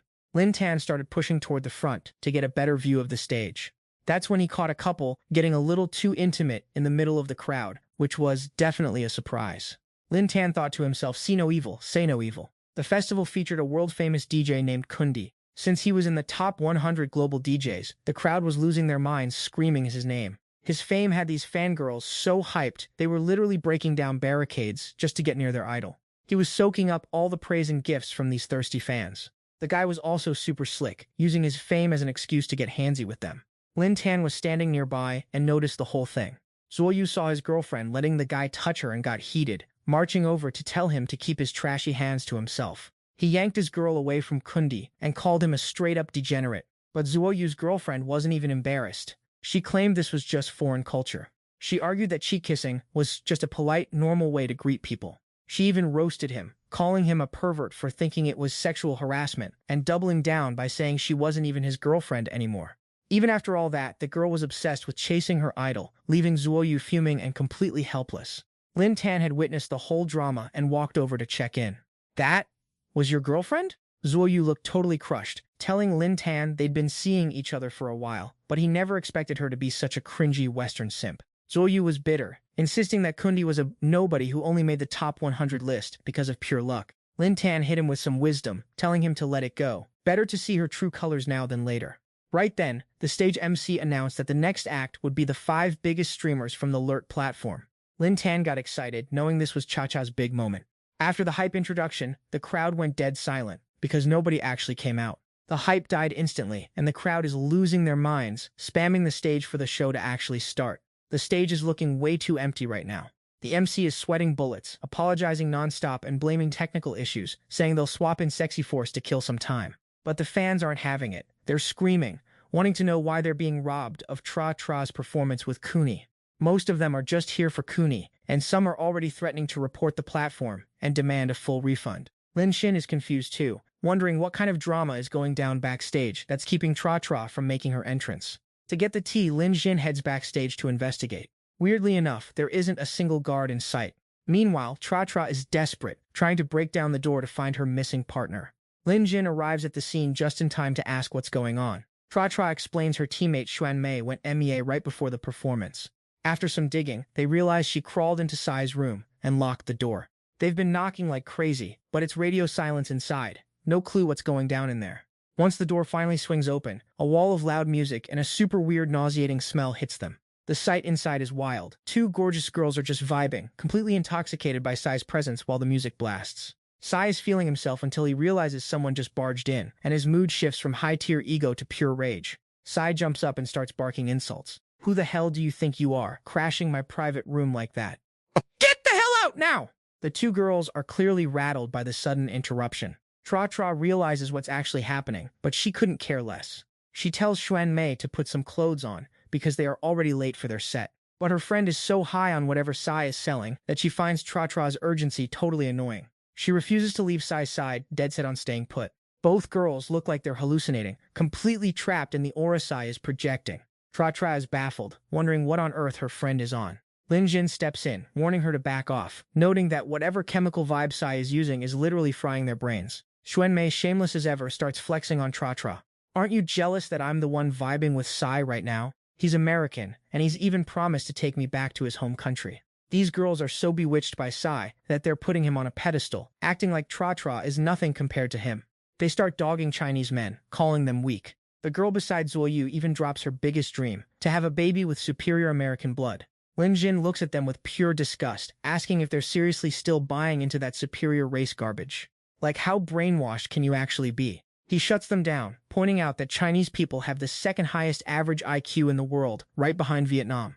That's exactly why the entry requirements for Chinese students in American colleges are dozens of points higher than anyone else. But no matter what facts Lin Jin drops, these girls refuse to listen, accusing him of gaslighting them just to keep them away from Sai. Suddenly, Sai sets his eyes on Tra-Tra, starts calling her a pretty girl, and tries to bribe her into staying to play with him. He even gets gross, bragging about his shotgun and claiming he never misses a target. Sai cockily tells Tra-Tra that he can easily handle the angry mob of fans outside for her. He lies, saying that if she tells everyone she was helping him with a special performance, the audience will magically forgive her. Tra-Tra isn't buying his trash talk. She drops a massive burn about how tiny his gear is, and even one of the stagehands starts dying of laughter. She walks over to Lin Jin and uses him as the ultimate comparison. She tells Sai he doesn't even measure up to Lin Jin's pinky finger, yet he's over here acting like a king. Being roasted that hard, Sai's ego shatters and he loses it. Without a word, Sai lunges at Lin Jin, shouting that he's going to prove once and for all that Chinese men are weak. He throws a punch, fully expecting Lin Jin to fold and cower like the soft man he thinks he is. Too bad for him, Lin Jin isn't an NPC. He delivers a lightning-fast, bone-crushing punch straight to Sai's face. The hit lands so clean that Sai gets sent flying backward, face planting into the floor. The two side chicks scrambled over to help him up, acting all worried. Meanwhile, Kundi was clutching his busted nose, hurling insults like a toddler. He was beyond tilted that he couldn't just brute force his way through Lin Jin. He started screaming that he'd call the cops and kick Lin Jin out, even threatening to use his social media reach to cancel our boy. Suddenly, a voice cuts through the noise, telling him he doesn't need to be so extra. It's the big boss of the press, President Lei. He marched up with main character energy, telling Kundi he'd already called the authorities. Yikes, seeing President Lei show up, everyone was shook. Why is this guy even here? Seeing a high-status player arrive, Kundi got cocky again, bragging, now you guys know what real international status is, right? He then started flexing to President Lei about his luxury villa in Palm Beach, Florida, claiming it had all the high society bells and whistles. Since you're here, I'll grant you the honor of being the first Huaguo native to step foot in it. Hearing it was basically paradise on Earth, the two groupies started daydreaming. Just walking around inside, there would make my life worth living. Contrary to what he expected, President Lei couldn't care less about the invite, straight up saying he didn't even know what to call this clown. Then he pointed a finger directly at Kundi. He told the cops this guy was blatantly doing illegal drugs here in China and assaulting the locals. Not just that, he was accused of sexual harassment and intentionally sabotaging the International Music Festival. With a rap sheet like that, he's going to be rotting in a jail cell for a long, long time. The whole crowd was stunned silent by the sudden turn of events. President Lei then brushed Kundi aside and walked straight toward Lin Xin, eager to shake his hand. I've heard of you for a long time, Brother Lin, but I never got the chance to meet. Running into you under these circumstances is honestly embarrassing. He promised that he'd handle everything from here on out. This piece of trash isn't worth you lifting a finger, Brother Lin. Lin Jin gave a chill nod and thanked him for the assist. Really appreciate you stepping in, President Lei. Kundi, fuming now, charged at President Lei to complain that Lin Xin had trespassed into his private room and threw hands first. And you're actually calling the cops on me? President Lei didn't back down, barking back. You think you can just do whatever you want in China just because you're a foreigner? Take a look at what you've actually done. You've got the nerve to do drugs here? Kundi tried to cope by saying this stuff was legal back in the States. He even trashed the locals, calling the country backwards for banning his medicine and claiming a pathetic nation like this couldn't touch him. President Lei shut him down, saying if you're in someone else's house, you follow their house rules. Your spot in this festival was a favor your manager begged for. Don't act like you're some high-value VIP. Kundi's groupie couldn't handle her idol being roasted, so she started screeching back. She claimed Kundi was a top-tier global DJ legend. His fame is untouchable, you peasants. Lin Xin sighed, genuinely tired of her room temperature IQ, and called Zuo Wei over to bring her back to reality. Zuo Wei stepped up, looking absolutely cold-blooded. Thanks to the 200 million Lin Jin dropped, they dug up all of Kundi's dirty little secrets. Kundi acted all skeptical, scoffing. What kind of nonsense are you guys spouting? Zuo Wei then dropped the files. Gambling addiction, illegal drug usage, getting kicked out of hospitals for infectious diseases, and a history of unprovoked violence. Kundi and his groupies were absolutely shell-shocked looking at the evidence. The girls turned to him, eyes wide, asking if it was true, or if Lin Jin was just trying to cancel their oppa. Zuo Wei knew they'd play the denial card, so he dropped the receipts. This is the US credit rating site, and Kundi is currently flagged for high-level criminal activity. If you don't believe me, look it up yourself. It's public record. Once the truth about their idol hit them, the girls went pale and fell back, their entire worldview shattering. Some of them even demanded a 100K refund for the green card processing fees, suddenly having major second thoughts about moving to the States with him. Once he realized there was no way out, Sai decided to just flip the table and come clean. Since he'd already spent all that cash on lifestyle expenses, there was no way he was paying anyone back, which left those girls absolutely shook. Moments later, the police swarmed the venue, looking for whoever was caught red-handed with illegal substances. CEO Lei pointed the finger directly at Sai, also flagging the two girls as accomplices and dragging them all in for questioning. And just like that, the whole trio was under arrest. The girls started crying, claiming they were scammed and begging for a second chance. Lin Tan stood to the side, laughing at their pathetic situation. Honestly, dating an American is such a vibe. Not even a day later and they've already got matching silver bracelets, plus free room and board provided by the state. Sai still wasn't backing down, calling his manager to demand they hit up the embassy and bail him out. He wanted that sweet diplomatic immunity, but his manager dropped the bomb. Nobody could help him now. He could have crossed anyone else, but he messed with the biggest boss in all of Huaguo. The manager explained that this mysterious boss had already single-handedly bankrupted the Kamita conglomerate in Japan. To top it off, Kamita himself kicked the bucket from a massive drug overdose. It was clear as day that this boss's influence in Huaguo was absolutely god-tier. Sai stood there, completely pale and trembling with shock. Wait, what? Is he actually the legendary secret billionaire of Huaguo? Realizing Lin Tan's true identity, Sai scrambled to apologize, begging for his life. I was blind and spoke way out of turn. Please forgive me. Please, just don't kill me. Those desperate pleas were basically a public confession that Lin Tan had offed Kamita. Lin Tan just sighed, telling him not to spread crazy rumors since nobody was trying to take him out. Kamita took himself out. That's on him, not me. Plus, why would anyone bother getting pressed over a literal clown? It's a real shame the crowd outside was actually waiting for your performance, though. You should definitely use your prison time to write some fire tracks for the fans. Good luck, bro! CEO Lei announced that the Electronic Music Festival would continue as scheduled. As for the audience, they all knew exactly why Sai got hauled away. CEO Lei had his security team livestream the entire arrest footage onto the massive LED screens outside. The news went viral instantly, and everyone realized that Sai was nothing but a total fraud. After handling the mess, CEO Lei had a few things he wanted to discuss with Lin Tan. Meanwhile, Cha-Cha was getting hyped up and ready for her big performance.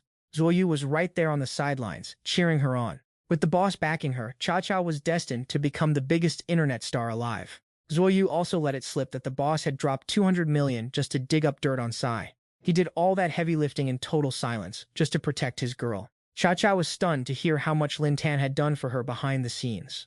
Does Lin Tan really love me this much? While Lin Tan was busy chatting with the CEO, he suddenly heard Cha-Cha calling him and turned around, confused. The girl was overwhelmed with emotion, running over to give Lin Tan a massive, heartfelt hug. Ding, Cha-Cha's favorability meter has hit a solid 100%. System alert, relationship status updated. She is now 100% loyal to the host and will never betray him. Plus, you've been refunded the 250 million spent and all your base stats have just leveled up. You can now select any skill you desire for your next upgrade. Lin Tan was stoked that another mission was a massive W. Cha-Cha whispered into Lin Tan's ear that she had a special surprise waiting for him later tonight. Outside, the festival crowd was losing their minds, waiting for the next act, a dance performance by the internet's favorite streamer, Cha-Cha. She hit the stage, moving to the beat with pure grace and fire. Down below, the crowd is going absolutely feral with cheers, and Lin Jin is right there in the mix. Tra-Tra is putting on a show, singing and busting moves that have every eye glued to the stage. The boys in the crowd are losing their minds, eating up every single bit of her charm and fan service. As planned, the evening turns into a whole vibe, with high-energy music setting the mood for Tra-Tra and Lin Jin to have a night they definitely won't forget. Our boy couldn't even believe she looked that stunning in person. Absolute peak night, 10-10. A few weeks later, at Yanjiang University dorms, Lin Xin and his bros are just grinding some games to kill time. Right in the middle of a heated match, the senior's phone alarm starts screaming. Turns out, it's time for his big exam. Lin Xin hits him with the weight. What kind of exam requires a computer? The senior explains it's an international physics Olympiad for college students. You can just register on their site as long as you've got a student ID. If you're lucky enough to crack the top 10,000, you get some extra course credits. And if you make the top 1,000, imagine putting that on your resume. Absolute flex, right? Lin Jin's interest is piqued. Honestly, why not? Nothing to lose, right? Fast forward 30 minutes, and the senior is already pulling his hair out, completely stumped by these insane questions. He glances over at Lin Jin, sees him still gaming, and figures our boy gave up because the test is straight up impossible.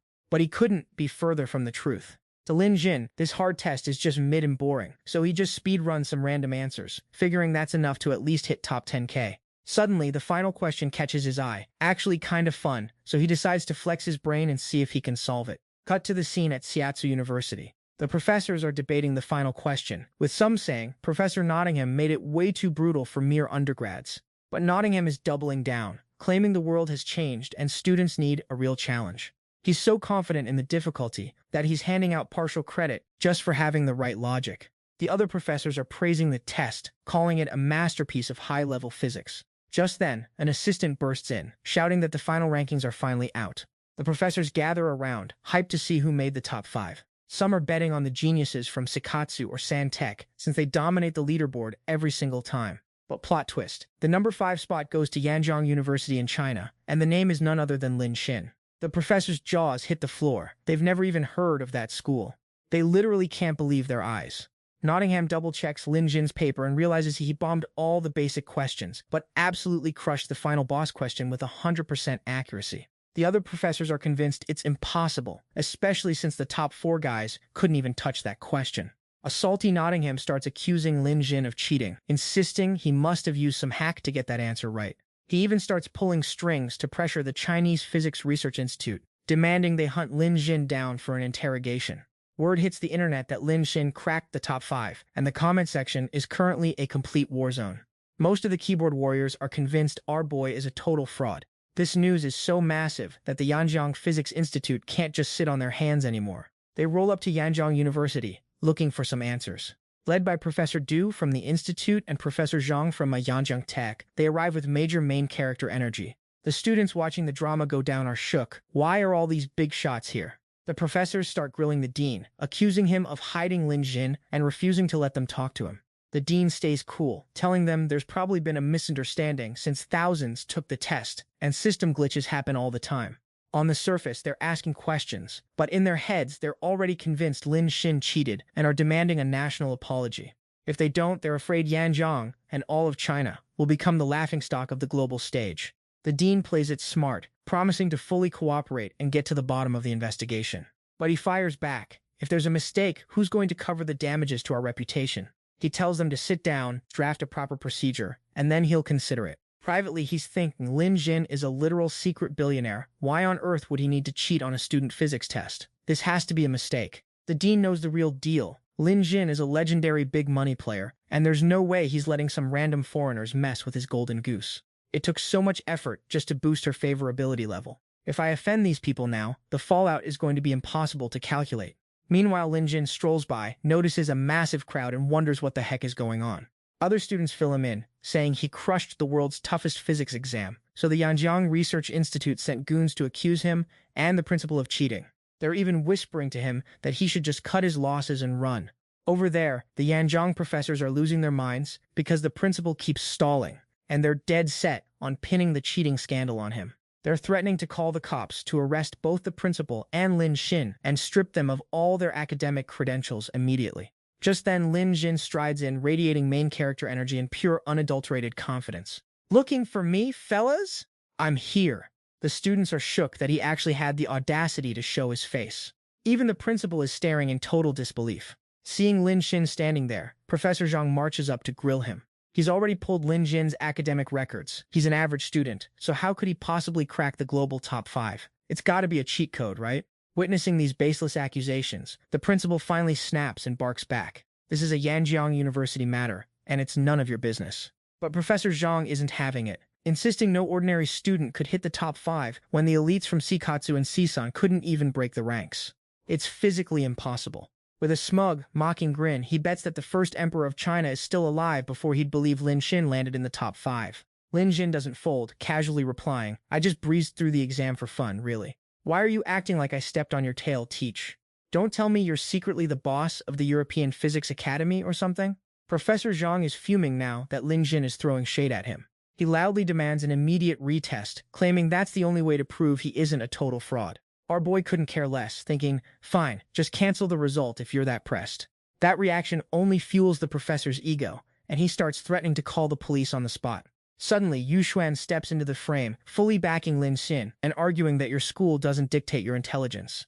In Yu Xuan's eyes, Lin Xin is the biggest genius she's ever seen, having witnessed him grinding in silence while everyone else was busy being mid. She's betting everything that Lin Xin earned his rank with pure skill. The guys in the crowd are green with envy seeing a top-tier waifu standing up for our boy. But Professor Zhang keeps acting like a clown, pointing at Yu Xuan and insulting her, saying she's just a pretty face with zero substance. Hearing her get disrespected like that, Lin Xin steps up and throws down the gauntlet. If he passes the test, Zhang better get on his knees and apologize to her and every student in the country. With that classic, arrogant villain energy, Zhang agrees, promising to go even further and kowtow if he loses. He looks absolutely smug, thinking he's got this rigged game in the bag. Flash forward to the lecture hall, where the professors have cooked up a set of impossible questions to humiliate Lin Xin. Catching wind of the drama, the trio, Zhengzheng, Yashi, and Ruru, all show up to root for their man. They're stunned to realize Lin Xin isn't just loaded, he's a physics prodigy willing to take on these academic snobs. Ruru thinks it's insanely hot that he's a jack of all trades, which makes her want him even more, despite the competition. Zhengzheng is feeling the regret, thinking, he's so talented, he's going to attract all the trashy gold diggers. I have to protect him. Washi chimes in to bait Zhengzheng, saying literally anyone can have him, just not you. Seriously, are you still not catching the hint? But Yashi's words are just background noise to Zhengzheng. The more Zhengzheng stares at Lin Xin, the more she's drowning in regret. She knows she was blind before, but she's absolutely not letting go this time. Thanks to that, her favorability score nudges up 0.1%, hitting 99.7%. Lin Jin is confused as heck, wondering why she's suddenly acting extra. The guys in the back are seething as they watch these three beautiful women obsessing over Lin Jin. They can't wrap their heads around how a total loser is getting this much love from the top-tier girlies. The challenge problem is finally projected on the screen, and the moment they see it, everyone goes pale. Because this problem definitely isn't something your average college student can solve. Lin Tan then strolled up to the board without a care in the world. Keep in mind, Professor Zhang Zikawa bragged it took him 3 whole years just to crack this problem. And the difficulty level here is even higher than the International Physics Olympiad. Seeing this, the 3 girls below were fuming, calling out how unfairly and disgustingly he was acting. Professor Tong knew the question was a beast, so he didn't require a full completion, just a correct methodology to pass the test. Lin Tan glanced at the problem for a second and thought it was actually pretty interesting.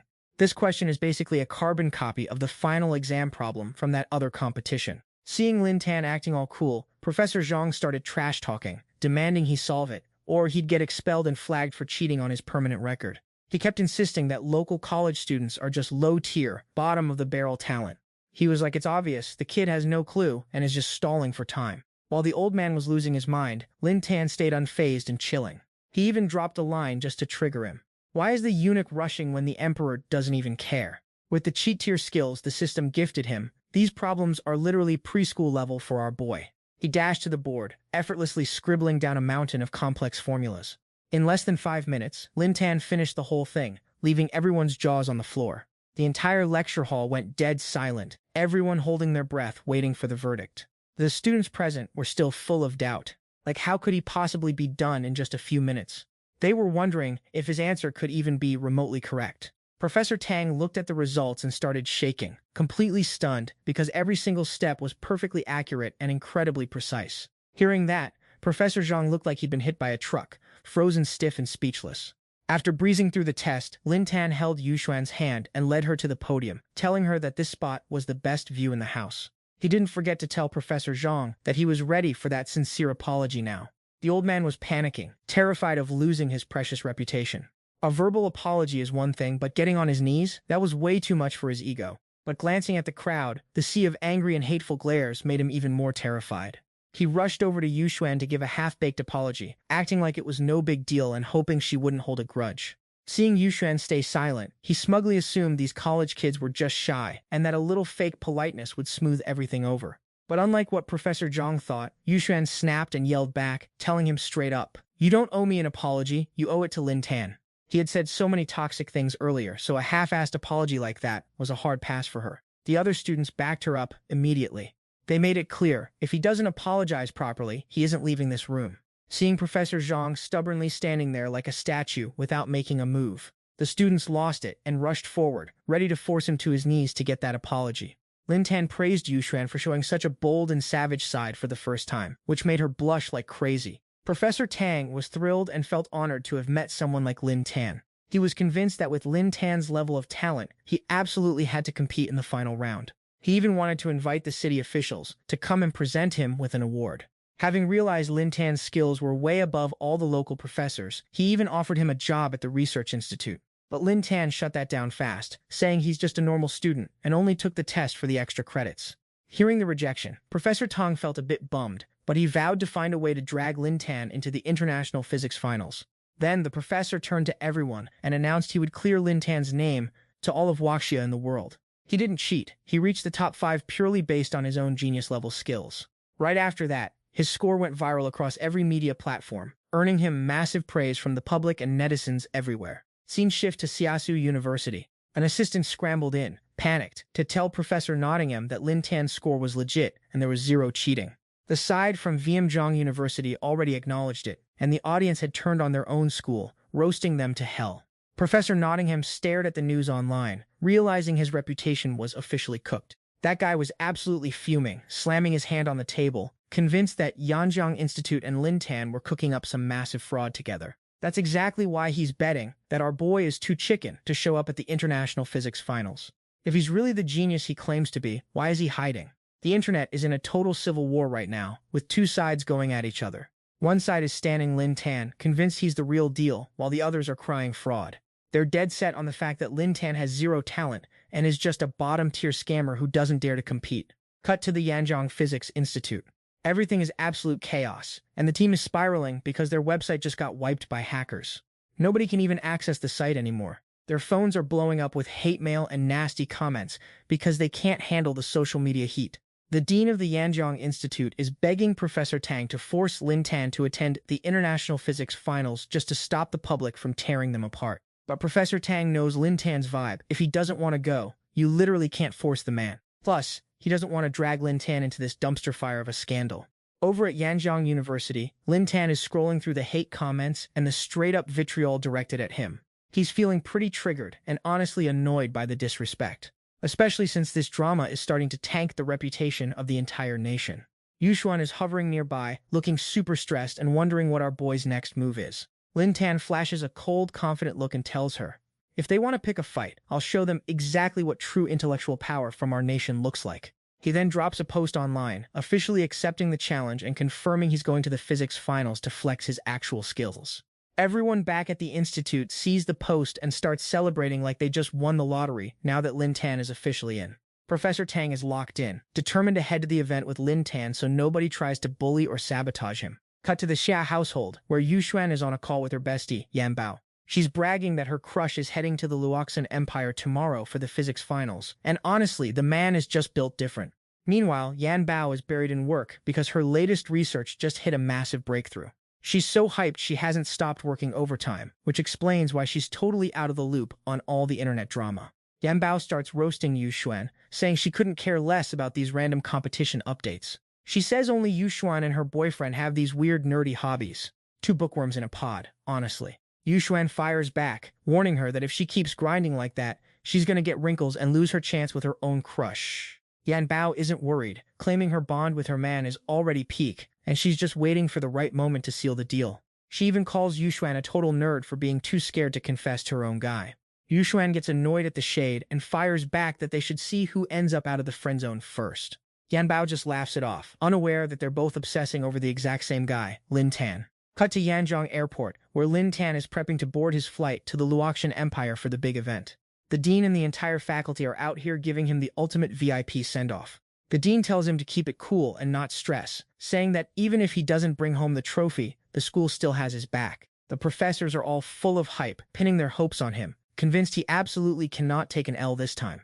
They're tagging along to make sure he's got backup, and nobody tries to pull any shady stunts. Lin Tan thanks them for the support and tells them it's time to move out. Suddenly, Yushuan rolls up out of nowhere, announcing she's coming along too.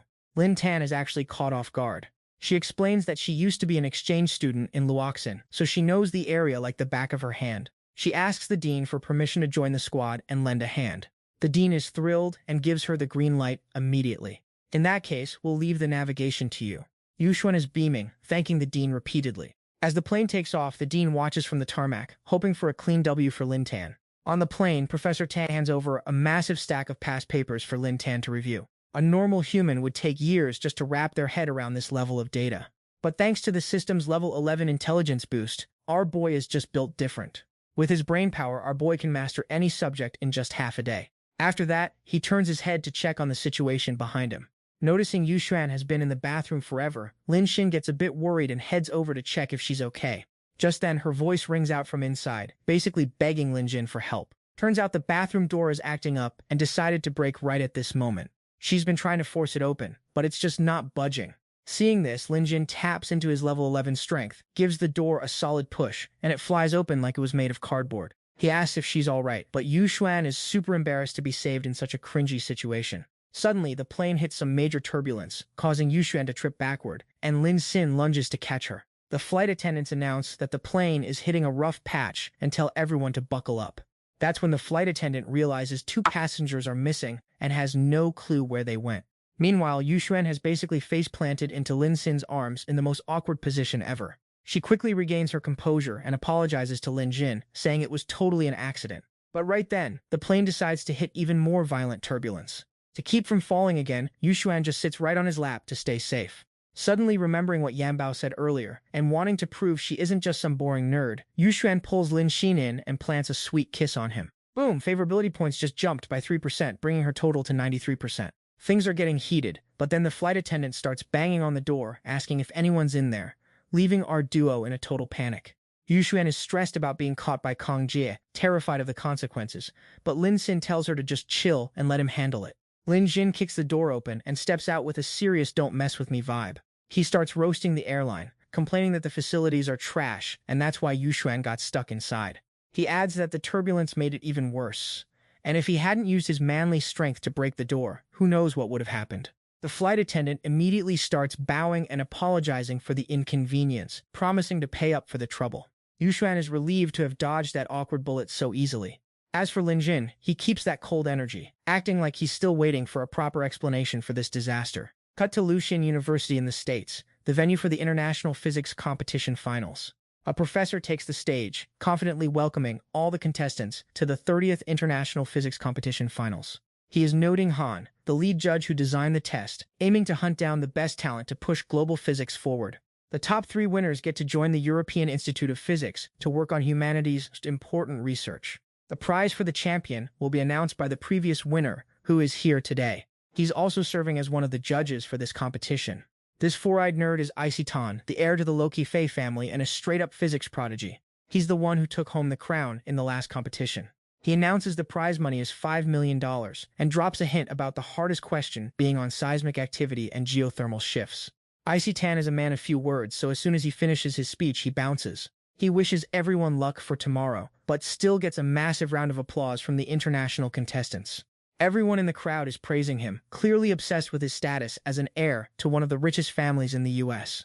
I mean, rich and a genius? Who wouldn't want to slide into his DMs or network with him? Nuding Han tries to chase him down, begging him to become his student and making all kinds of empty promises. The nerd just rejects him and walks away without a second thought, leaving the professor feeling salty because he thinks all geniuses are just arrogant. Suddenly he spots Lin Xin and Yuxuan walking up. They're getting roasted by everyone around them, with people talking smack and calling them cheaters, who only got their high rankings by hacking the system. Professor Noting Han joins in, throwing shade at Yuxuan and Lin Xin too. He tells the crowd to relax, claiming the truth will come out tomorrow after the final test. He acts all high and mighty, saying there's no way someone would be allowed to profit from shady business in the academic world. Yuxuan is triggered and gets ready to clap back at him. Just then, Professor Tong steps in, clearly fed up with the drama. He starts roasting the situation, saying today he's really seeing how the top university students actually behave. He calls them out for slandering people's reputations without having a single piece of evidence. It's honestly embarrassing to watch these so-called intellectuals act like this. Truly pathetic behavior. The verbal beatdown from the Luton University professors didn't faze the exchange students. In fact, they doubled down, threatening that tomorrow would be a reality check for our side. Nodding Han chimed in, telling his students not to waste breath on these losers, promising they'd crush them on the battlefield tomorrow with sheer brainpower. The students complied, but before leaving, they sneered that they'd show the Huaguo students what a real IQ gap looked like, driving Professor Tong to a boiling point where he cursed them out as absolute scum. Seeing him stand his ground without fearing anyone, Lin Jin couldn't help but praise him for being such a total gigachad. Yuxuan then hyped Lin Xin up with a sweet kiss, saying she had a gut feeling he was going to absolutely carry the competition. Afterward, she blushed hard and whispered something into Lin Jin's ear. She told him she had something important to say once the test was over, leaving Lin Jin low-key curious about what it could be. Fueled by everyone's support, Lin Xin felt the main character energy, ready to put these international tryhards in their place. Next morning at the competition, the hall was packed, with international students already sweating over their papers. The judges finally gave the green light, and the battle of wits officially began.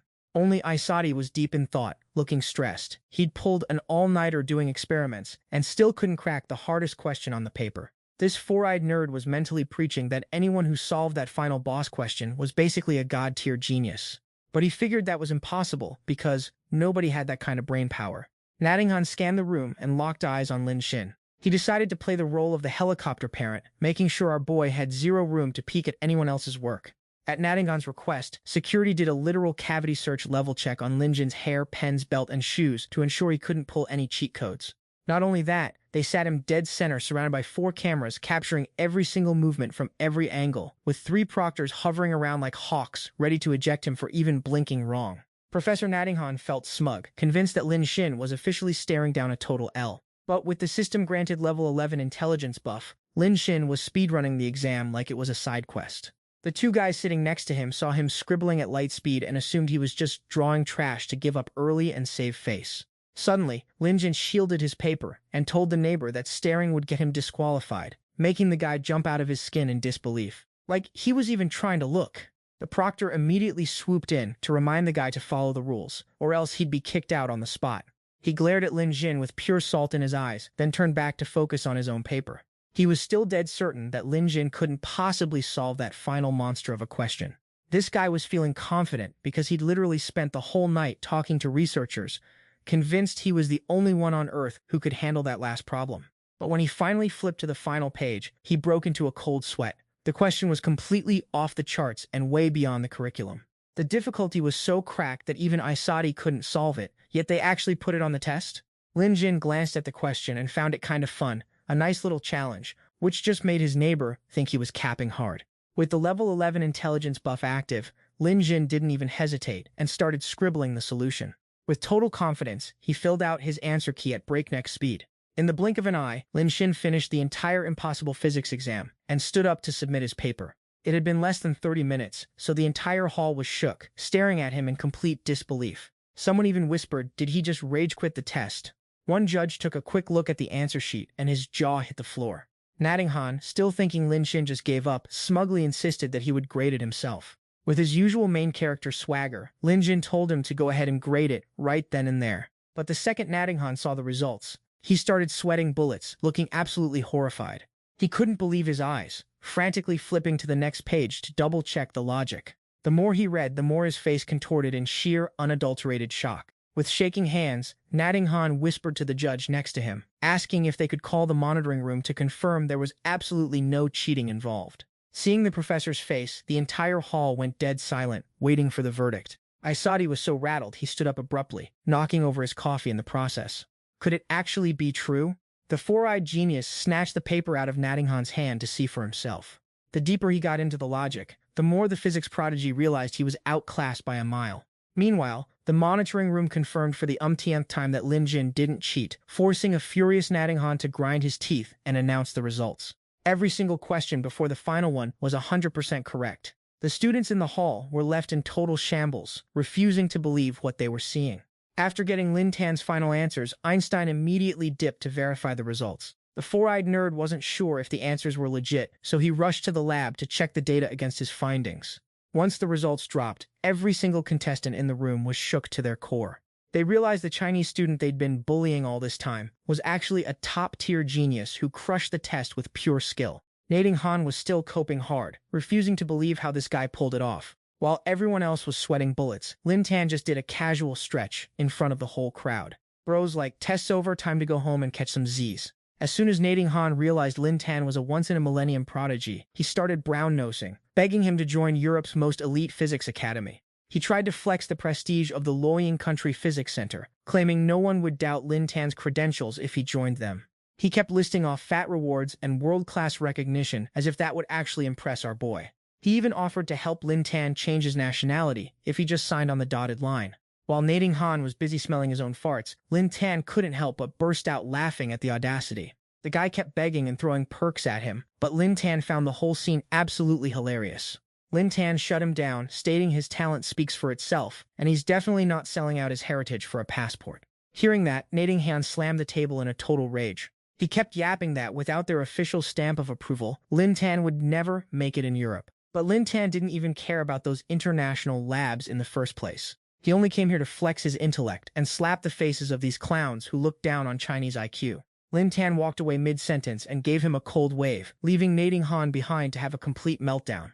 As soon as he stepped outside, he ran into Einstein again. The four-eyed nerd just got a call from the research lab.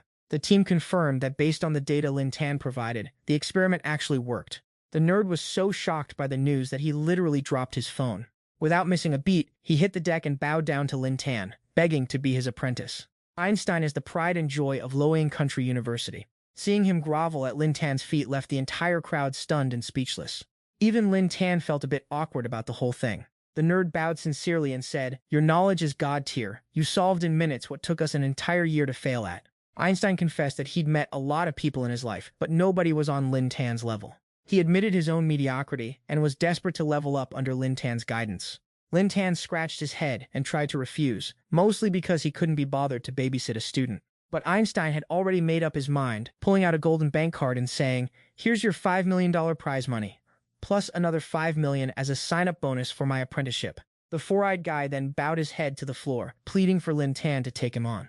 Lin Tan grabbed the card and started thinking, and Einstein immediately sensed he had a shot. The guy rushed over to grab Lin Tan's hand, promising to train hard and level up his own stats before bothering him again. He genuinely felt like his current skill level wasn't good enough to be an apprentice to a legend like Lin Tan. As for Lin Tan, he was just standing there speechless, having no idea how to deal with this clingy fanboy.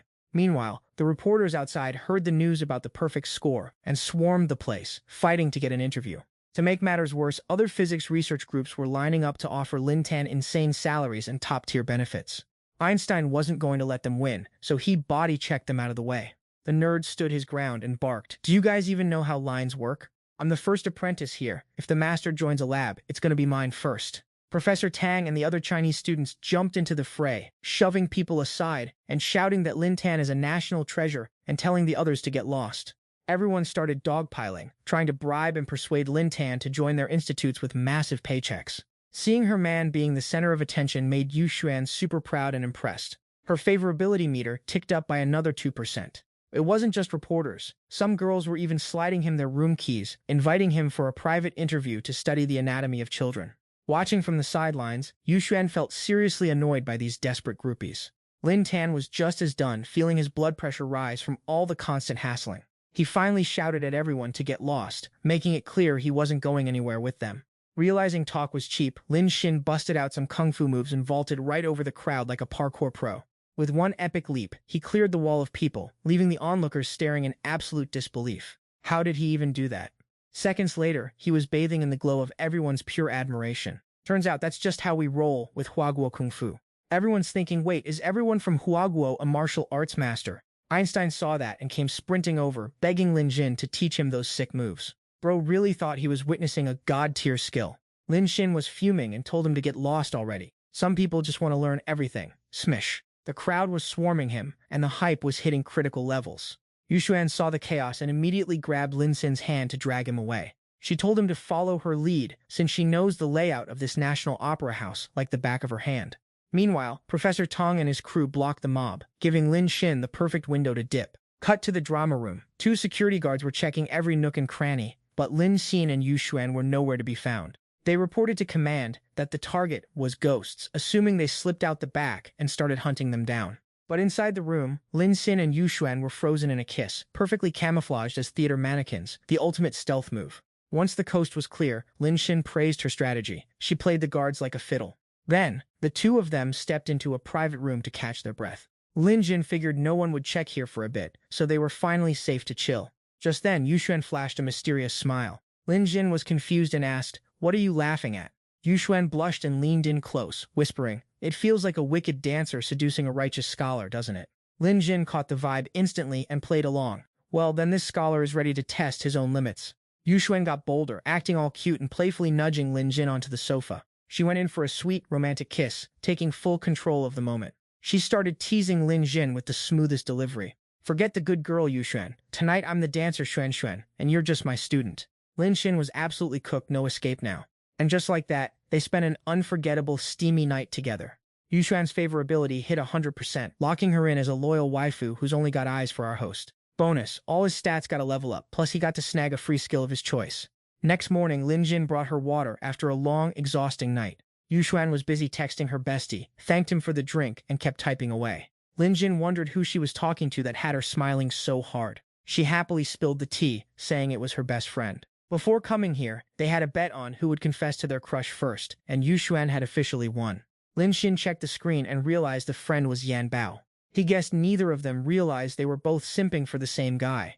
Before he could react, Yu Xuan gave him a sweet kiss and suggested they go back so she could introduce him to Yan Bao, just to flex and mess with her. Lin Xin was shook. Since Yu Xuan is at 100% favorability, she's safe, but Yan Bao definitely isn't at that level yet. He had no idea what kind of fireworks would happen when these two friends met, and he started questioning if the system was actually trying to help or just watch him suffer. Suddenly, he got a message from Cha-Cha. She told him that since Jinchuan returned to the country, netizens were tearing her apart, calling her a traitor and bullying her relentlessly. Lin Jin was caught totally off guard by the news. Cut to the female dormitory at Donghua University, where Jin Chuhuan had been staying since her return.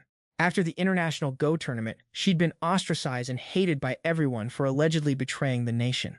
Someone even splashed red paint on her door and scribbled a bunch of trash-tier insults all over it.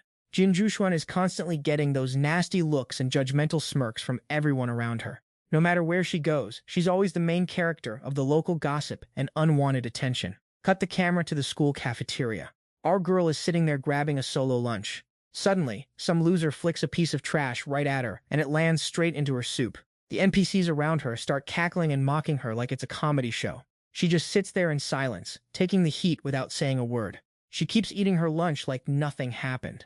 At that same moment, her phone pings with a message from Lin Jin. He's hyping her up, telling her to stay positive, and asking if she's made any new friends yet. Jin Jushuan happily replies that a stray black cat showed up at her dorm, but since she's still broke and unemployed, she doesn't think she can afford to keep it. Little did she know, a private investigator is tracking her every move via a hidden camera. Not only that, this guy caught the exact moment the girl behind her tossed that trash into her soup. These bullies are obsessed with seeing Jin Jushuan break down and cry, thinking it'll be peak entertainment for them. That pink-haired snake has already cooked up a plan to humiliate her at graduation, aiming to make her look like a complete fool in front of thousands of students. Meanwhile, the four-eyed investigator gets a fat pat on the back from his client for the intel. It's getting pretty spicy, right? Honestly, it's worth the wait to see what happens next. He sends all the footage and photos straight to his boss.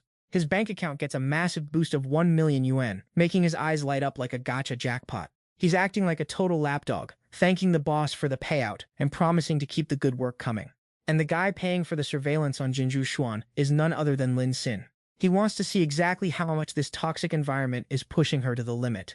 Lin Jin's suspicions were 100% on point. Turns out, the moment Jin Jushuan moved abroad, she started getting targeted. And she's been too scared to even tell him about it. Thankfully, Lin Jin has a cousin working as a PI in that city, making it easy to keep tabs on her. He knows the culture in Pong Country is obsessed with saving face, so they'd never let Jin Jushuan trash their precious national coach. Even if that coach is a total bottom feeder who's ruined the lives of countless students. To the people of Pong Country, truth doesn't matter. They only care that Jin Jushuan embarrassed their nation. Lin Xin looks cold and calculated. It's time for him to pay a personal visit. He texts Jin Jushuan saying he's coming to her graduation to celebrate, using a business trip as his cover story. After getting that love and support, Jin Jushuan feels like besides her family, Lin Xin is the only person who actually gives a damn about her. Right on schedule, Lin Xin shows up at the gates of Pang Country Donghua University on Monday morning. She's shook that he actually arrived so fast. She scrambles to change her clothes and rushes downstairs. Just wait a sec, I'm coming right down. She sprints out, breathless, and asks how he got here way ahead of schedule. Lin Xin plays it cool, saying he's a student too, and got curious about what a university in Pang Country looks like. Their reunion at the school gate triggers a wave of nasty rumors behind their backs. They're calling her a traitor for supposedly cozying up to a foreigner boyfriend. She's worried Lin Xin will hear the whispers, so she tries to drag him off campus to eat. She makes an excuse that Donghua University is tiny and not worth the sightseeing. But Lin Jin just grins, saying going out is too far and they should just grab a bite at the school. Jin Jushuan is panicking, claiming she's sick of the cafeteria food and has already booked a table at a famous restaurant called Qibang. Let's head out right now. While they're walking, Lin Jin starts playing with some cats, asking if this was the black cat she wanted to adopt. Honestly, it's just too cute.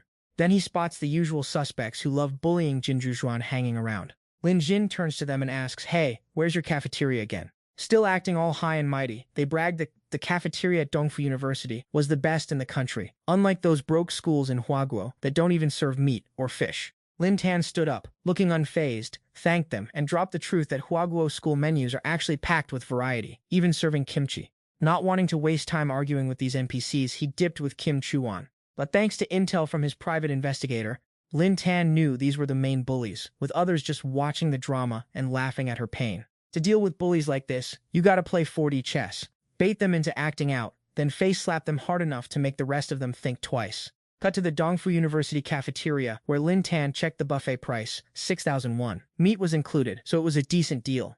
Kim Chuan tried to pay because she figured our boy was broke and didn't have any won on him. Lin Tan grabbed his tray, while Kim looked nervous as everyone stared them down. Honestly, Lin was low-key shocked that the menu was 90% kimchi. Suddenly, The chef brought out a special dish that every student was sweating over, since it's only served once a week. Lin Tan was confused, wondering what kind of holy grail of food could get this much hype. Turns out it wasn't some Michelin star feast, it was just pickled watermelon rind.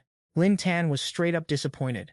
I mean, he's had pickled rind back home before, but treating this like high-end cuisine is just delusional. He started grabbing a few things for himself. Looking at the food, he actually thought he'd scored some fried chicken. Kim Chuan quickly corrected him, "Nah, that's just a fried potato pancake." She offered to show him the meat section, mentioning they had fried eggs, limited to one per person. She added that the seaweed soup even had a few bits of meat in it today. Lin Tan was feeling the struggle, a whole buffet and only one measly egg per person? And the soup? Just a couple tiny slivers of meat floating in there. His appetite was already gone. He sighed in defeat, didn't want to make a scene, and just grabbed a random bite to eat. While he was scooping the soup, some random student snapped a photo of him, and he didn't even notice.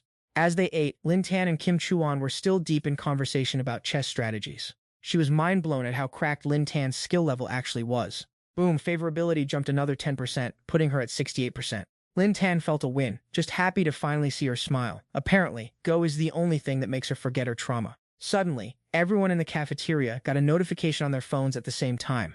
Kim Chuan's phone pinged too. She turned pale and froze solid after checking the school's forum. The post called out a Huaguo student in the cafeteria for scooping an abnormal amount of meat in his soup. According to the rules, you're only allowed one single piece of meat per bowl. Even though international students pay the same fees as locals, they're still getting treated like outsiders. If you take extra meat, who's going to pay for that? The post whined. Taking that much meat is a total waste. Kim Chuan and Lin Tan read through the post and the toxic comments, shocked that this was even real. Lin Tan just laughed in frustration. It was so stupid he didn't know whether to scream or laugh. Imagine going viral and starting a whole riot over a single piece of meat? The comments kept pouring in with hate, blasting Kim Chuan for bringing a Huaguo boy to campus and shaming Donghua University. They even accused her of betraying the country for dating an international student. She couldn't hold it back anymore, breaking down in tears in front of Lin Tan, apologizing while having no clue why things went left. She tried to fake a smile and say she was fine, just not wanting to stress him out. He patted her shoulder, telling her it wasn't her fault. These people were just straight up insane. It was really breaking his understanding of reality. Suddenly, two students walked up and slapped a sign down in front of them, out of nowhere. The sign had a printout of the post, complete with the photo of Lin Tan scooping that illegal portion of meat. Every toxic gaze in the room shifted toward the two of them. Then, the group of bullies walked over to stir the pot. The red-haired girl piped up, accusing Kim Chuan of bringing in a Huaguo terrorist to ruin campus order and demanding a 60,000 won fine. She even pulled out her phone to record Lin Tan, planning to dox him and ruin his reputation for the whole world to see. Everyone else started swarming in, taking pictures with those smug, punchable faces. They were convinced that this time, our duo would be so humiliated they'd have to pack their bags and flee the country. Jin Chuan stood up, absolutely fuming and ready to throw hands. She barked back, "You guys are actually delusional. It's just a bit of extra meat, and you're making a school-wide scene over it? You're clearly targeting me, and seriously, look at yourselves. Where do you get the nerve to constantly judge everyone else?" The red-headed mean girl didn't like being clapped back at, so she grabbed a bottle of soy sauce and yeeted it straight at Jin Chuan. "I gave you a chance, and you still dare to talk back? Go die." But with Lin Tan on the scene, that little stunt was dead on arrival. Our boy pulled Jin Chuan into his arms and dodged the projectile like a pro. Then, he decided to drop some verbal damage on them. "Bro, a whole bottle of soy sauce? Talk about a waste of good condiments." The red-headed Karen lost her mind, lunging at him with her nails out, ready to get physical. "Shut your mouth, you damn foreigner." Lin Tan was done playing nice, so he decided to respond with some swift justice. He slapped the taste out of her mouth and cold-bloodedly told her, "Move out of the way, you're blocking my view." After the slap heard round the cafeteria, every NPC student pulled out their phones to record Lin Tan, clearly trying to clout chase. Instead of sweating it, he told them straight up, "Make sure you get my good side, record the whole thing start to finish, and post it on every major platform. Let the world see." Jin Chuan scrambled to get her phone out to record the action too. Even though she didn't know his endgame, she wasn't about to let these snakes edit the footage to frame Lin Tan. She looked at him with pure, unwavering faith. She didn't care what his plan was, she was backing him 100%. Lin Tan looked the mob in the eye and stated clearly that there's absolutely no rule in the cafeteria about being penalized for taking a bit of meat.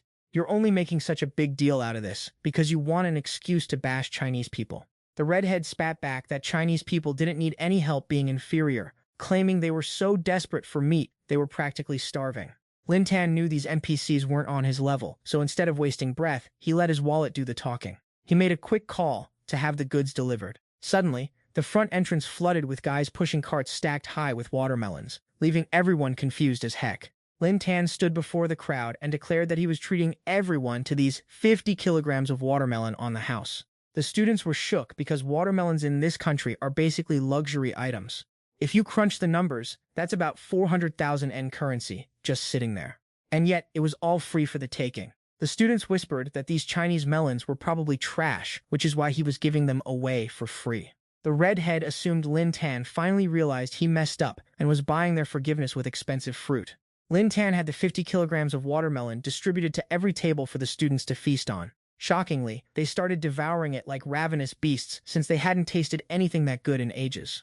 Lin Tan dropped a truth bomb. "Oh, it's just the reject batch from China. Too low quality for us. Farmers just use it to feed the pigs." Hearing that, the students froze mid-bite, looking absolutely lost. They were straight up stunned, unable to process the reality. Something this good is just reject grade? If that's the bottom tier stuff, just how god tier is their export quality? They all knew Lin Tan was calling them pigs, but the melon was too good to pass up. They were even talking about saving the rinds to make kimchi. Jin Chuhuan was recording the whole meltdown, speechless at their hypocrisy. But Lin Tan wasn't done yet. He snapped his fingers and told them to bring out the next course. More carts rolled in, with everyone watching in a mix of awe and bewilderment. The food was laid out in a stunning high-tier display. The aroma was intense, mouth-watering, and absolutely elite.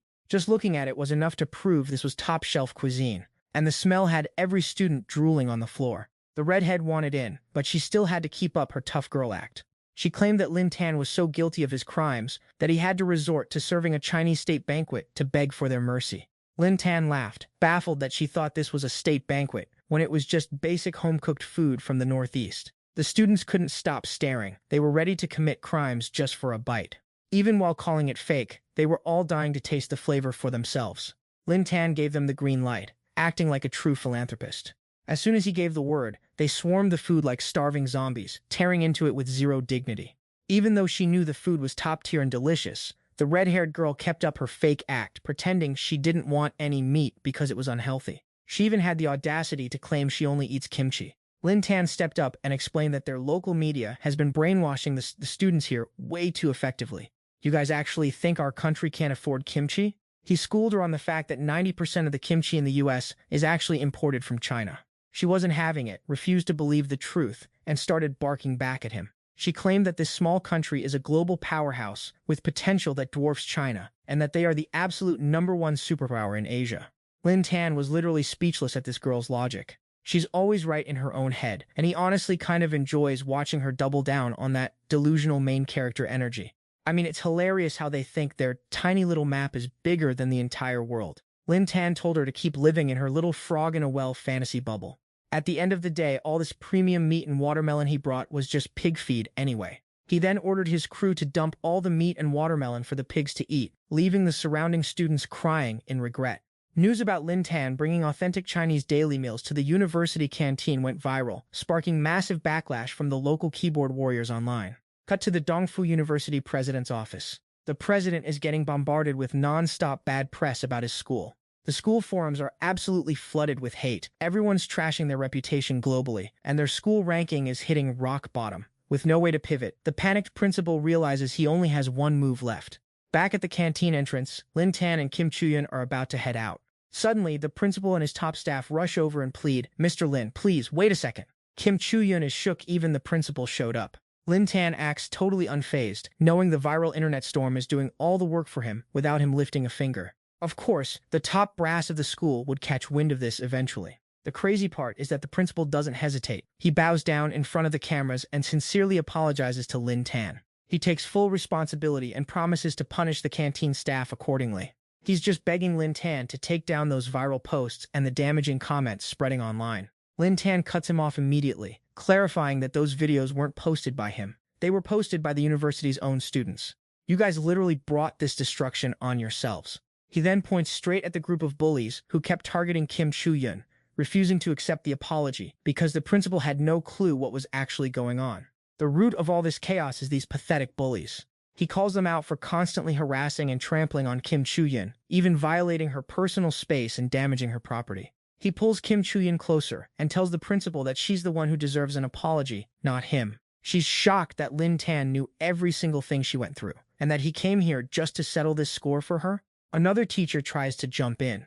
He claims to be Kim Chuyun's instructor and says he's heard about these issues before, but he tries to play the no evidence card, asking if they should just take her word for it.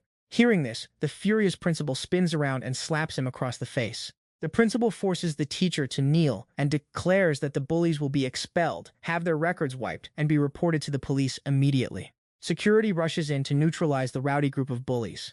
Even then, they won't admit defeat, calling Kim Chuyun a traitor and screaming, "On what grounds are you kicking us out?" At that exact moment, the red-haired girl gets a call from her dad. As soon as she picks up, her father tears into her with total verbal abuse. All her shady history is exposed online, and someone just trashed her house with dead rats and literal garbage. Not only that, but her family company is getting harassed too, so both her parents lost their jobs. She has a total mental breakdown, wailing and sobbing in public. How could this even happen? Lin Tan walks up to her and says, "Looks like the bully is finally getting a taste of her own medicine." With everything finally settled, Kim Chuhyun's mood brightens up completely. She takes Lin Tan on a tour to show him all the beautiful sights of the country. Lin Tan admits the scenery is actually super poetic and romantic. The light breeze carrying the scent of the water, it's actually really relaxing. Jinju Huan started showing off, pointing at the biggest waterfall she loves, calling it Tianyuan. It got that name because the water cascades down from the sky like a literal dream.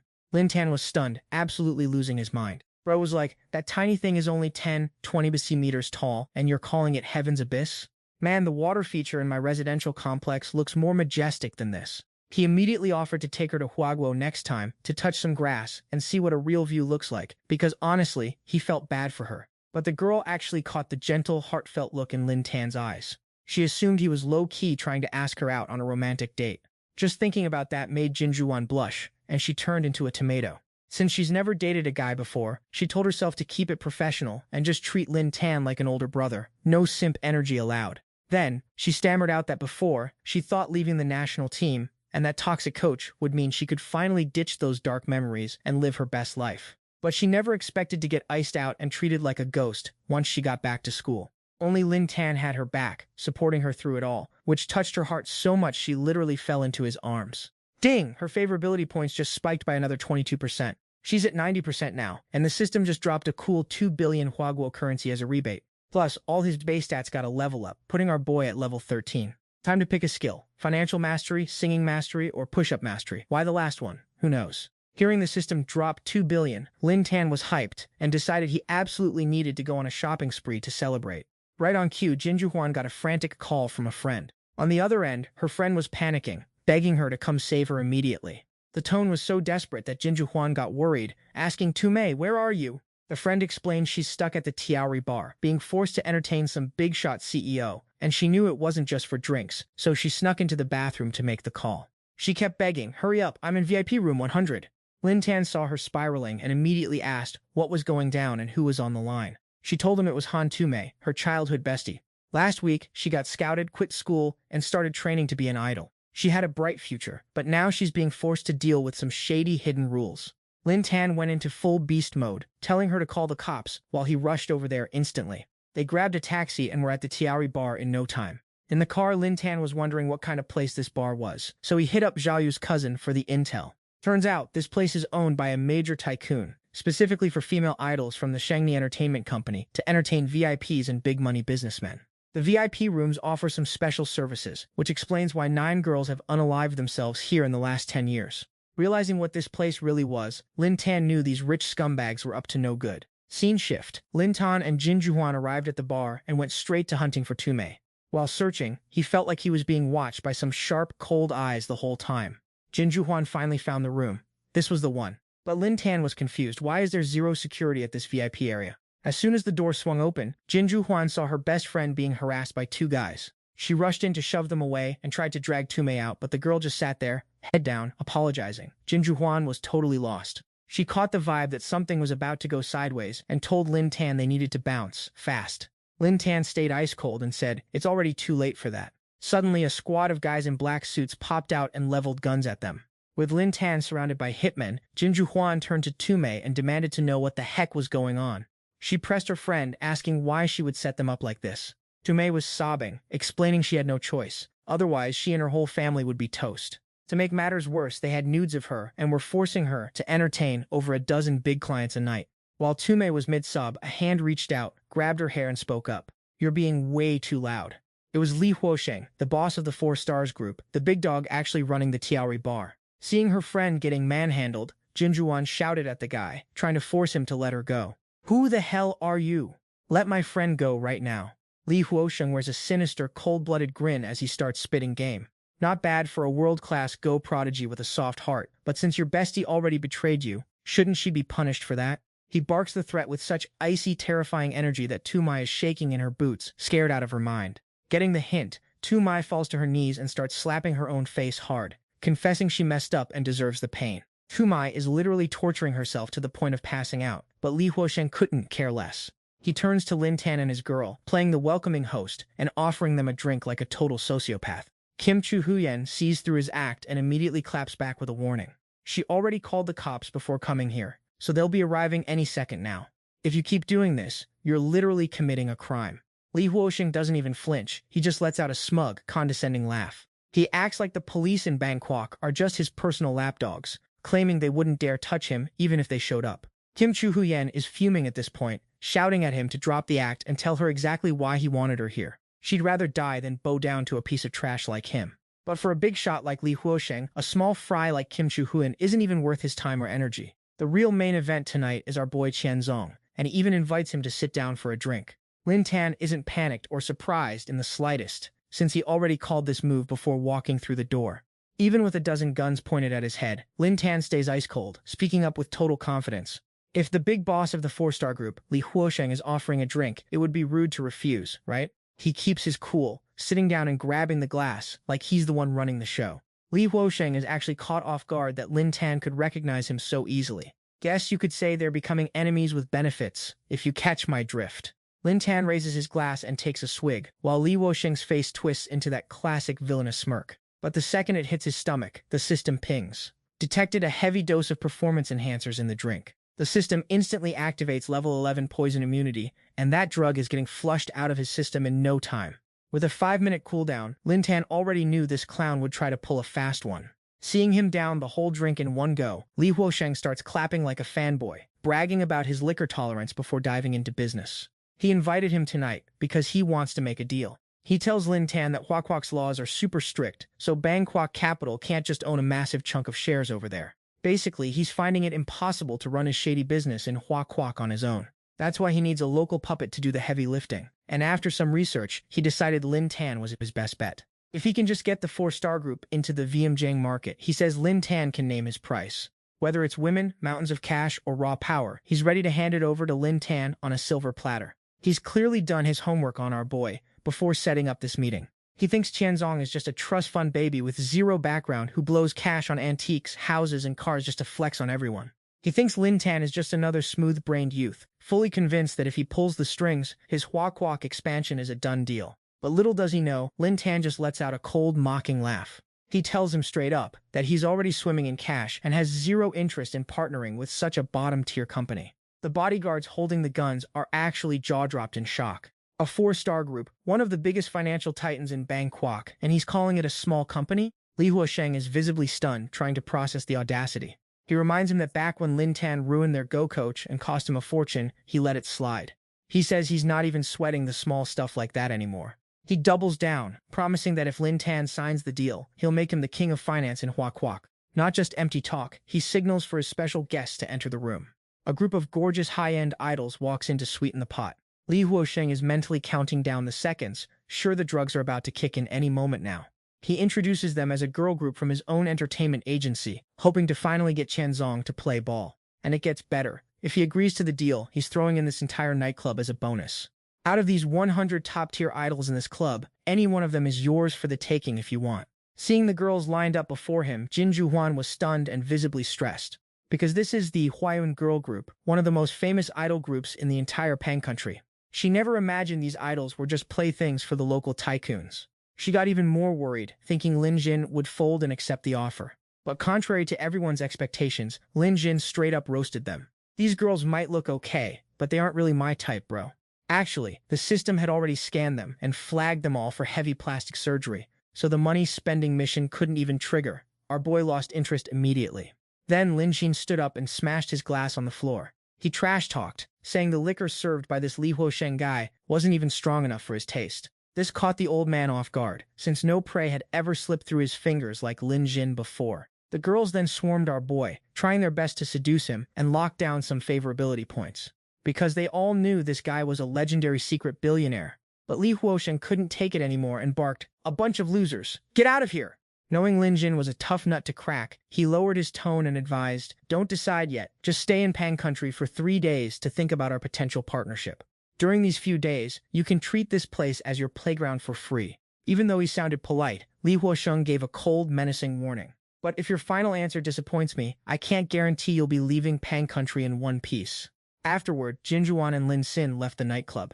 As soon as they were out, Jinjuan broke down in tears, blaming herself for dragging him into this mess.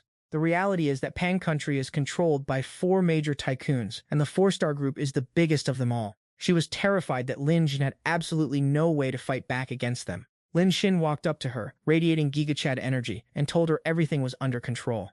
At the end of the day, a tycoon group is just a bunch of people with a lot of cash. Whoever has the most money calls the shots, and coincidentally, your boy here has nothing but money. Lin Xin told her he wanted her to be a happy goddess every single day, spending money like water without a care in the world. Living in luxury is the only way for him to level up his wealth. Jinjuan was moved to tears and hugged him tightly, thanking him profusely because she thought he was doing all this just to see her smile. Just as she was basking in the moment, Lin Jin pulled her away. He told her there was no time to sleep tonight.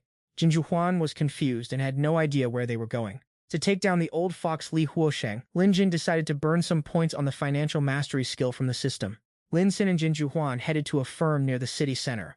After some quick negotiations, he successfully bought a company for 50 million and put it under Jinjuan's name. She was still confused why he stayed up all night buying a random company. Did he really think this would take down Li Huosheng? Once everything was set, Lin Jin confidently declared that they were going to snatch the 4-star group right out of Li Huosheng's hands. Jinjuan's brain short-circuited. She couldn't believe what she just heard. She was totally overwhelmed and anxious. Hijack the 4-star group? How is that even possible? He explained that Li Huosheng was only arrogant because he had the 4-star group, the biggest tycoon firm in Pang Country, backing him. Lin Jin's play is simple. Buy up the shares, become the majority shareholder, and seize total control of the board. Once that's done, the entire 4-star group belongs to us. Although Jinjuan didn't know much about business, she could tell this was a massive, high-stakes move. But Lin Jin reassured her that everything was part of the master plan, completely unaware that their conversation was being recorded by hidden cameras. On the other side, Li Huosheng heard everything and laughed deviously. He expected the legendary CEO to have some 200 IQ move, but it turns out he was just making a rookie mistake. His secretary also chimed in, confident that every move Lin Jin made was already under their thumb. She scoffed that Lin Xin was just a clown from Hua Country daring to play stock market games with Chairman Li. Li Huosheng was feeling pretty smug. He gave Lin Jinsen 3 days to think, but it looked like he didn't even need that long to self-destruct. Right on cue, his phone started blowing up. His secretary answered and mirrored the call onto the big screen. Chairman Cui immediately started throwing shade, asking if Li Huosheng was planning on running away with his tail between his legs. Chairman Cui warned him that Lin Tan was using his newly acquired Huanqing company to mass buy all his shares. Lin Tan's trying to settle this like a real man by throwing cold, hard cash at him. Chairman Cui even offered him a way out, suggesting he surrender and sell his shares before he steps in to help. After all, the 4-star group is currently bleeding money, and the stock price is plummeting faster than my crypto portfolio. Triggered by the insults, Li Huosheng stood up, looking smug, and bragged that he'd show these bozos what's what. With a greasy, villainous smirk, he vowed to crush this rich Huaguo guy and swallow his entire fortune whole. Monday morning hit, and the stock war officially began. The market was a chaotic mess because Lin Tan was paying top dollar to snatch up 4-star shares. Naturally, with such a sweet deal on the table, all the retail shareholders started panic selling their 4-star stock. Since the price was crashing lately, dumping them now was basically free money for the investors. On Lin Tan's side, his secretary confirmed that the capital was flowing and the hostile takeover was going smooth as butter. At this rate, he'd secure 10% of the company in less than an hour. Lin Tan, dripping with confidence, told his secretary to keep that same energy. Meanwhile, Li Huosheng was glued to his monitors, stalking Lin Tan's every single move. A bunch of other chairmen were sucking up to him, praising his shady move of hacking the cameras in Lin Tan's office. He wasn't even pretending to be a saint, knowing full well that all these other chairmen were just as corrupt as him. Li Huosheng then flexed, revealing that his surveillance network was way bigger than these guys could ever imagine. Upon hearing that, Chairman Kuei, Chairman Zheng, and even the female chairwoman of the GL group looked like they'd seen a ghost. You mean to tell me he's got cameras inside our offices too? Li Huosheng got even more cocky, yelling that a small-time CEO couldn't possibly stir up any trouble in his backyard. Today I'll show you exactly what happens when you try to mess with the big boss. He then ordered his secretary to bring the shareholders in for a chat. A group of 4-star shareholders marched in, absolutely tilted, questioning why he kept bothering them and regretting the day they ever handed him the reins. Standing right in front of Li Huosheng was his own father, Li Gibo. He roasted his old man, saying he was acting weak and that the global economy was already in the gutter. He argued that if 4-star kept clinging to the tiny Donghua market, they'd never evolve, and expanding into Huaguo was the only play left. He arrogantly claimed that after this win, the 4-star group would dominate the Donghua finance scene for the next 20 years. Back with Lin Tan, his firm had successfully gobbled up 10% of 4-star through Huangshan. Hearing the news, Lin Tan popped some bubbly to celebrate the early lead. In his eyes, the win was basically already in the bag. Kim Juan was super hyped, showering him with praises. You're insane. I didn't think you had that much liquidity, dropping 200 billion yuan like it's pocket change. Lin Tan played it cool, explaining he'd calculated 4-star's total value at over 100 billion yuan, with 5 billion shares in total. Li Huosheng held 35%, so Lin Tan flexed that he'd buy 36% just to stay one step ahead of him. Once that happens, Lin Tan will be the majority stakeholder, and Li Huosheng will have no choice but to take orders from our boy. Watching through the hidden cameras, Li Huosheng laughed until his gut hurt. He was laughing because Lin Tan was celebrating early, right before his inevitable, soul-crushing defeat. Driven by pure ego, he decided to issue 5% more stock, convinced Lin Tan was about to run out of cash. He pumped the price up 5 times higher, hoping to drain every cent Lin Tan had left. On the other side, Kim Juan reported that they'd cleaned out almost all the available retail shares. But just then, 4-star dropped that extra 5% of stock at a massive inflated price. She asked, low-key panicking, if they should keep buying. Lin Tan put on his best poker face, acting like he was feeling the squeeze. Even though it was a total ripoff, he knew that move would cost Li Huosheng another 5% of his control. After scanning the charts, Lin Tan decided to pull the trigger. This was the perfect chance to snatch those shares away. After the purchase cleared, Lin Tan and Kim Juan's stake hit 15%. Li Huosheng was still lurking in the shadows, watching every move Lin Tan made. Seeing the smile wipe off Lin Tan's face, he felt like he'd already won the whole game.